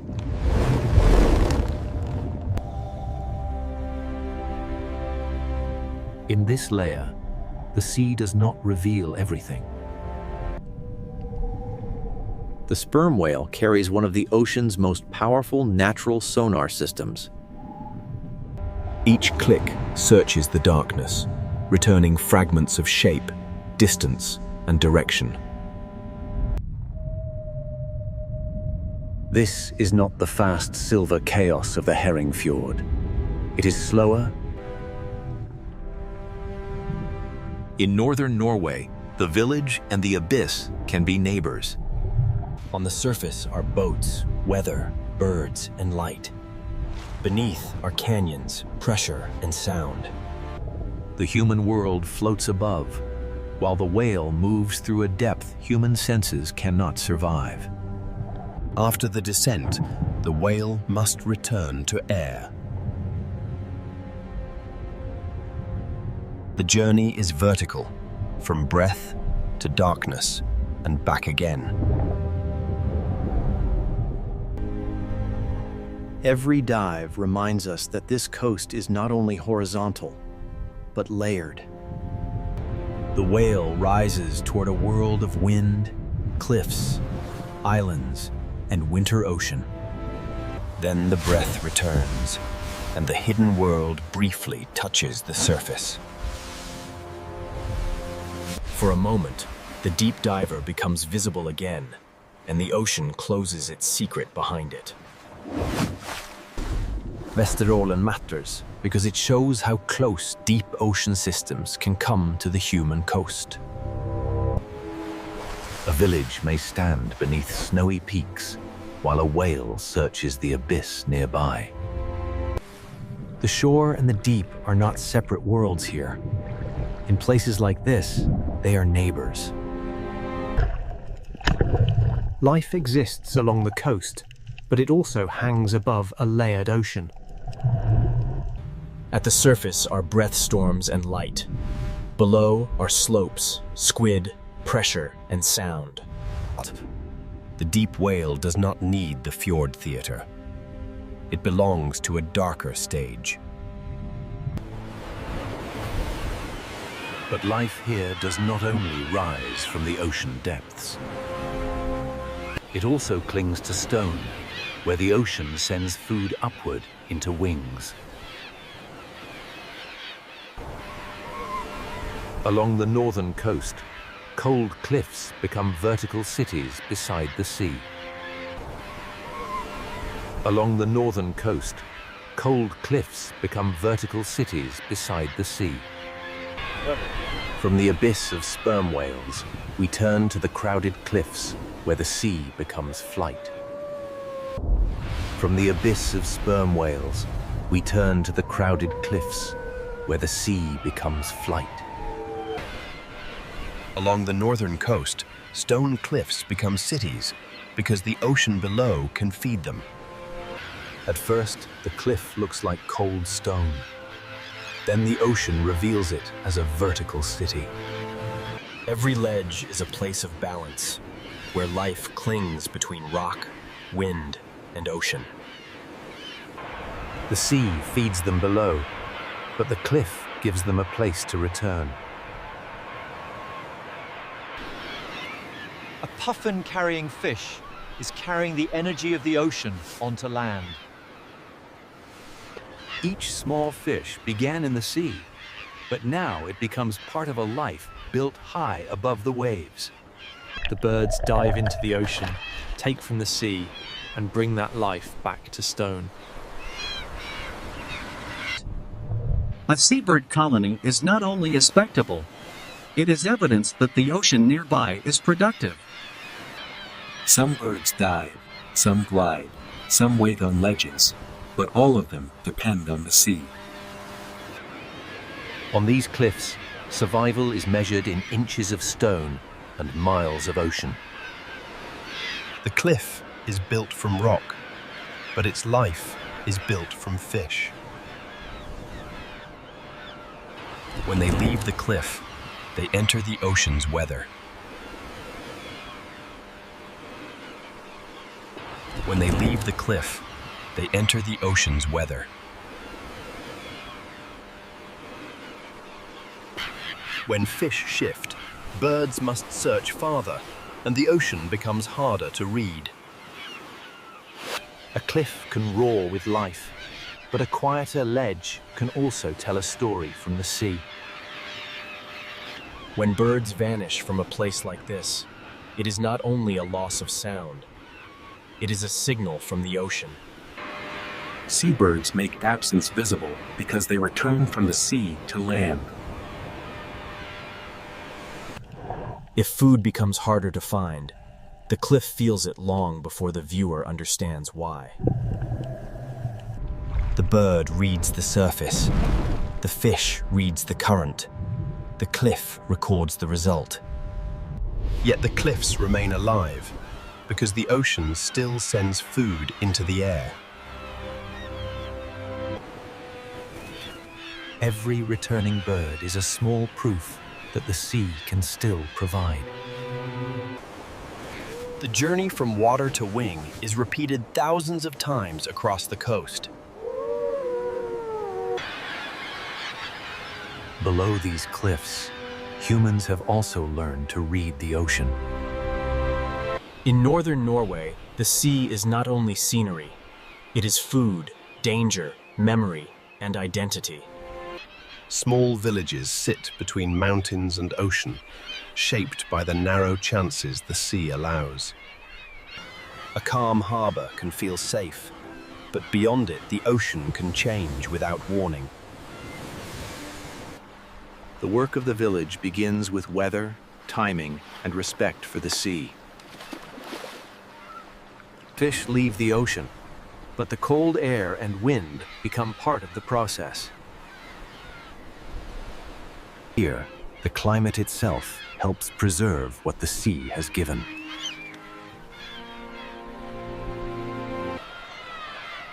The village is not separate from nature. It is woven into the ocean's rhythm. People here have not lived by conquering the ocean. They have lived by negotiating with it. A fisher reads wind, current, fish movement, and season before trusting the sea. The coastline may look beautiful from far away, but the ocean does not forgive carelessness. Knowing when to turn back can be as important as knowing where the fish are. A harbor light in winter is not only beautiful, it is a signal of adaptation. Behind each light is a life built around weather, fish, darkness, and return. Generations learn this coast not only from maps, but from storms remembered. The same sea that feeds a village can threaten it, depending on wind, distance, and timing.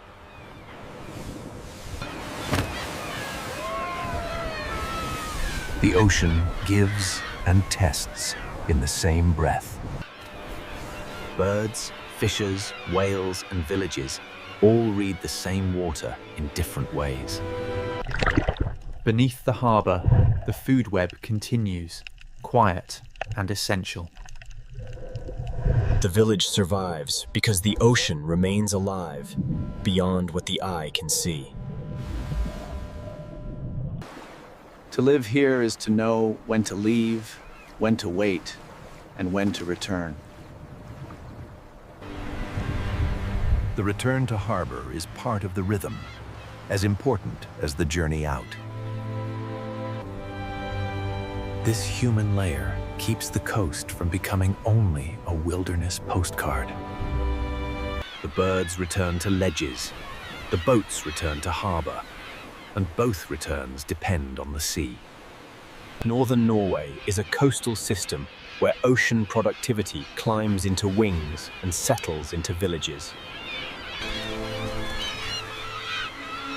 Everything here depends on reading the ocean accurately.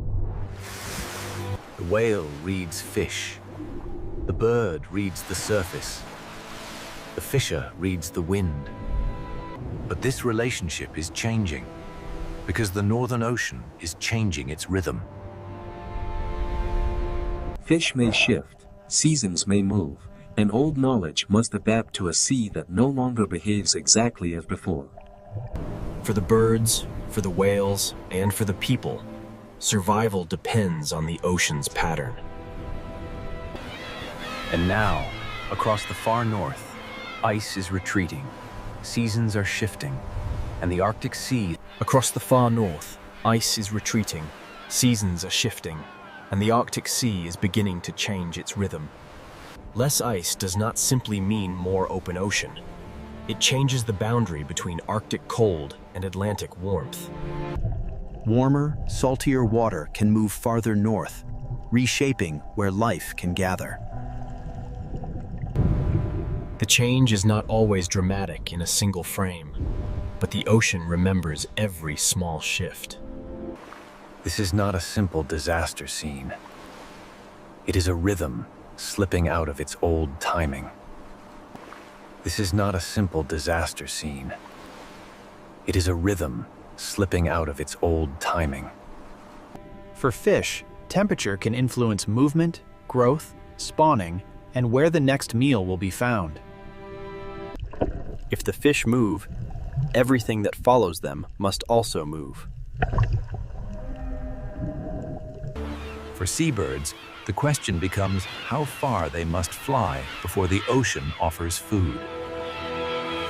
A quieter cliff is not only a quieter cliff. It may be a message from the sea. A quieter cliff is not only a quieter cliff. It may be a message from the sea. When the food web shifts beneath the surface, the change rises into the air. For whales, the location of prey decides where the journey must go. If herring gather differently, the giants must search differently. For fishing communities, these changes are not abstract. They arrive as questions at the harbor. Where will the fish be? When will they come? Will the old calendar still work? Knowledge built over generations must now listen to an ocean that is changing its behavior. Life here was always difficult, but it was difficult within patterns animals and people could learn. When the timing changes, the challenge becomes deeper than storm or cold. For herring, the question is where to gather. For whales, where to feed.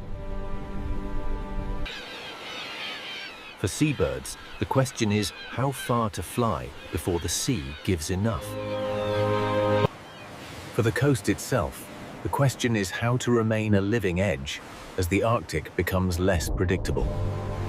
The retreat of ice does not erase life at once. It changes the stage on which life must act. When the stage moves, every actor must adjust. Warm currents, cold seas, herring, whales, seabirds, fishing villages, and retreating ice all belong to one story. Northern Norway is not the edge of life. It is one of its most delicate centers. Northern Norway is not the edge of life. It is one of its most delicate centers. Everything depends on reading the edge correctly, aesthetically, the edge between land and sea.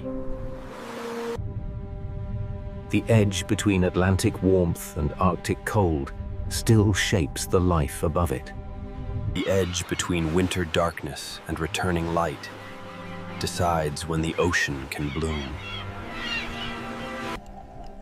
The edge between abundance and hunger may begin with light no wider than a season.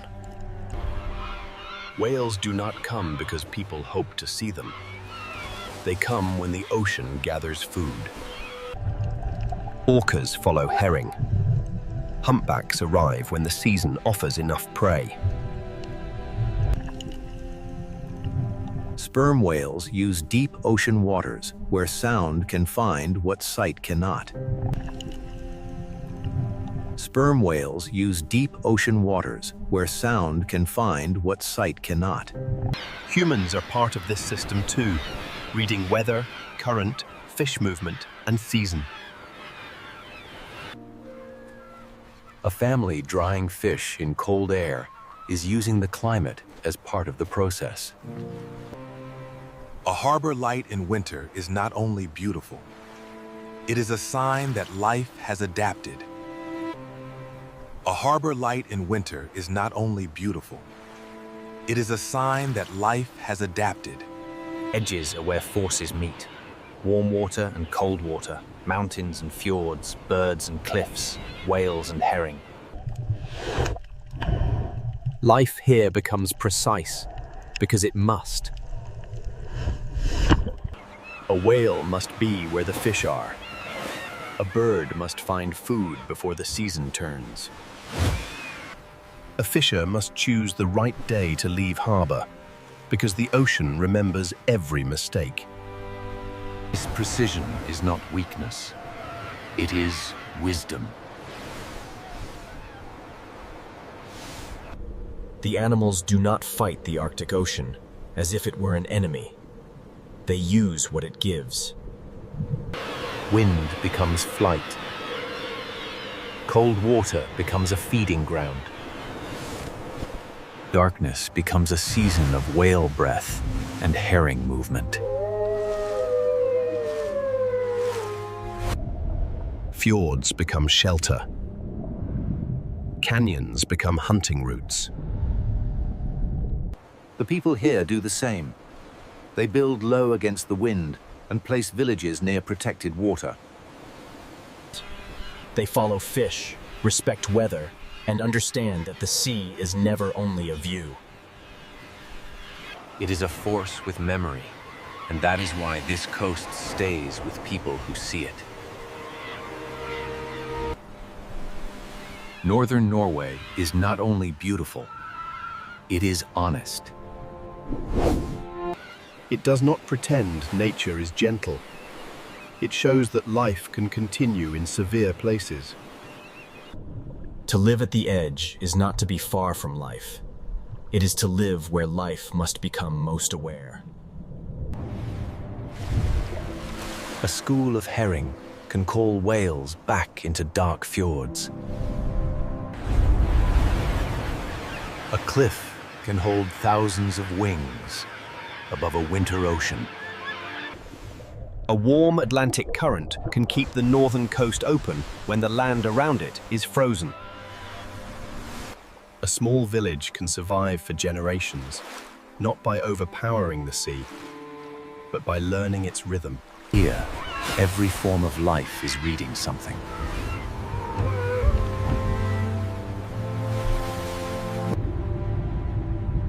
The blue whale reads the fish. The albatross reads the surface. The fisher reads the wind. The village reads the season. The coast reads the meeting of warm Atlantic water and Arctic cold. Northern Norway is not the end of life. It is where life becomes precise. Between wind, ice, and ocean, every breath, every wing, every returning boat.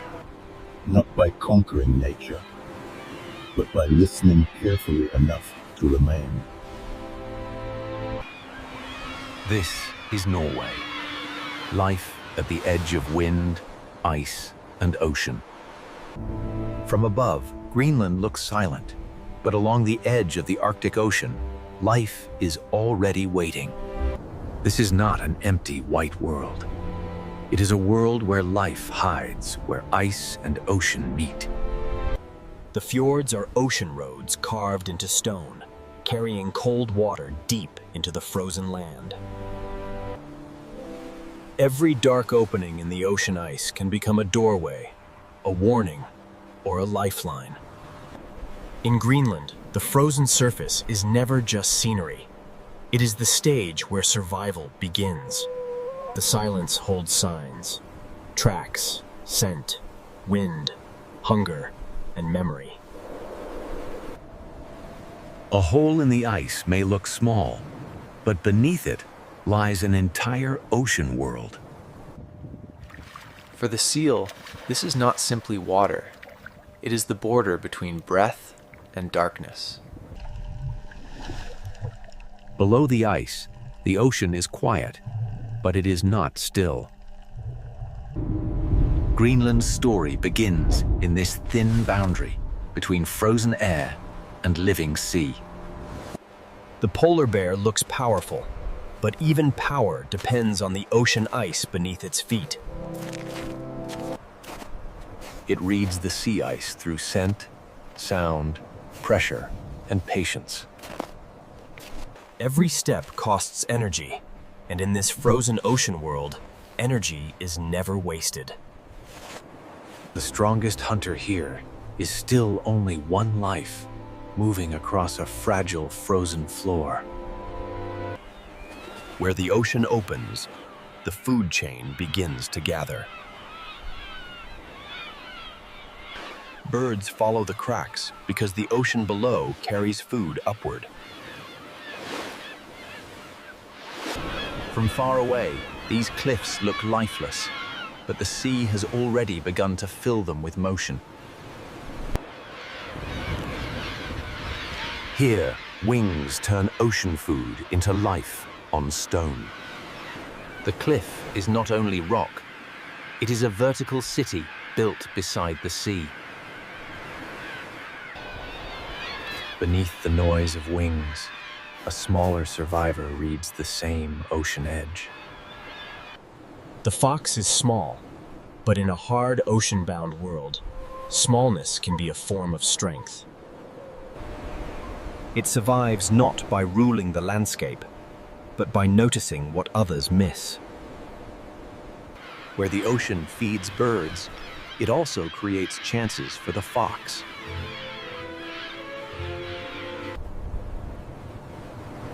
Life here is spread thin, but every edge has a purpose. Even the quietest animals are tied to the rhythm of snow, wind, and sea. Some survive by moving lightly. Others survive by standing together against the ocean wind. In Greenland, warmth is stored in bodies, in herds, and in every careful choice. Land and ocean are never separate here. The sea shapes the weather, the food, and the movement of life. The fjords carry the ocean into the frozen land, and with it comes the possibility of life. Below these icebergs, the ocean continues downward into a colder and darker world. The frozen surface hides an ocean system where small lives support giants. In this cold ocean, even the smallest forms of life can decide what survives above the ice. Fish turn invisible ocean energy into movement, flesh, and survival. The seal carries this ocean energy upward, toward the frozen world above. A single layer of ice separates two worlds, but every life on both sides is connected. Glaciers bring the frozen interior to the sea, and the ocean answers with movement. To the animals of Greenland, ice is shelter, distance, danger, and direction. Far beyond the cliffs, giants follow the same cold ocean rhythm. A whale changes the fjord in a single breath, revealing that this frozen land is also an ocean world. Some animals walk on ice, some breathe through it, and others move beneath it like living mountains. Each life seems separate, but the ocean connects them all. In Greenland, survival gathers where elements meet: ice and water, cliff and sea, hunger and patience. Nothing here is careless. Every mark in the snow belongs to a decision. The same frozen surface can be a roof, a road, a nursery, and a hunting ground. The ocean feeds the birds feed the cliffs, and the cliffs feed another kind of survival. This opening chapter is only the surface. Beneath it lies a deeper system of timing, hunger, and adaptation. To understand Greenland wildlife, we must follow the edge where the ocean shapes every life. The first rule of this frozen world is simple. Ice decides where life can move. When the ocean opens, the story begins to move from silence into survival. And so we begin with the fragile foundation beneath every track, every dive, every flight, and every breath. To understand life in Greenland, we must begin with the surface that decides almost everything: sea ice. This ice is not a blank white floor. It is a living boundary between air and ocean. Where the ocean presses against the frozen surface, the ice bends, breaks, rises, and becomes a map. An open lead can become a feeding route, a breathing place, or a dangerous gap between lives. Below the frozen roof, the ocean begins its quiet work. When light returns, even the smallest life beneath the ice can start an entire chain. The beginning of survival here is almost invisible, carried by light, nutrients, and timing. Fish gather where the ocean gives them food, and their movement begins to draw larger lives. Every small body in this cold ocean becomes part of a larger survival equation. The seal lives between two worlds, feeding in the ocean and breathing through the ice. To the seal, a dark circle in the ice is not a detail. It is a doorway back to air.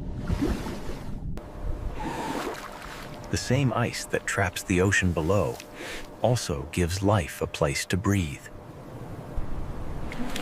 For one animal, the hole is safety. For another, it is a place to wait. The bear does not rule the ice by force alone. It survives by reading the ocean's frozen skin. Sea ice is a road, a roof, a hunting ground, a resting place, and a border between worlds. Where the ice is strong, it can become a platform for rest. Where snow gathers over ice, shelter can form, but only if the season remains stable. To human eyes, the ice may look permanent, but the ocean beneath is always moving it. A frozen surface can rise, tilt, crack, and drift with every movement of the sea. The frozen interior reaches the ocean through glaciers, and the ocean reshapes it into drifting ice. Here, every texture tells a different story of cold, pressure, current, and time. The ice opens, closes, thickens, thins, and changes the rules for everything living here. When the ocean opens, birds read the signal from above. A crack in the ice can connect sky, ocean, and hunger in a single dive. Below the opening, the ocean gathers movement that cannot be seen from the frozen surface. The sea feeds the birds, and the birds carry the ocean's energy toward the cliffs. Even the cliffs depend on what happens out here on the frozen sea. The ocean does not stop at the shore. Its influence climbs into every track and every ledge. The living Greenland is not found in the empty interior. It gathers around the ocean edge. When light returns to the frozen world, the ocean beneath begins to answer. Light, ice, and ocean must meet at the right time for life to rise. Every animal reads this map differently, but the map is written by the sea.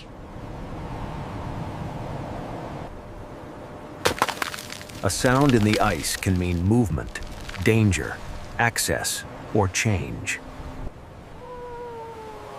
Strength and weakness can exist only a few steps apart. From below, the ice is a ceiling of shadows, openings, and risk. The food web begins quietly, in colors and movements too small to dominate the eye. Plankton feeds fish. Fish feeds seals and birds, and the ice holds each layer close together. The seal is a bridge between the small ocean lives below and the hunters above. The bear uses sea ice as a road to reach the places where the ocean must breathe. Nothing here survives alone. The ice connects every breath, dive, flight, and step. But the foundation of this world is fragile, and its rhythm is never guaranteed. When ice forms later or breaks earlier, every animal must spend more energy finding what it needs. Distance changes survival. A short crossing can become a long search. A wider opening can help one life, while making another life work harder. When the ice changes, the distances change, the timing changes, and the risks change. Even the giants of the fjord follow the patterns set by ice, current, and prey. This is the first rule of Greenland wildlife. Survival gathers where elements meet.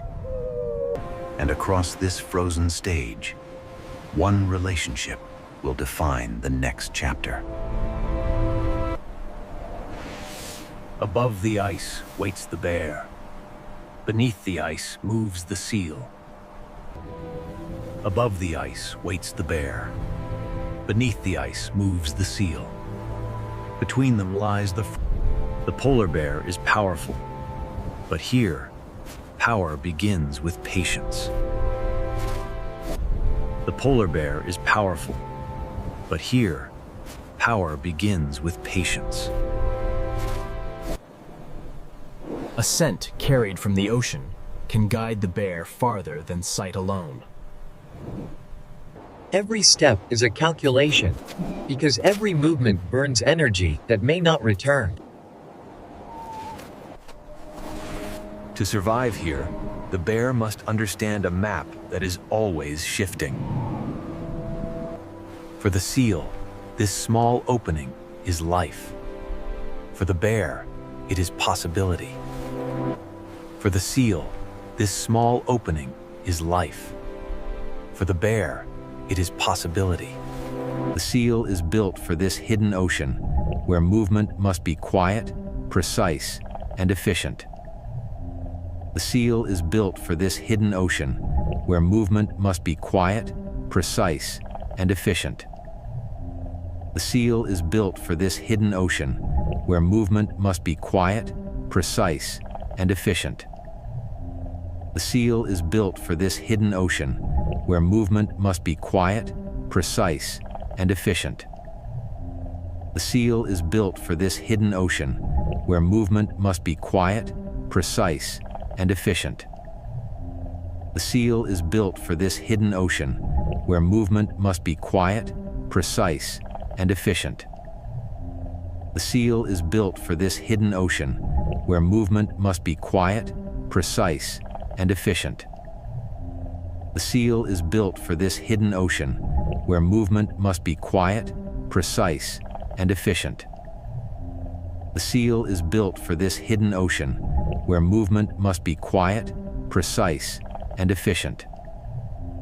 The seal is built for this hidden ocean, where movement must be quiet, precise, and efficient. The seal is built for this hidden ocean, where movement must be quiet, precise, and efficient.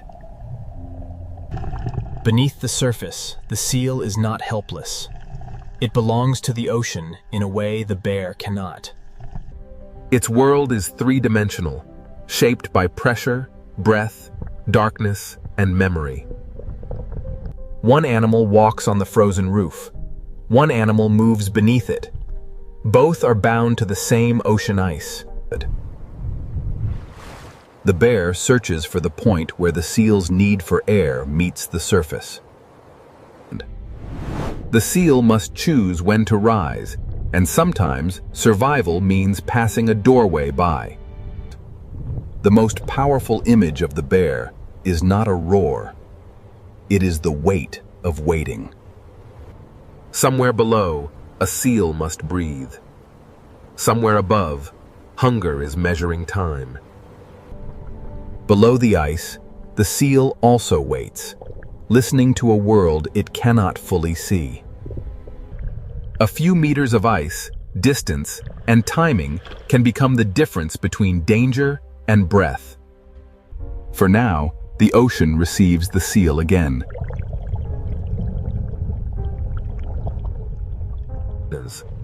When the scent changes, the bear must decide whether to wait, move, or spend more energy.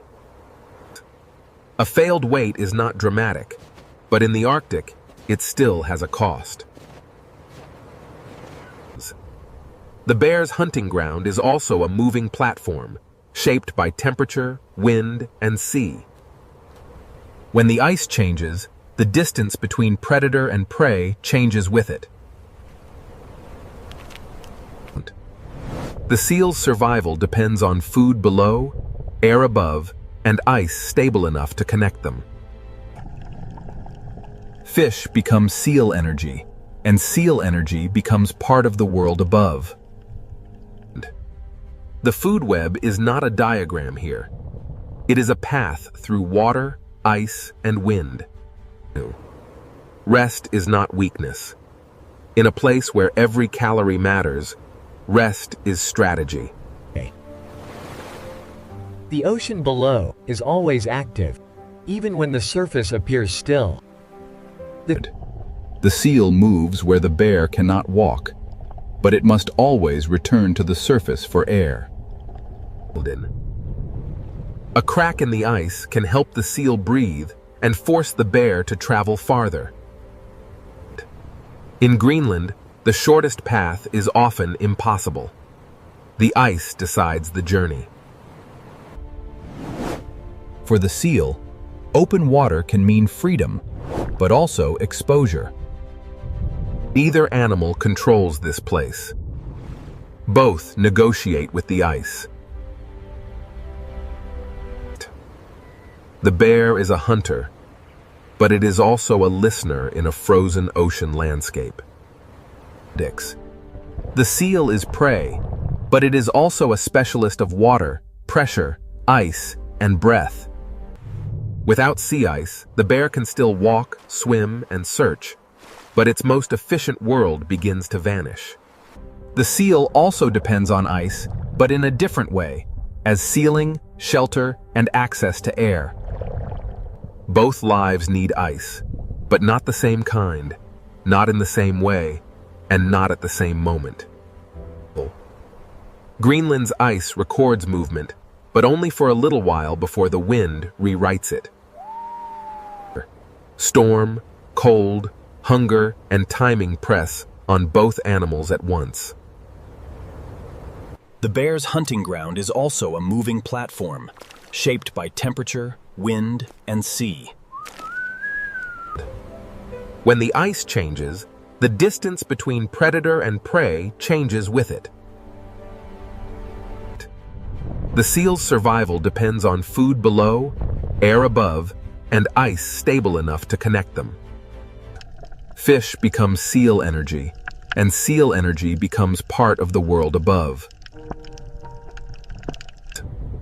The food web is not a diagram here.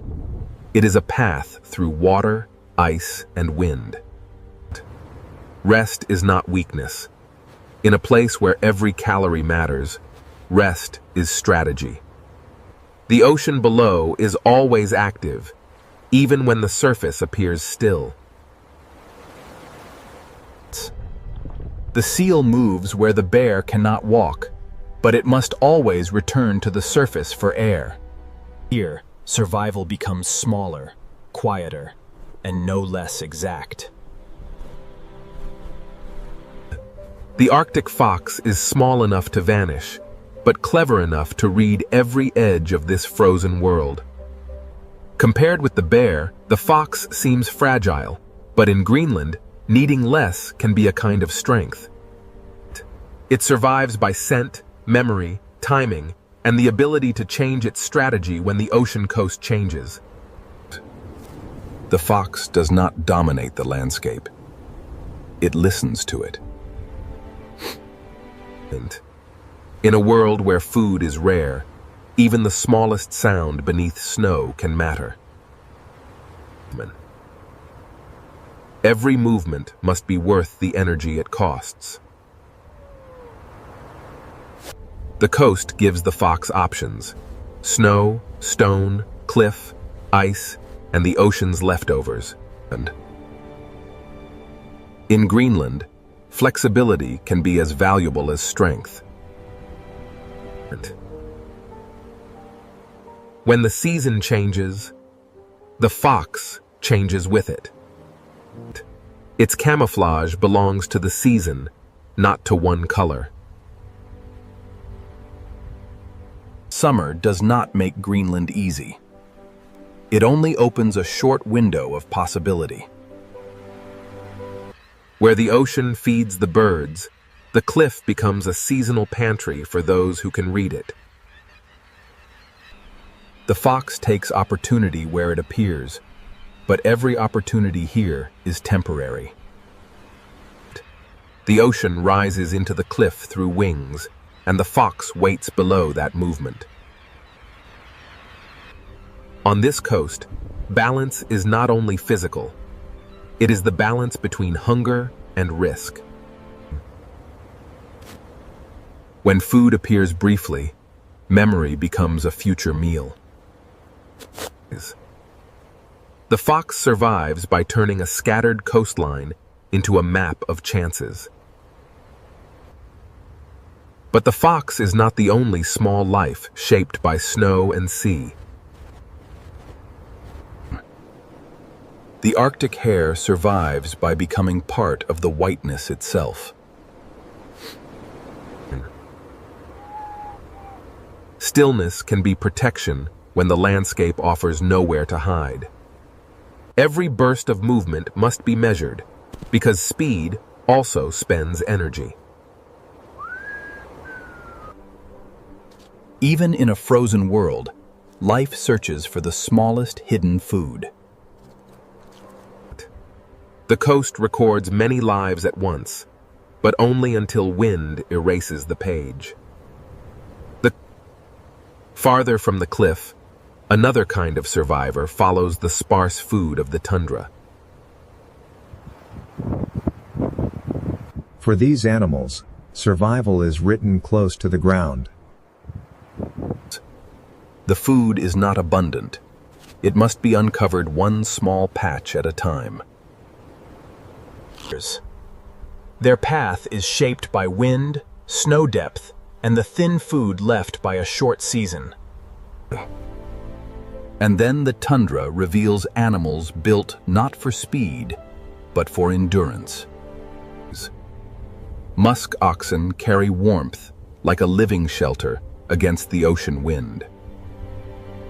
Their coats are not decoration. They are insulation, armor against cold, and the memory of survival. Like the hare and caribou, they live from what little the frozen ground allows. In a place this exposed, the group itself becomes part of survival. The sea does not feed every animal directly, but it shapes the weather every animal must endure. Many strategies cross the same frozen coast, each one answering the same question in a different way. Survival here is not one kind of greatness. It is many precise answers to cold, hunger, and time. The fox may be one of Greenland's most precise survivors, because it is never tied to only one chance. It searches the boundary where the ocean leaves small gifts and the tundra hides small meals. Opportunity is brief here, and the fox must know when to move on.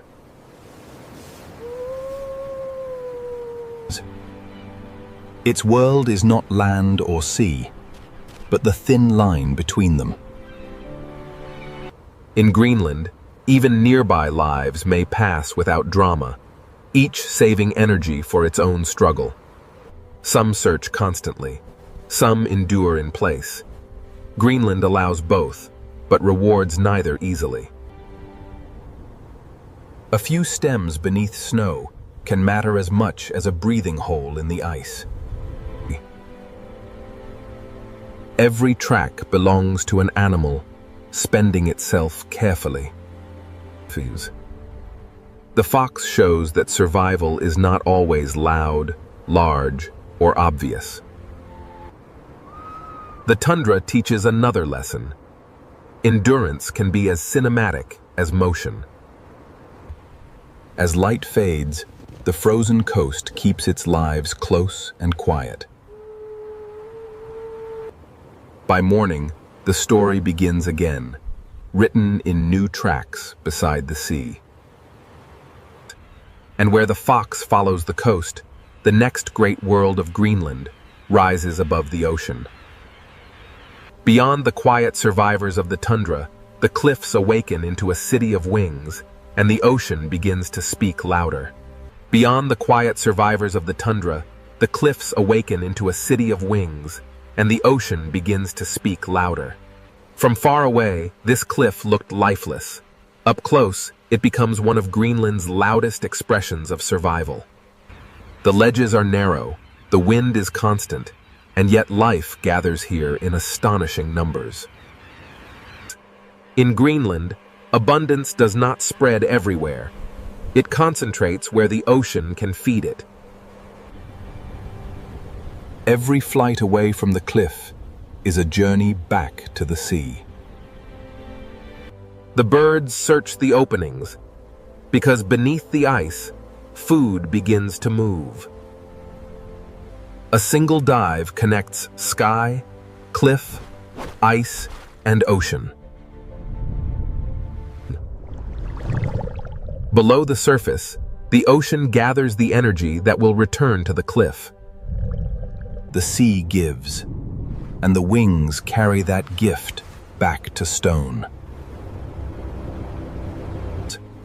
The cliff is not separate from the ocean.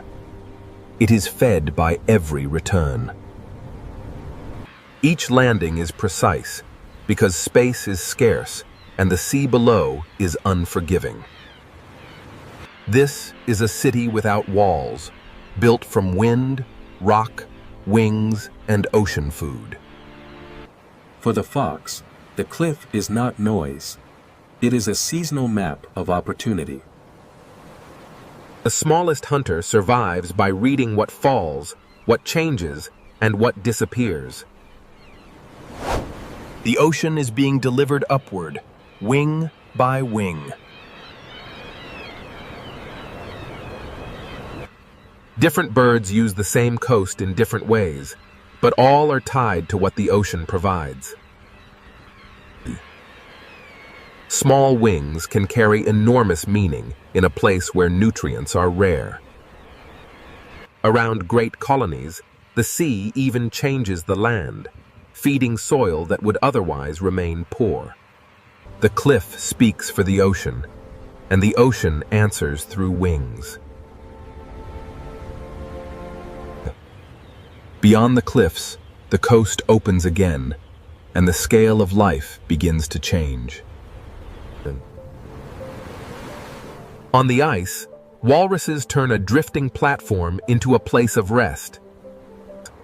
Their bodies are built for cold water, but the ice still gives them a place to pause. The ocean receives them slowly, as if the boundary between ice and water belongs to both. Below the flow, another Greenland world opens, heavier, darker, and shaped by depth. Many marine mammals share the same frozen edge, each using ice and ocean in its own way. Some rest on the ice, some breathe through it, some pass beneath it almost unseen. The same ocean that feeds the birds also carries the lives of seals, walruses, and giants still farther offshore. Farther from shore, the scale changes again. A humpback whale changes the entire fjord with a single breath. The tail rises, and then the giant returns to the hidden ocean below.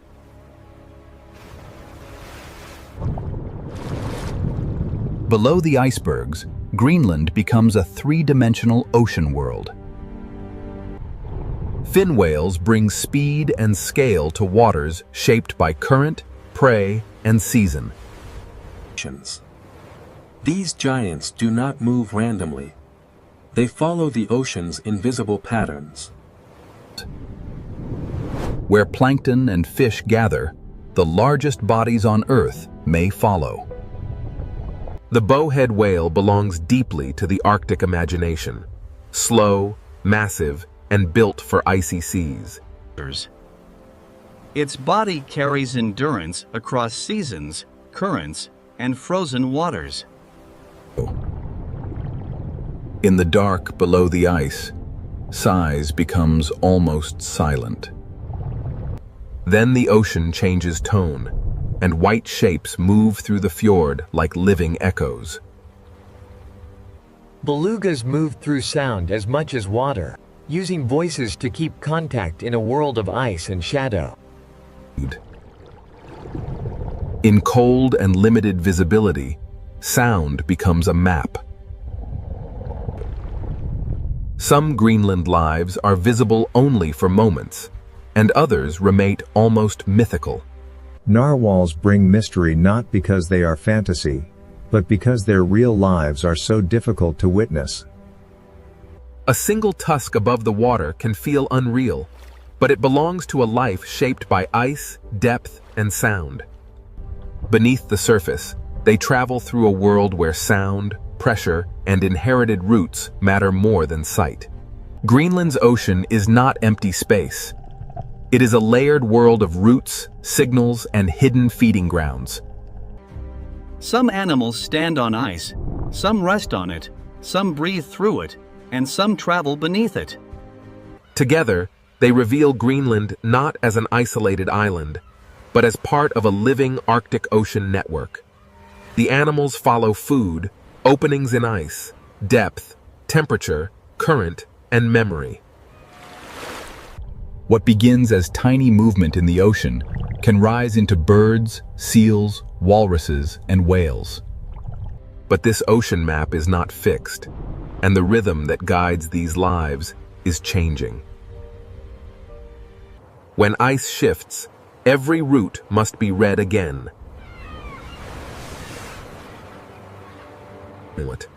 The cliffs, the seals, the walruses, and the whales all depend on timing in the sea. A change in one layer can echo through all the others. And now, the frozen map that holds these lives together begins to change its rhythm. And now, the frozen map that holds these lives together begins to change its rhythm. In Greenland, change does not arrive as an idea. It arrives as thinner ice, wider water, and altered distance. A frozen road can become a maze, and every animal must learn the new shape of the ocean. For the polar bear, distance is not only space. Distance is energy. When ice breaks the route, the bear must walk farther, wait longer, and spend more of what it cannot easily replace. Its strength remains immense, but strength needs a platform. The bear is not defeated by one crack, but every extra distance adds pressure to its life. Below the ice, the seal also faces a changing ceiling. More open water can help a seal breathe, but unstable ice can change where it rests, hides, and raises young. The same change can offer one advantage while removing another. Nothing in Greenland has only one meaning. Ice can shelter, expose, connect, and separate. For seabirds, the question is not only whether food exists, but whether it appears close enough and soon enough. A longer flight can turn abundance into effort.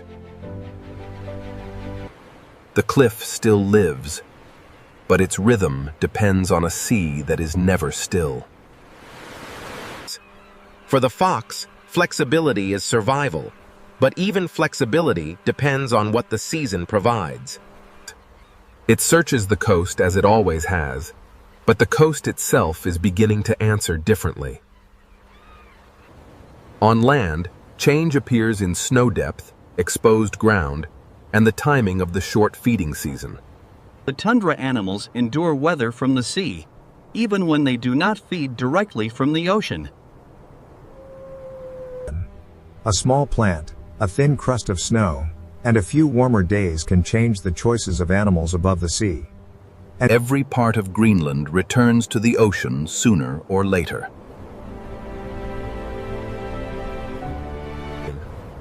For whales, changing ice can open new water, but it can also shift the food they follow. When plankton and fish move, giants may change their routes. Belugas read the water through sound, but even sound travels through a changing landscape. A route once held by ice and memory may become a route of new openings. Narwhals, too, move through a world where ice, depth, and sound must align. The hidden routes of the Arctic are not fixed roads. They are living agreements with the frozen sea. The animals are tough, but toughness does not mean independence. Specialization creates power, but it also creates dependence. A body perfectly made for one rhythm may struggle when that rhythm begins to shift. The bear, the seal, the fish, and the ice are not separate stories. A change in the sea can rise into the sky. A change in the sea can reach the smallest hunter on the rocks. A change in snow and sesame can reach every hoofprint, pawprint, and hidden burrow. Greenland is not a place where life spreads evenly. It is a place where life gathers at the margins. To watch Greenland wildlife is to watch precision. A seal's quick breath, a bear, slow step, and a bird's shadow all belong to the same frozen system. Beneath the surface, The ocean remembers every layer of the story.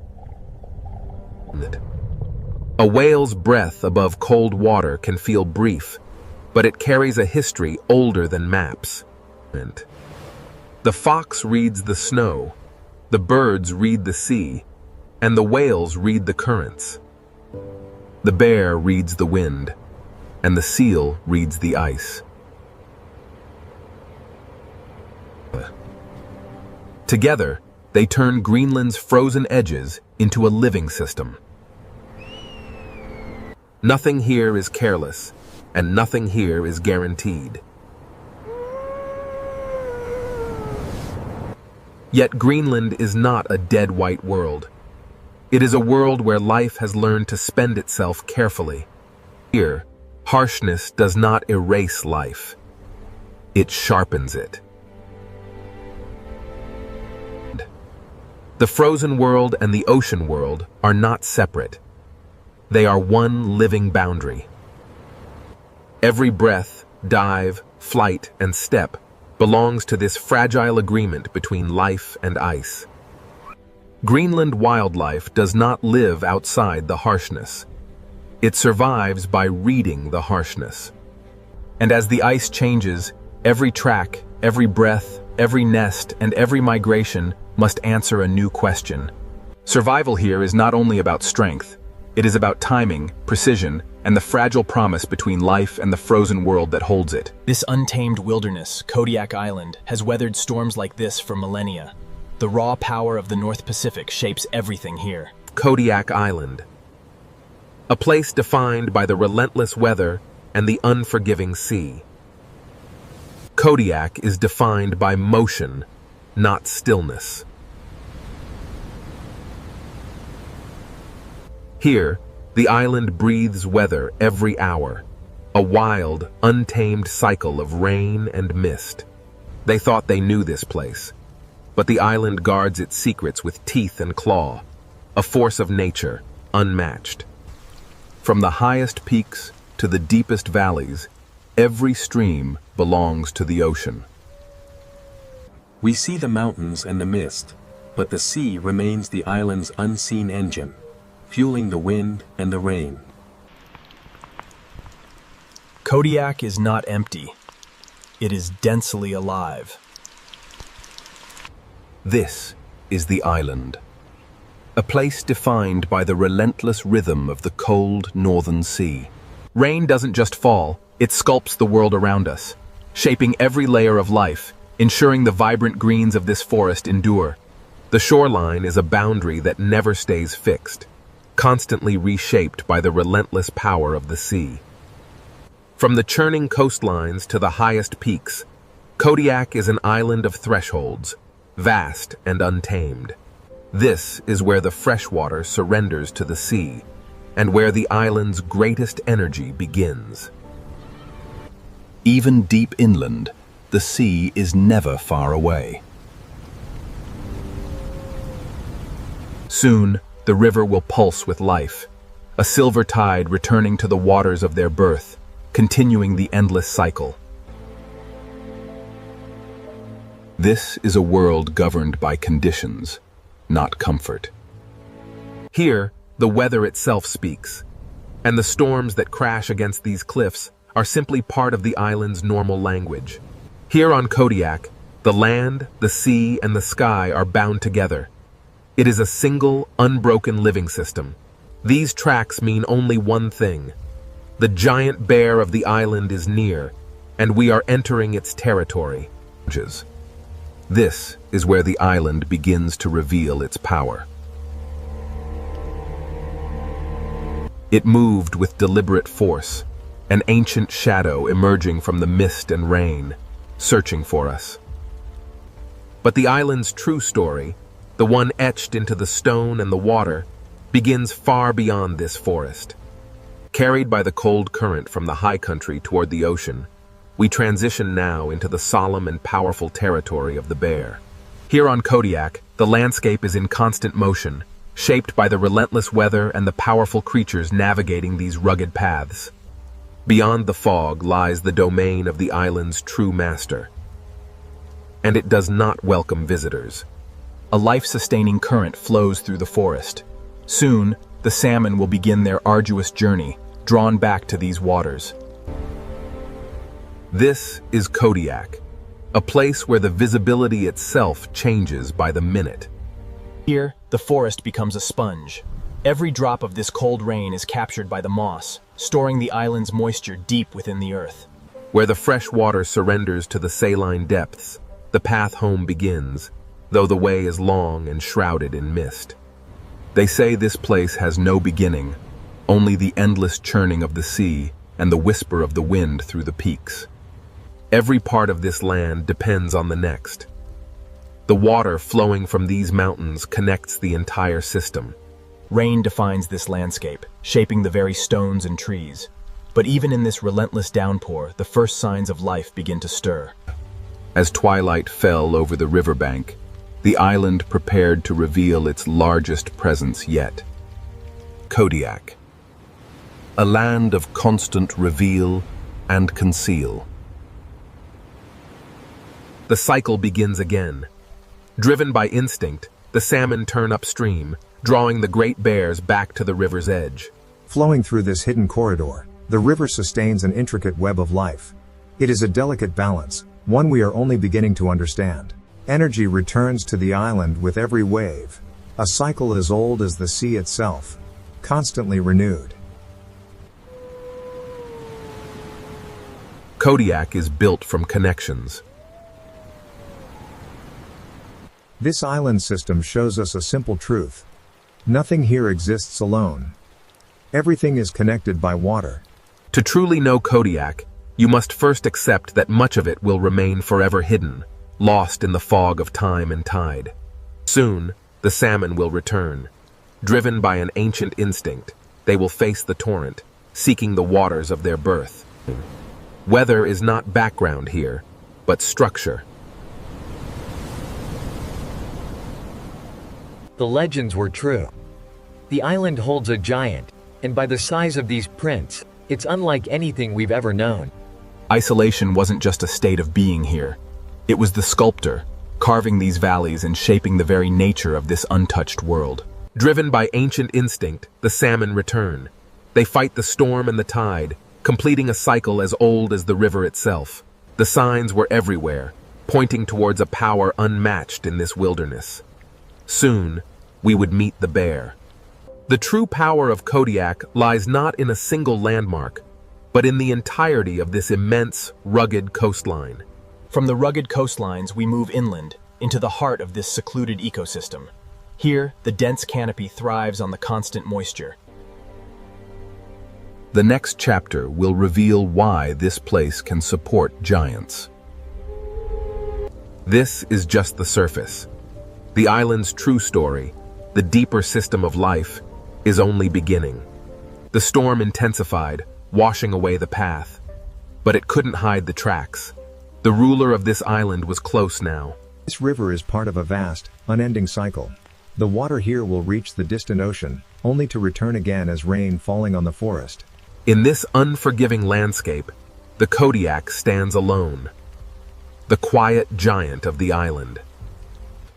The bear's size comes from an island built on abundance and endurance.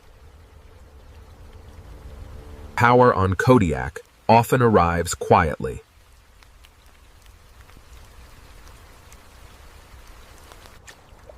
Rather than rush, the bear waits, studying the current's relentless flow. Driven by instinct, the salmon return, bringing the pulse of the ocean to these shallow waters. The forest awakens. These fish carry the sea into the forest.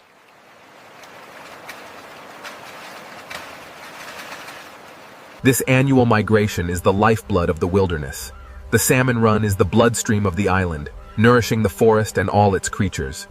For the salmon, comfort is irrelevant. It is reproduction that drives this arduous journey upstream. The bear's movement is slow, exact, and powerful.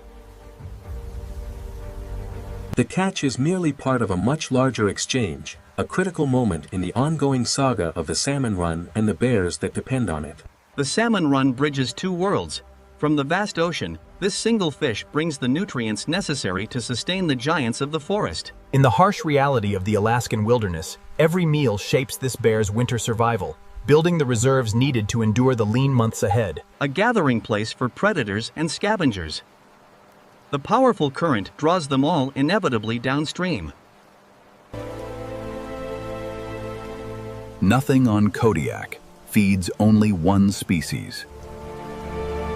The land does not forget. These prints, these scales, they are the memory of movement etched into the earth. The bear is built by seasons, not moments. This is Kodiak's rhythm, a staggered abundance. When one stream rests, another wakes, and the bear knows exactly where to be. The island's energy moves inland from the ocean. Here, in the quiet cold, every step sinks deep into the wet moss. Every print left behind marks the island itself. The salmon are the engine of abundance. Their relentless journey upstream feeds the forest, the waters, and creatures like the bear. And in the distance, evidence that this island supports more than one giant.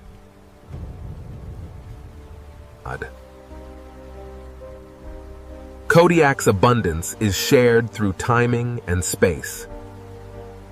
The bear's silence is not an absence of sound, but the sound of dominance itself, heavy and profound. The entire island is connected by water, a continuous flow linking forest, river, and the distant sea. Left behind on the riverbank, the salmon's body becomes a bridge, transferring vital ocean nutrients deep into the soil and the surrounding wildlife. What the bear does not take is returned to the earth. What the bear does not keep becomes life for the land.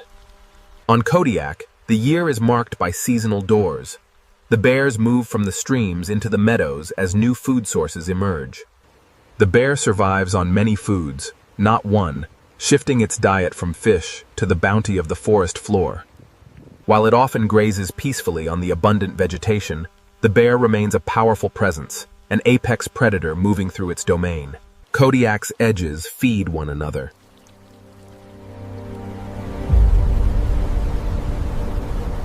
While recognized as a fierce river hunter, the coastal brown bear is also an opportunistic forager, scavenging the shoreline after the storm. While the storm rages, the receding tide often leaves behind a bounty of food, scattered amidst the debris. Driven by the relentless coastal winds, this stretch of pebbles and driftwood becomes a shared feast for the great bear, the eagles, and the gulls. When the tide retreats, it uncovers a hidden layer of the island, teeming with life adapted to this rugged coast. The bear knows this loop well. The sea provides, but the land offers refuge when the weather turns. It is here on Kodiak, everything is connected. The streams feed the forest protects the coast, and in this unity lies our strength. Relentlessly, the journey continues. The salmon, driven by instinct, is still on its way home. The island feeds its giants in more than one season. Even the smallest plants play a vital role in the bear's survival, providing sustenance in this harsh landscape. Standing resolute against the storm, the Kodiak bear is the undisputed monarch, the visible peak of this island system. The bear is shaped by the island. Its greatest power is the system that keeps it alive: the rain, the river, and the cold sea. The salmon, fueled by the distant ocean, carry life upstream. The bear intercepts this energy, transferring the vitality of the sea. The bear is only one part of a vast, interconnected living system. Here, the salmon, the river, and the forest are all linked in a delicate balance.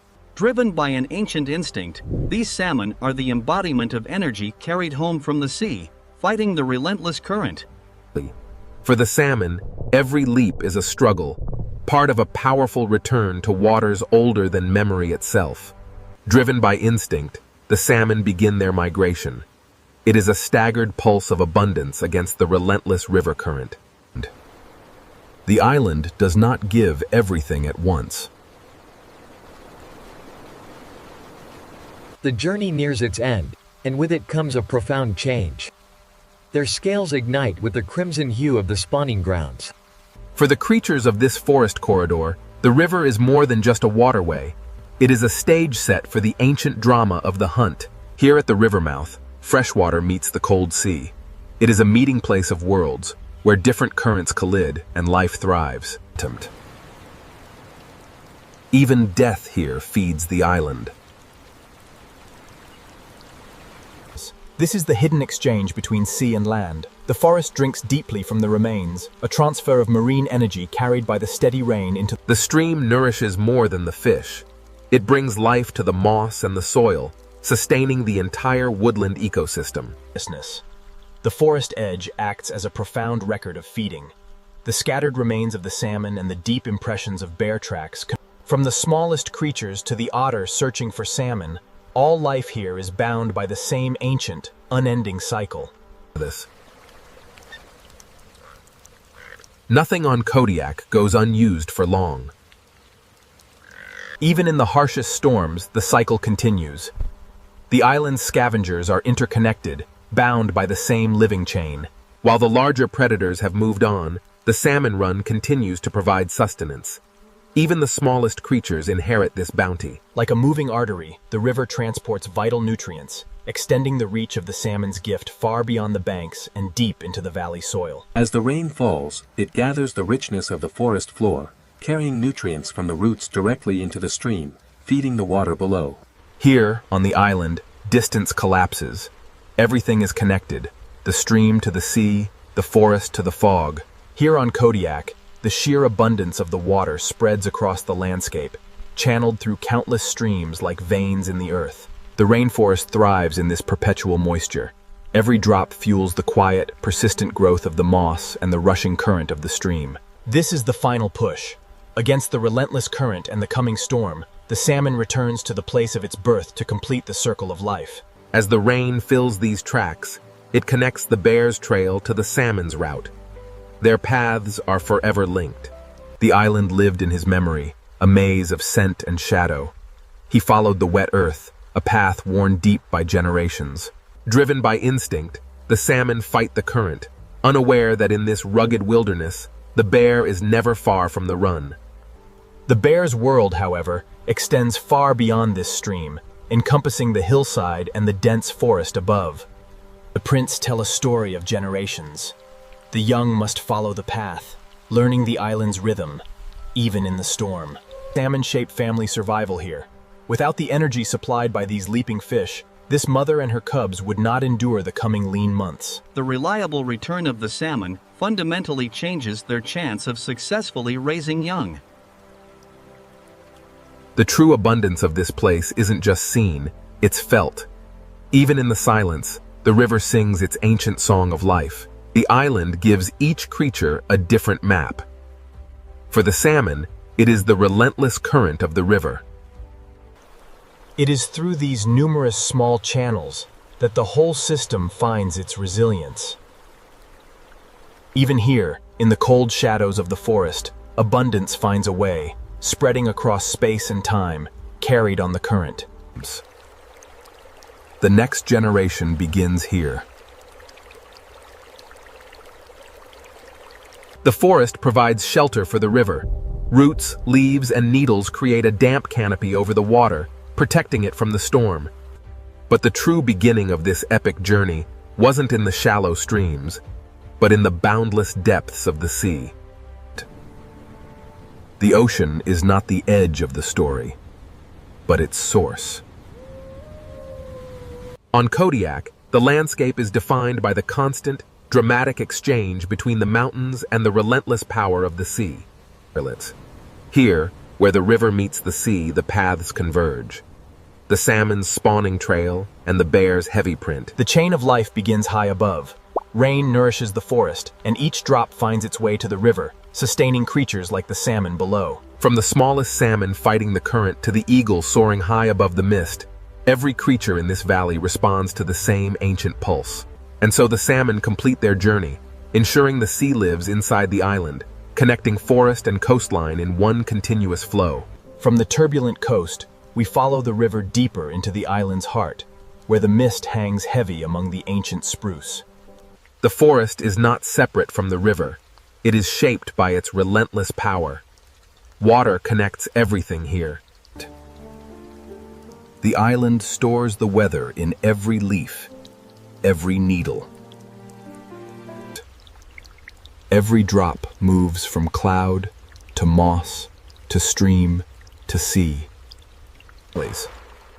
In this dense, wet environment, the rainforest acts as a crucial corridor of survival.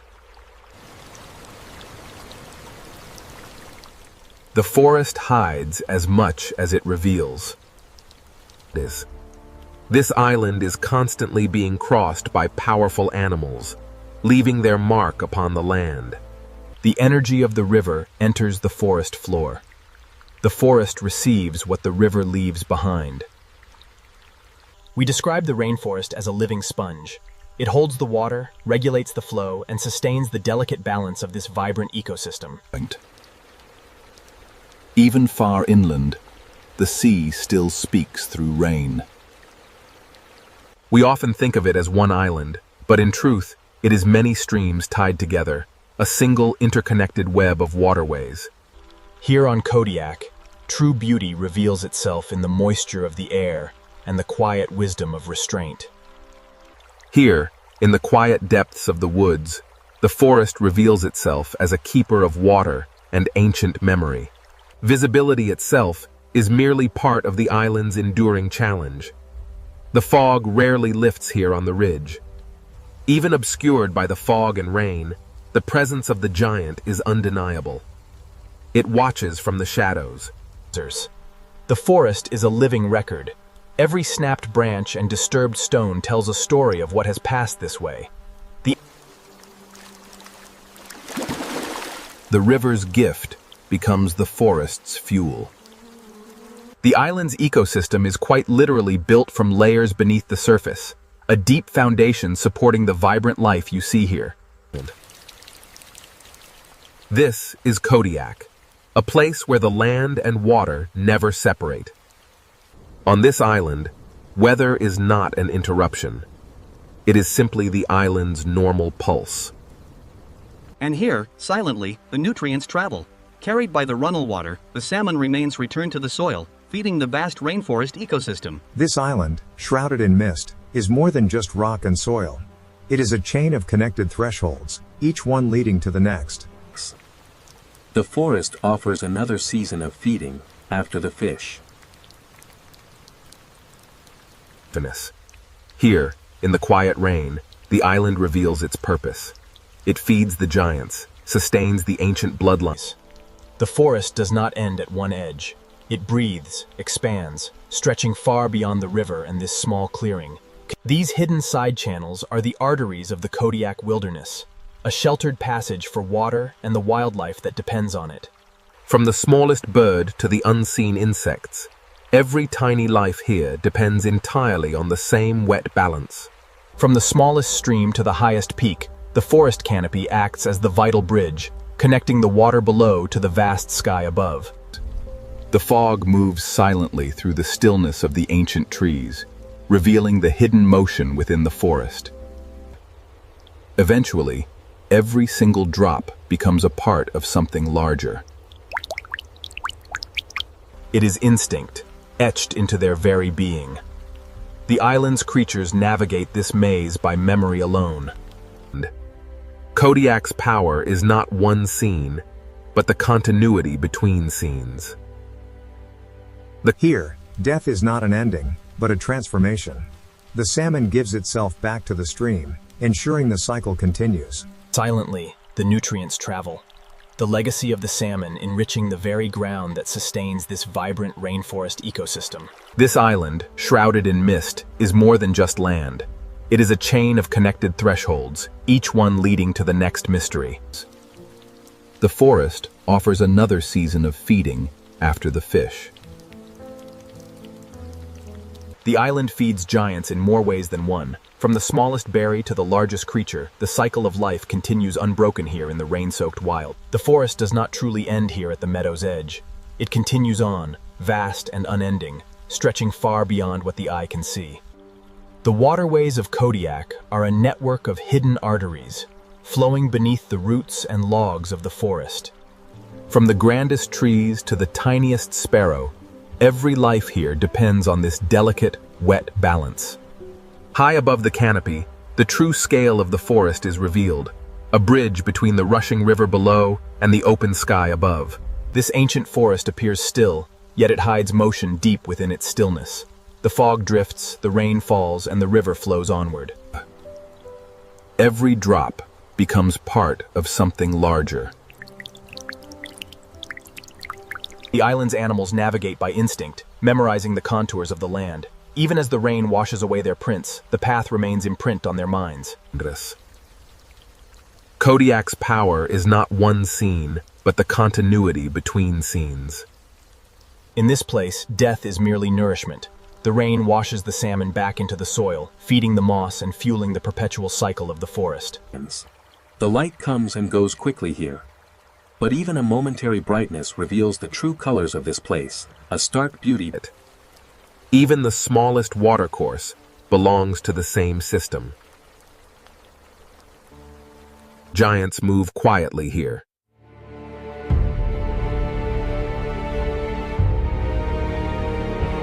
Rain connects the sky to the soil, but the salmon bring the ocean here, leaving behind signatures of their journey, reminding us that everything is connected.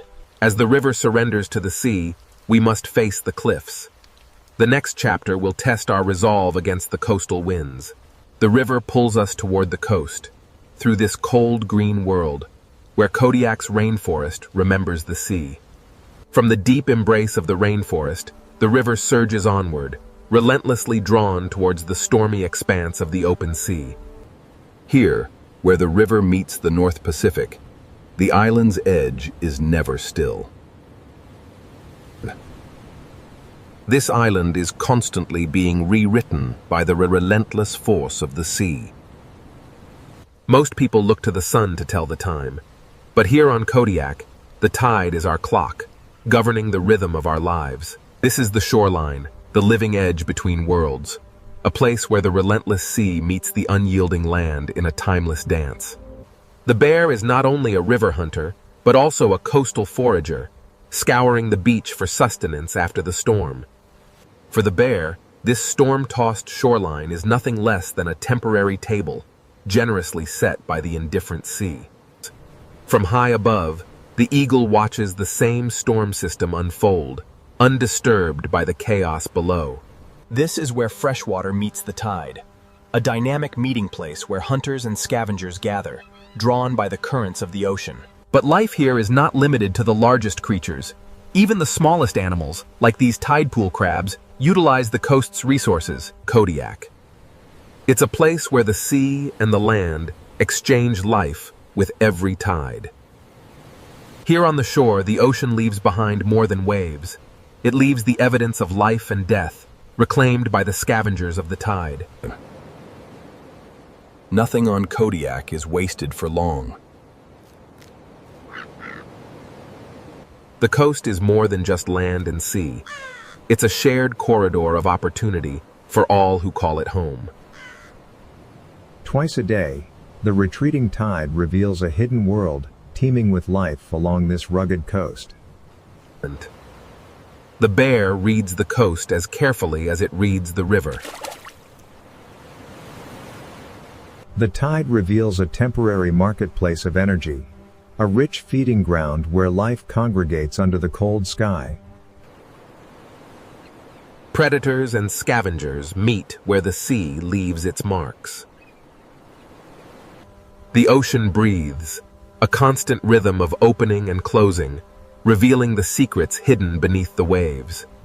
Standing resolute against the gale, the Kodiak is a creature forged by the wild embrace of both land and sea. Here, at the edge of the wild, every species understands the boundary. The bear claims the rock, the eagle the wind, but the ocean rules them both. Even the smallest birds are part of the same coastal rhythm. This is a landscape born of conflict, a coastline sculpted, day after day, by the endless pressure of the storm. The island's border is never a line, but a zone. Though it appears a barren landscape, the intertidal zone is a densely populated world, a hidden metropolis clinging to the rocks. As the Great Bear returns to the shelter of the trees, we see that Kodiak life moves in loops. For the Great Bear, the line between the coastal bounty and the deep woods is blurred. It's all part of the same continuous feeding route. The ocean is a patient artist, continually redrawing the boundaries of the land with each retreating tide. The coast is a place that remembers every visitor. Etched in the sand, their passing is marked, transient yet eternal. As the salmon return, we are reminded that river, coast, and sea are not separate entities, but rather one continuous, flowing exchange. The wind and rain are more than just elements. They are the sculptors, the island's true architects, constantly reshaping the land. Kodiak cannot be understood from one angle alone. Here on this rugged coast, survival is a daily negotiation. Between the waves, the wind, and each other, every meal is earned. But the sea never stops returning to reclaim the shore.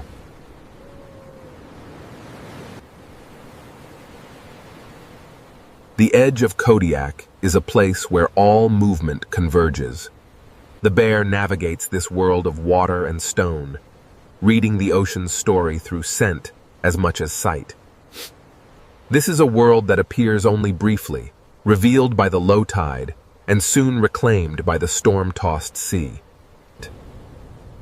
With every weather front that hits this island, the coastline is dramatically altered. The storm connects the sky and the sea. And here, in this small pool, the ocean writes its enduring signature. For the bear, life is a constant crossing. Leaving the shore behind marks the end of one cycle and the beginning of the next, always moving through the storm. Every edge feeds another edge. This island has always endured the darkness, but the time has come to embrace the light and forge a new legacy for those who remain. Kodiak is not merely a land beside the sea. It is a world entirely built by it. As the storm breaks over Kodiak, the island reveals its ancient heart, a rugged wilderness where every river tells a story of survival. Kodiak is not one habitat, but a chain of many habitats joined by water. The river is the island's moving memory, carrying the echoes of the past through the rain-soaked valleys. Even the smallest signs of decay become nourishment here. Everything here is connected to the water. The forest grows strong, fertilized by what the river leaves behind on the wet slopes. The bear moves between worlds without ever leaving the island's system. The bear is not separate from the island, but made by it. In a place like Kodiak, every path followed by the Great Bear is part of an older, wilder rhythm. The island's wilderness is not one thing, but the result of many linked forces. This fish is the pulse that keeps Kodiak alive. The island's life rises and falls in one connected cycle. Even in the cold, steady rain, the bounty of the land persists. Kodiak ensures its giants find sustenance in every season. The island provides both fish and fruit to sustain life. Here, in the quiet moss, a small stream begins its journey. Yet, it is inextricably linked to the great. There are places on Kodiak where the sheer scale of the landscape consistently exceeds the eye, dwarfing everything beneath the clouds. The island stores the weather deep within its roots. Here, death is not an ending, but merely another stage of renewal. The salmon gives itself back to the island. Kodiak's abundance is spread across many doors.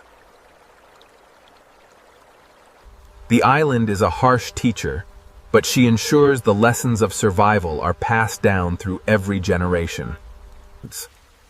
For this family, survival hinges on the reliable return of the salmon. Kodiak is an island built around return. It is a place where the wild finds its way back home, year after year. Every river begins at sea.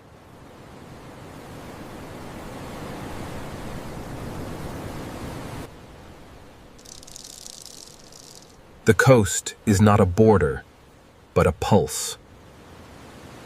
They say nothing stays fixed for long on Kodiak. The land itself is constantly reshaped by the restless ocean.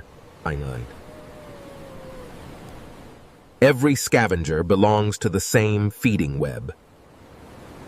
The island's economy is absolute. Here on the shoreline, the gulls and ravens ensure that the sea wastes nothing. The bear is a traveler, constantly moving between the island's feeding zones. Leaving the beach, he returns to the shelter of the river valley. It is here, in these waters, that predator and prey share the exact same route. The salmon returns, a silver message carried on the current from the deep ocean. Here on Kodiak, we understand that everything lives by connection, not isolation. A breathing skin, alive with moisture. The rainforest inhales the fog and exhales life. Here in the forest, every small current of water joins the larger story, flowing into the main river downstream. Here, the weather and light find their balance. The storm recedes, revealing the rugged peaks touched by the first rays. The sea never stops speaking, even when the storm fades. In the relentless motion of the tide, we see the ocean's dual nature. It provides, and in the very next breath, it takes back its own. The bear, standing vigilant on the cliffs, is the visible result of the island itself. It is the embodiment of this wild place. The bear does not rule Kodiak alone. It is shaped by Kodiak. The island is a living chain of water, weather, and flesh. Even brief light cannot tame the island, only reveal it. The storms rage, and then they pass. Here on Kodiak, the landscape endures, constantly reshaped, yet eternally itself. The island is never finished. It is only continuing. Ultimately, Kodiak is built entirely from the return of life from the sea. Wilderness here is not absence, but a living relationship. Kodiak is not simply an island that has bears, but an island built around the return of life, a wild kingdom that still speaks through rain, surf, and silence. Siberia is a place where nature does not follow human rules, but writes its own. As in Siberia, survival begins long before movement begins, because the land itself decides what is possible. Every footprint is a story, and every story in Siberia is written in cold, distance, and time. A powerful season, cold enough to freeze rivers into silence. Yet the smallest blades of grass find a way to endure. The forest is not just a backdrop in Siberia. It is the system that determines where life can hide, feed, and survive. In Siberia, animals rarely waste energy, because the cost of a mistake is always higher in winter. That even water in Siberia must obey the season, slowing down until it becomes a locked, glassy mirror. Siberia is a continent-sized test of endurance, where every living creature must calculate calories, shelter, and timing. The bear does not merely live through Siberia. It reads the year, season by season. That in spring, the bear emerges from winter, carrying the memory of all the energy it stored before the cold closed in. Survival here often begins with scent, patience, and the ability to find what winter tried to bury. Early in the year, the bear is not hunting glory.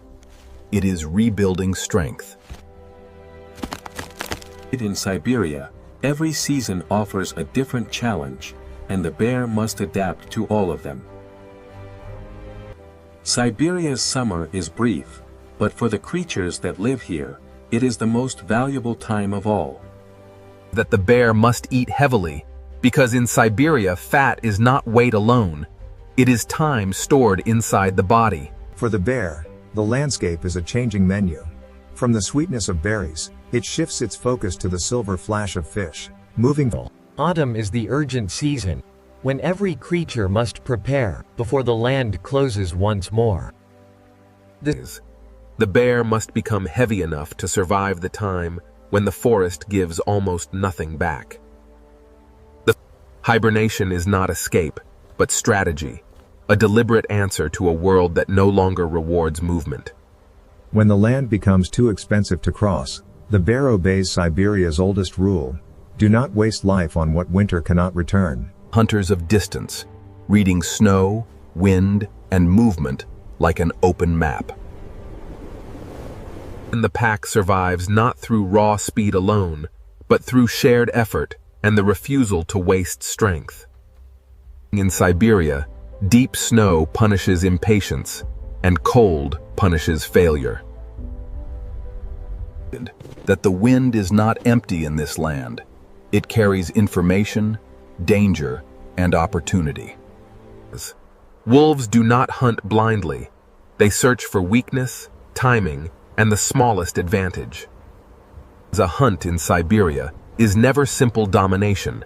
It is negotiation with distance. The Eurasian lynx, a predator of silence, closeness, and restraint. That the lynx does not need a pack because it survives by becoming nearly invisible. In Siberia, patience is not passive. It is a weapon.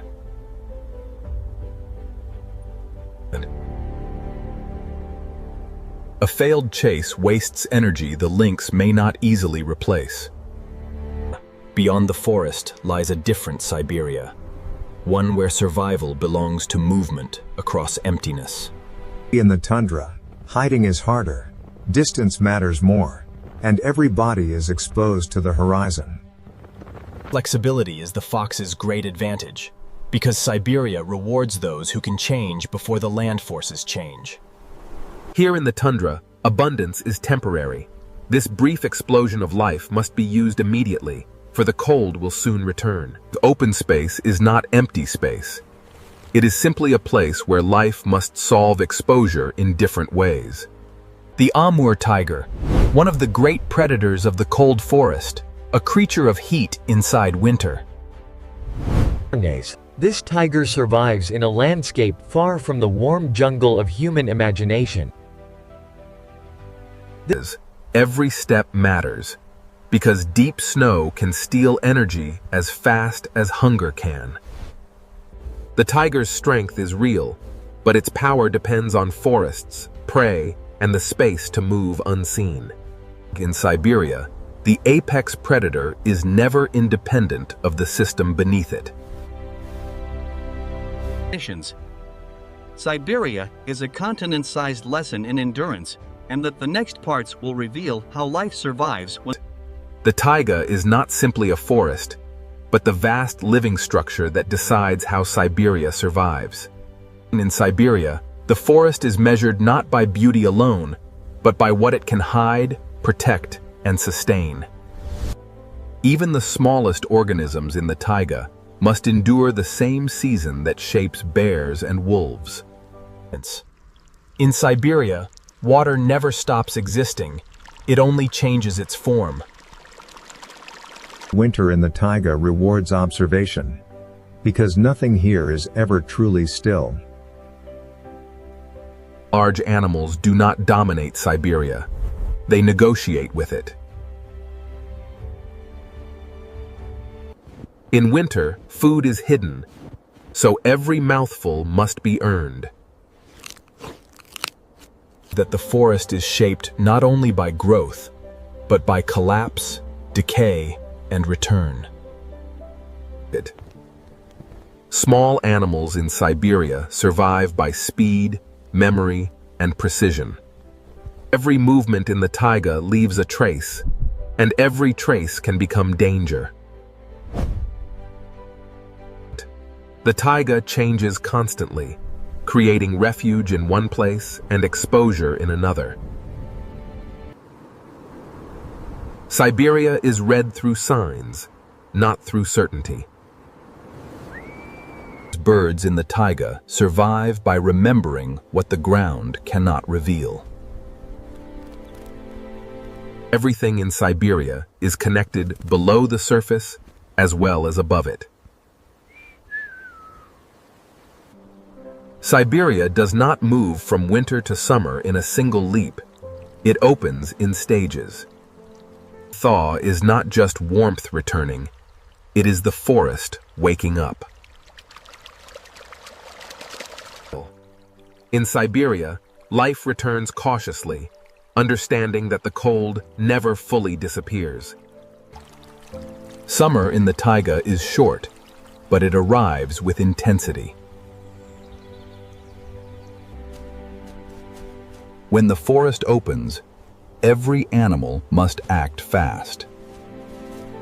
Abundance in Siberia is often small, scattered, and temporary. The taiga becomes alive quickly once the snow retreats, but it will not stay open for long.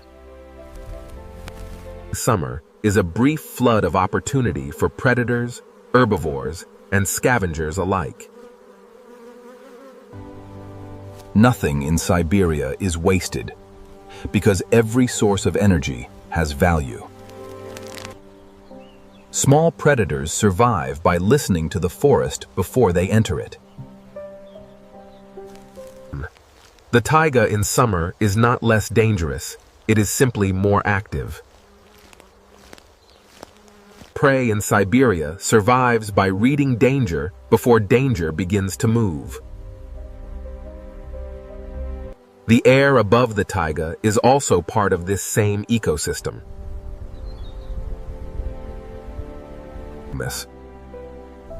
Every season in Siberia closes like a door that cannot be held open. The bear must store the future in its body before winter arrives. Weight in Siberia is not excess, it is survival made visible. When the forest begins to close, many creatures leave, but others remain and endure. Wolves do not wait for perfect conditions. They follow the land as it changes. Here, in the fading light, we see the true master of concealment. The lynx understands that stillness is its greatest advantage. The forest can hide a predator so completely that the prey may pass only meters away. Siberia's strength is not noise, but persistence. The true story of Siberia begins when the forest is no longer empty, but alive with creatures that have learned to survive its silence. Every step the bear takes costs energy, and energy in Siberia is never spent without purpose. In a land this harsh, smell becomes a form of intelligence. Siberia teaches one rule above all others: use what is available before it disappears. As spring arrives, the cold water still dictates the pace of life in the wilderness. Siberia's summer is not long, but it is intense, and every animal must live fast enough to use it. This is the season when the bear must build its future inside its own body. A Siberian bear does not live on one kind of food. It reads the land as a moving pattern of opportunity. Autumn is the season of urgency, when the forest begins to close and the bear must prepare for silence. That weight is not excess in Siberia. It is stored time, stored energy, and stored survival. When the land becomes too expensive to cross, The bear chooses stillness over waste. The wolves, hunters of distance, movement, and endurance.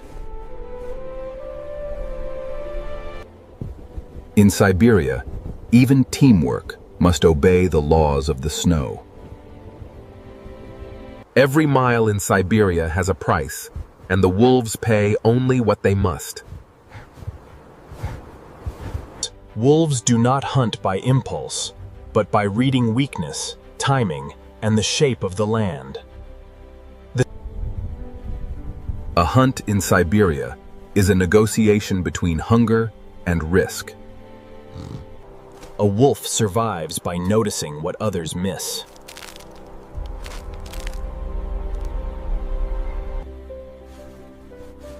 The pack is not only a hunting unit, it is a school of memory. Siberian wolves survive by turning distance into information, and information into endurance. The lynx is the predator of closeness, silence, and restraint.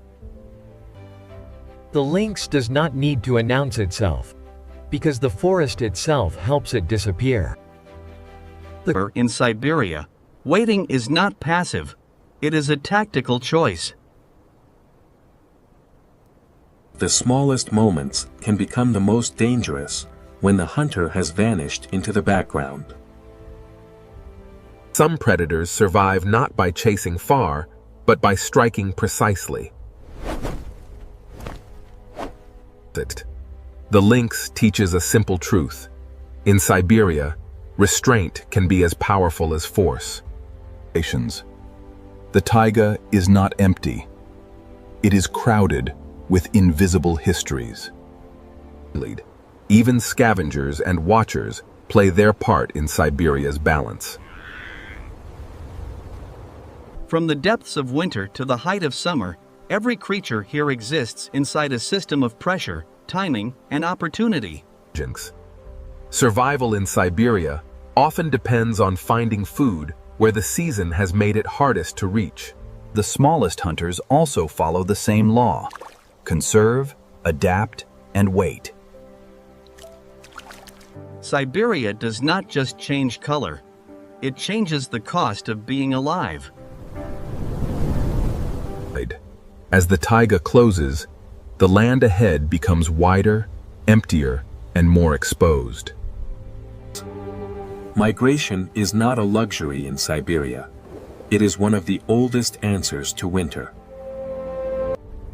The next chapter of Siberia belongs to space, wind, and the animals that can live without cover. The creatures of the taiga are only the first half of Siberia's story, and beyond the forest lies a harsher world where survival depends on a different kind of strength. Beyond the taiga lies a different Siberia, where survival belongs to those who can live in open space. That the tundra is not empty land, but a hard world where every life is exposed and every decision matters. But in the tundra, even the air becomes part of the challenge, shaping how animals move, breathe, and survive. Migration here is not a tradition for beauty. It is a necessity, written by season and hunger. Reindeer survive by movement, memory, and the ability to keep going when the land offers almost nothing. On the tundra, even resting is a negotiation with the weather. Winter food is buried here, and every mouthful must be dug out of the cold. This is a place where hiding is difficult, and distance becomes a force of survival. The tundra appears simple from far away, but every layer of it hides a struggle for life. In the frozen expanses of the Arctic, the fox survives through a mastery of flexibility, extreme caution, and recognizing opportunity. Survival in the tundra often depends on seeing what others miss before the storm changes everything. The fox does not rely on one method, it changes strategy whenever the season demands it. In Siberia, summer arrives briefly but intensely, turning the white plain into a living surface of water, plants, and insects. The fox survives by using whatever the season gives it, and whatever the larger predators leave behind. The tundra is not generous, but it is full of chance for those who know how to look. In the tundra, every body is visible from far away, so survival demands caution at every step. That the tundra is a landscape of traces, and those traces are often all that remain after movement passes. Even in the open tundra, water still shapes movement and memory. That the tundra belongs to travelers, not to those who stand still. In Siberia, the next generation survives by following paths older than memory. The open land can change in moments, and those moments can decide whether an animal lives through the day. That on the tundra, the weather does not simply surround life, it actively shapes it. When the land offers no shelter, even a small rise in snow can become protection. Reindeer do not conquer the tundra. They endure it by refusing to lose direction. The cold here does not merely touch the skin. It tests the body from the inside out. In the far north, darkness is not only a time of day, it is part of the geography. What seems empty above can be crowded with life below.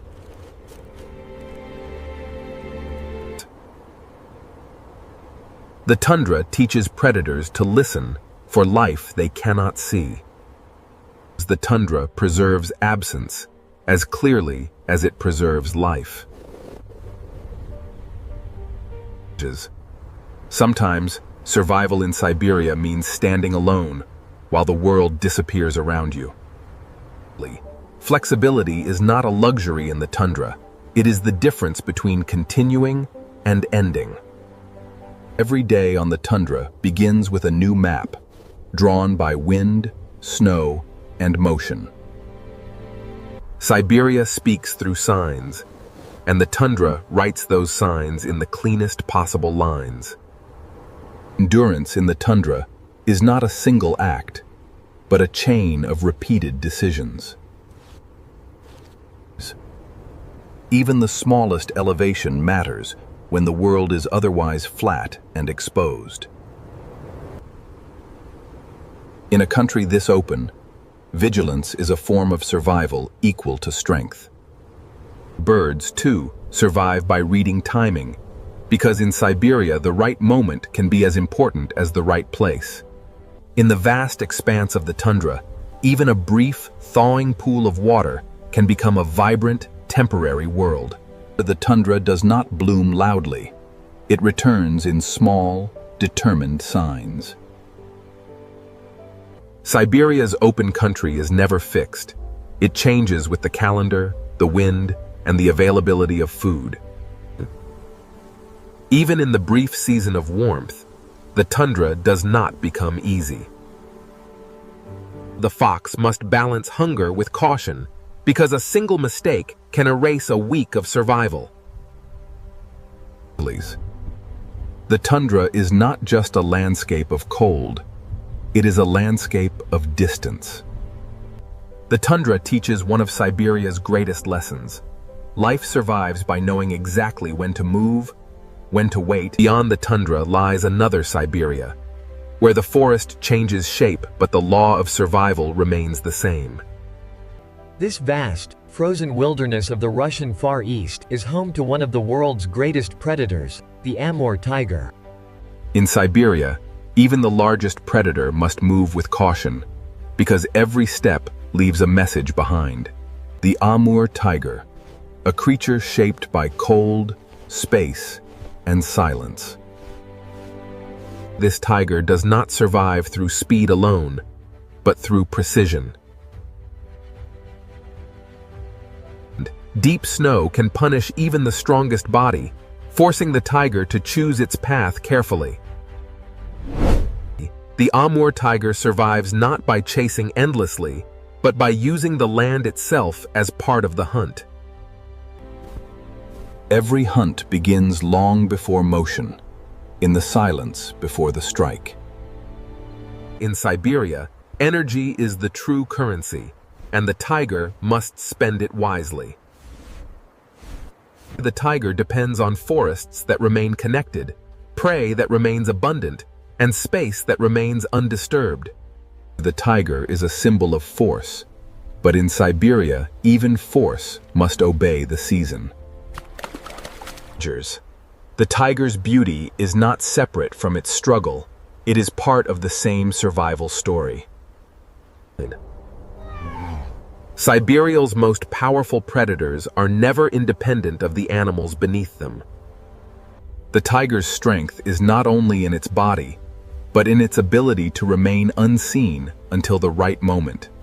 That the hunt in Siberia is sudden, but it is always built on hours of patience. The tiger's world is not frozen forever. It breathes, changes, and resets with the seasons. In Siberia, even the sound of a branch can be enough to decide whether life continues. The tiger must use the warm months to hold territory, feed, and remain strong for the cold that will return. Autumn in Siberia is not a gentle ending, but the start of another struggle. The land here is not only land, but a system of forest, river, snow, and timing. Siberia holds another world entirely, a frozen inland sea of ancient depth. Baikal is not an ocean, yet it feels like one locked inside the continent. The lake is ancient enough to hold its own rhythms, its own silence, and its own species. This is the Baikal seal, the only seal species that lives entirely in fresh water. This creature belongs to a world where ocean-like life exists far from the sea. The lake is both roof and pathway, shelter and exposure, all at once. Survival beneath the ice depends on the link between air and water, between breath and movement. Baikal's winter is not empty. It is alive beneath the surface.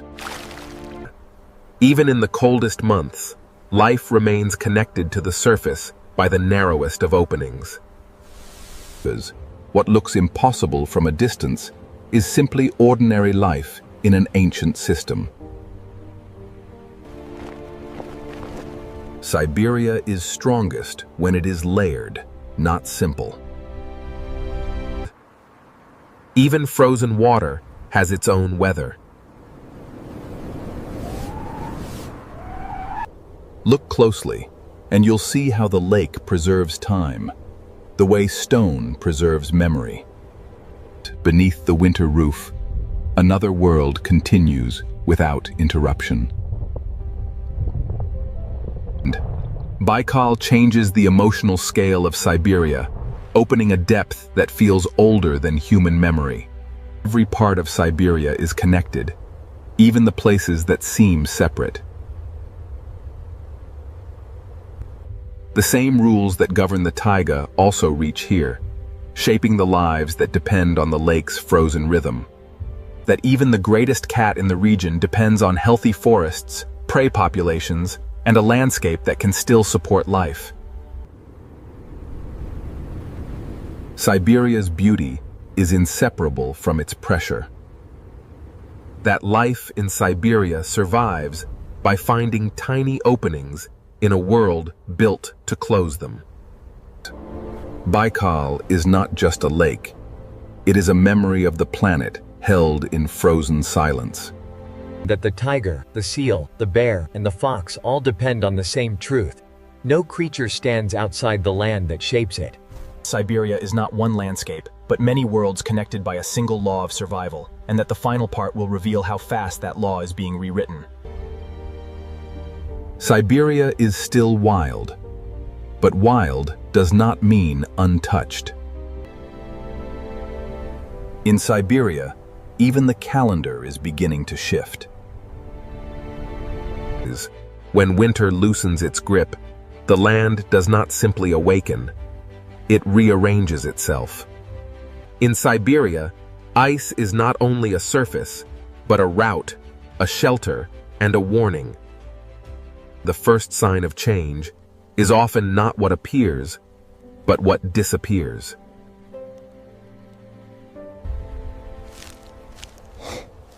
A bear shaped by old timing must now read a new forest. That when the season shifts, even the first step outside the den becomes a calculation. Wolves do not survive by memory alone. They survive by constantly adjusting to what the land has become. In Siberia, the path itself can become uncertain. If snow becomes harder, colder, or more sealed, migration becomes more costly for every herd. For the young, every altered route is a lesson in how the world has changed. Small animals feel climate change first because the ground itself changes under them. Flexibility is the foxer's strength, but even flexibility has limits when the entire season begins to move. The tundra does not transform all at once. It changes in fragments, and each fragment matters. When insects arrive earlier or later, the whole food chain has to answer.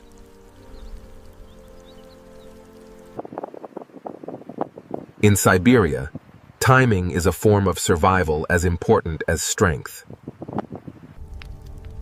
Wildfire is one of the clearest signs that the rules are changing faster than the forest can recover. A forest may regenerate, but the animals living through the transition must survive the gap between loss and return. Siberia's resilience is real, but it is not invincible. That when frozen ground thaws, the land does not simply become wetter, it reorganizes drainage, vegetation, and movement.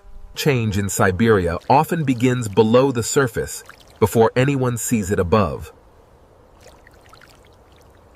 When the ground shifts, large herbivores must change their routes, and predators must follow those changes. The hunt becomes harder when the map itself begins to rewrite.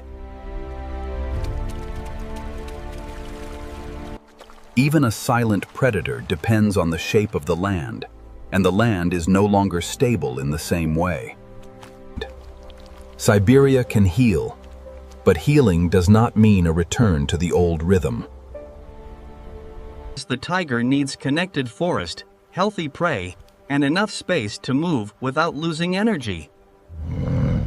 The apex predator is never independent of the system beneath it. Even the deepest old systems are not outside change.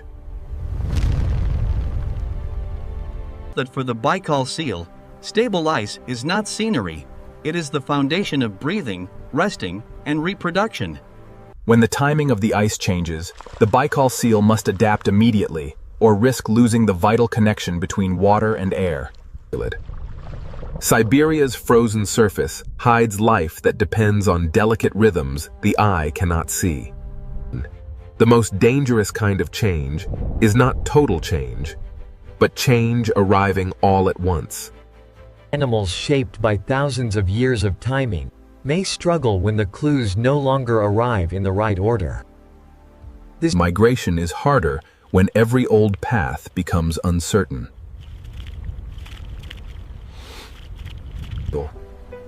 Siberia is still immense, but immensity does not protect it from change. That when food patterns shift, the hunter must shift with them or lose its place in the system.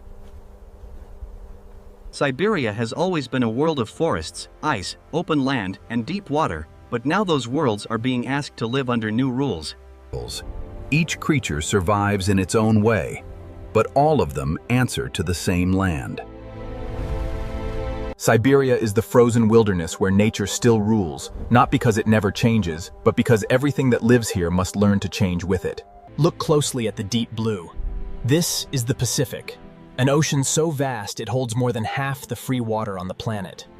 The Pacific, an endless blue world stretching across a third of the globe, holds secrets we are only beginning to uncover. The ocean, a living system vast beyond measure, holds secrets we are only beginning to understand. The Pacific, vast and untamed. From here, its sheer scale and raw power are undeniable. The subtle waves and shimmering sunlight reveal the true depth and meditative power of the open Pacific, pure and real. Far from the shore, the ocean reveals its true scale. It is a single, continuous world, deep and boundless. Here, beneath the vast expanse of the sky, the true scale of the Pacific reveals itself. The Pacific Ocean breathes under the wind and light. Tiny ripples spread across the deep blue water, emphasizing its vastness and enduring mystery. The varying shades of blue across the Pacific reveal a complex topography beneath the waves, with light currents contrasting against the deepest channels. As dawn breaks across the horizon, the Pacific Ocean awakens, its waters shimmering with the first light of a new day. This is the Pacific, a planet within a planet. Its silent depths hold mysteries far greater than the land above. As we glide closer to the water, the sunlight creates a pathway, inviting us deeper into the story of the Pacific. The Pacific Ocean. A silent, living expanse of endless blue water, setting the stage for a journey into one of the most powerful Across the vast expanse, the sea shifts gently, a timeless dance of light and shadow on the water. This is the Pacific, the largest ocean on Earth, stretching across a third of the globe. Its quiet scale is immense and timeless. As we descend beneath the waves, we approach the threshold of a hidden world, waiting to be discovered. Beautiful and immense, the Pacific Ocean stretches beyond the horizon, a powerful force of nature. A boundless expanse of the Pacific, where the deep blues of the foreground give way to lighter tones, hinting at unseen depths and currents. This shining path across the water marks the beginning of an epic voyage into the heart of the Pacific Ocean. The ocean is a living entity, vast and layered, its surface constantly shifting. Beneath these drifting clouds lies the largest ocean on Earth, peaceful yet incredibly powerful.